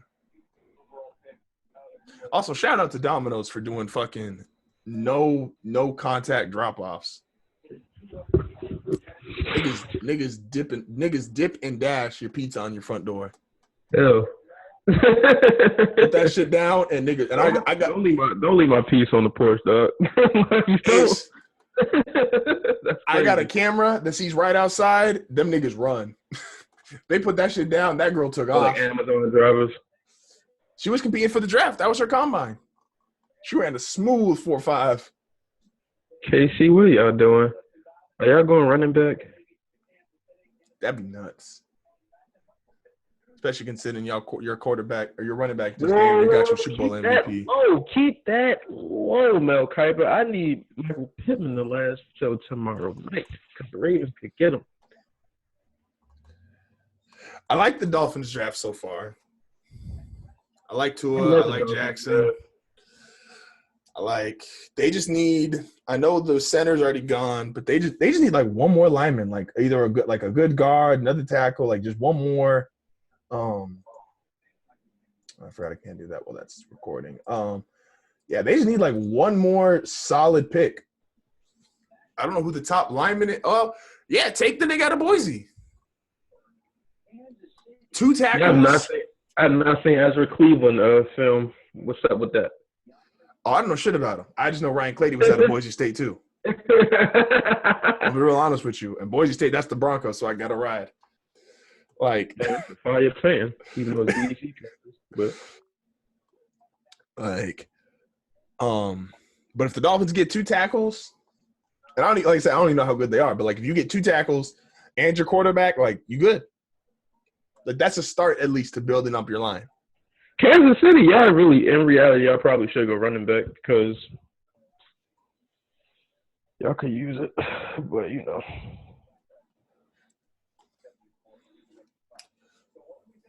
I think what's annoying about Kansas City is like go running back too, though. They could go running back. Them niggas could just play a quarter and probably drop 28 points, and then just do nothing the rest of the game. They just get like they have Golden State type runs.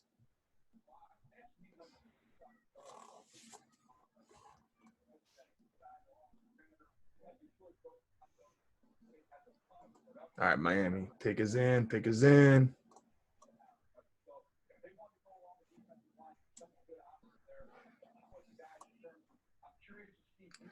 Desmond Howard, you were the number 4 overall pick. I don't even know what was in your draft, but that was a bad draft. Oh, what's with the Desmond Howard slander? I don't even know who was in your draft. That was a bad draft, dog. Bro. And 92, no, homie. They came after 91, which was Dion, Derek Thomas, and all right, am I tripping? No, is that 91 or is that 93?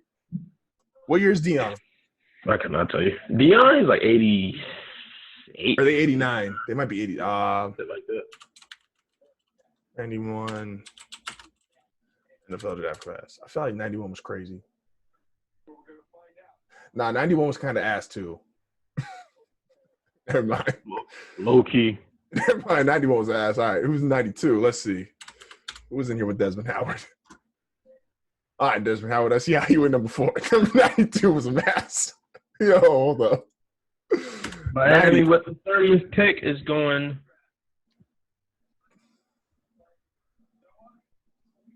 Dog, Drew Bledsoe was the best player. Oh, no, niggas wilding out now. Y'all wilding out now. Okay. Oh, corner? Okay. He's wilding out right now. Shout out to bro, though, for getting that first round check. I'm not trying to pronounce his name. I'll be real honest. He already cashed out on that watch, I see.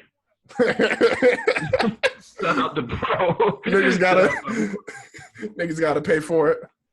They just go to the store like, hey, yo, you know I'm good money for the first round, right? You know I'm good for it, baby. Come on, I'm in there. Come on, now I'm in there. Drew Bledsoe is the best player out of the 91 through 93 draft class. No, never mind. Willie Rofe is in the 93 draft class. All right, he a Hall of Famer. Oh, he come from athletes. That's all he got. It was a 94. Damn, Bengals, why y'all keep showing up for top of the draft?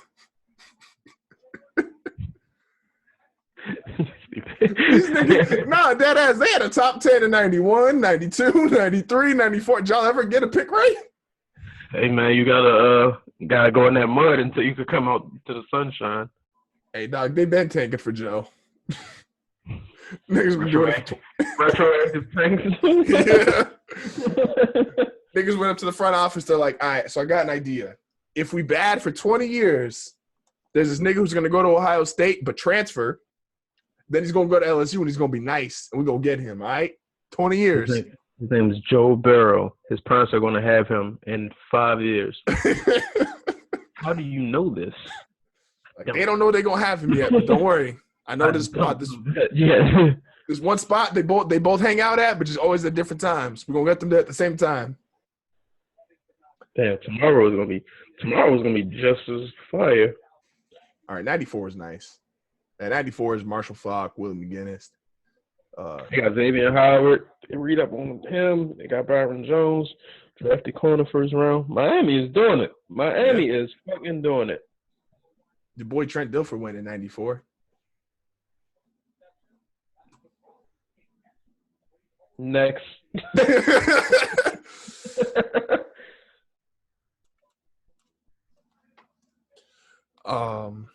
Oh shit, she doing advertising. See, this is why. This is the good part of getting in relationships. His pops is funny as shit. How do you say his name, though? How do you say his name? Not gonna try. I cash out you $2 right now if you say his name correctly. Done. Oh wow.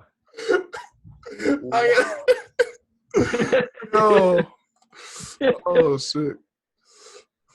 That's like making motherfucker like. I'm not even gonna say that because that's crazy. Yo. Oh fuck. Oh fuck. Let me send this link real quick. Hold up. Minnesota.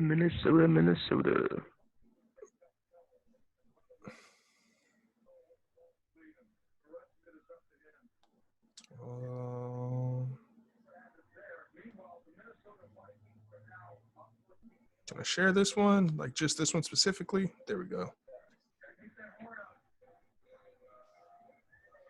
All right, Minnesota, what y'all doing? 31.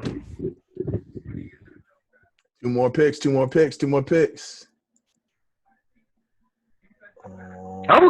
all right, y'all motherfuckers turning up. I did not see that happening. Yeah, I'm still like 20 seconds behind you. Y'all let Lamar Joseph go. Y'all could have went Ross Blaylock in that position, but do your thing. Y'all let Everson Griffin go. You could have went Ross Blaylock out of TCU, but you could go corner out of TCU. Even though you released a corner that you didn't have to. Shout out to y'all.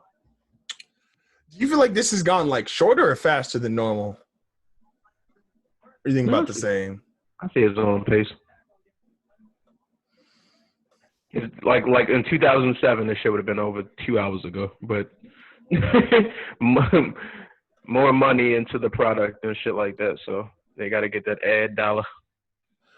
Well, yeah, I remember. Well, because remember up until like 5 years ago, niggas didn't start until they did the first 3 rounds on one day. They didn't start until like until Saturday. No, Friday. Friday night, and they would do the first 3 rounds. It started like 7. And like niggas wanted, because then they found a way to go from just Friday, Saturday. Now they just take the whole damn weekend. Mm-hmm. And now they Thursday, Friday, Saturday, and Sunday? No, up to 4 through 7 is that Saturday? Saturday, yeah. Okay, so you got Thursday, Friday, Saturday. All right. It's like, the NFL, they was like, all right, guys, got an idea. We make a lot of money in 2 days. But what if we made a lot of money in 3 days? This is a fire 4-day stretch. The draft Thursday, Friday, Saturday. You got Last Dance Sunday night. They made a way. They made a way out of this virus. They had ESPN has been hurting for content. Like the last month of ESPN has been rough. Garbage.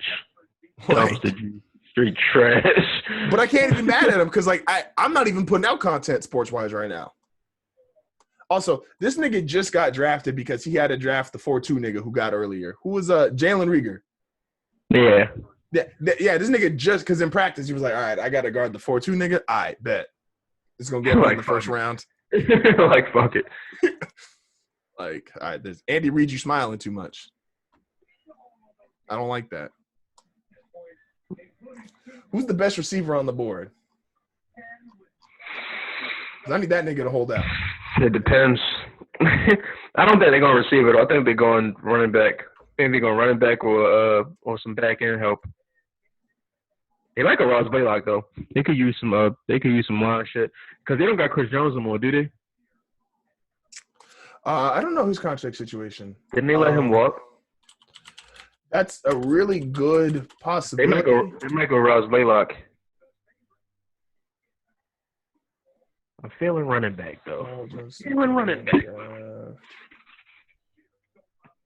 Was Chris Jones? Oh wait, was he franchised? Was he? According to Adam Schefter. Yeah, no, he was franchised March 16th, 2020. Oh, okay. But they do say he's probably gonna be moved. Yeah. So they franchise tag just to keep his rights, and then they probably gonna trade him. Yeah, Andy Reid, this is definitely just your living room, dog, or your like studio. This ain't a war room. I also don't like the fact them niggas just got Patrick Mahomes highlights in the background. I think that's unnecessary.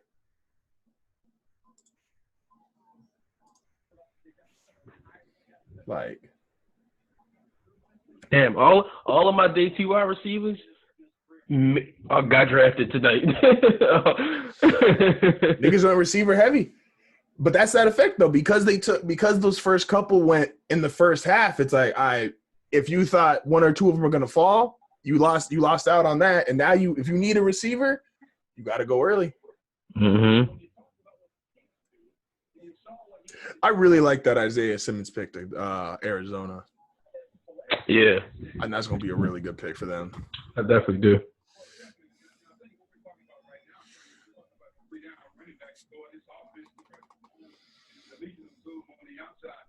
That is not going to catch on, Booker. Do not ever say that again. That's not it. That is not it. What was said? He said they need a running back to go along with Patrick Mahomes and wait for it. The Legion of Zoom on the outside. Yeah, niggas shouldn't make up nicknames. Hard on those bars. That shit is trash. Niggas shouldn't make up nicknames. That lead a nickname to the fans. That shit is garbage. Especially like when nicknames are unoriginal, like, and you just take it from somebody else's nickname, it's like extra trash. I'm the truth. I'm the answer. Like, shut the fuck up. Yeah, no, that shit is extra trash. Also, just for letting everybody know, we're not doing this for all 7 rounds. That would take just too much time, and yeah, we inside, but not like that. I do want to do though. Hopefully, we're doing NFM presumably tomorrow, and then on Sunday, hopefully, we're able to do a recap, especially for the mid-round picks, because obviously this is just round 1, so obviously 2 through 7. Be able to see best late round sleepers, best overall draft class, who were liking early impressions. Don't know yet if how should put it? Okay, Chiefs got they picking. Let's see who the Chiefs pick, and then I'll keep talking after this. Who the Chiefs going with? Anybody but a receiver is cool with me. Honestly, truthfully. Them niggas could actually just, like, not draft. Like, just decide to clock out. I think it's D-line or DeAndre Swift. Something is telling me it's DeAndre Swift, but I would not be surprised if they go D-tackle. Is that the Georgia running back? Yes. Okay. That makes sense. Who was it? Was it Minnesota in, like, 2007 that just decided to not pick? Oh, and they got, like, jumped over or some shit? Yeah. I remember that. I think it was Minnesota. It was Minnesota or Kansas City. It was one of them. Because them niggas got I think they got Kevin Williams out of that, which was nuts. Remember Williams? Pat and Kevin? Yeah. No, that's why it was nuts. I'm like, you got both these niggas? I remember seeing them on Madden, and I was just like, hold up. You telling me there's like 90s in both spots? Okay. Pat Williams was a frightening man. For the fact that nigga was like They were like a perfect combo though, because like Kevin wasn't small, but he was the pass rushing one, and Pat was just you couldn't move that nigga. Like, oh shit, what? They went running back. They went Clyde Edwards-Helaire from LSU. I was not expecting that. He was a beast. Those like you watch him in that Alabama game, he went crazy. This is in 03. Yeah, so Minnesota missed. The Ravens got to pick. That was hilarious. Damn, okay. So DeAndre Swift goes to day 2. J.K. Dobbins makes it to day 2. Goddamn.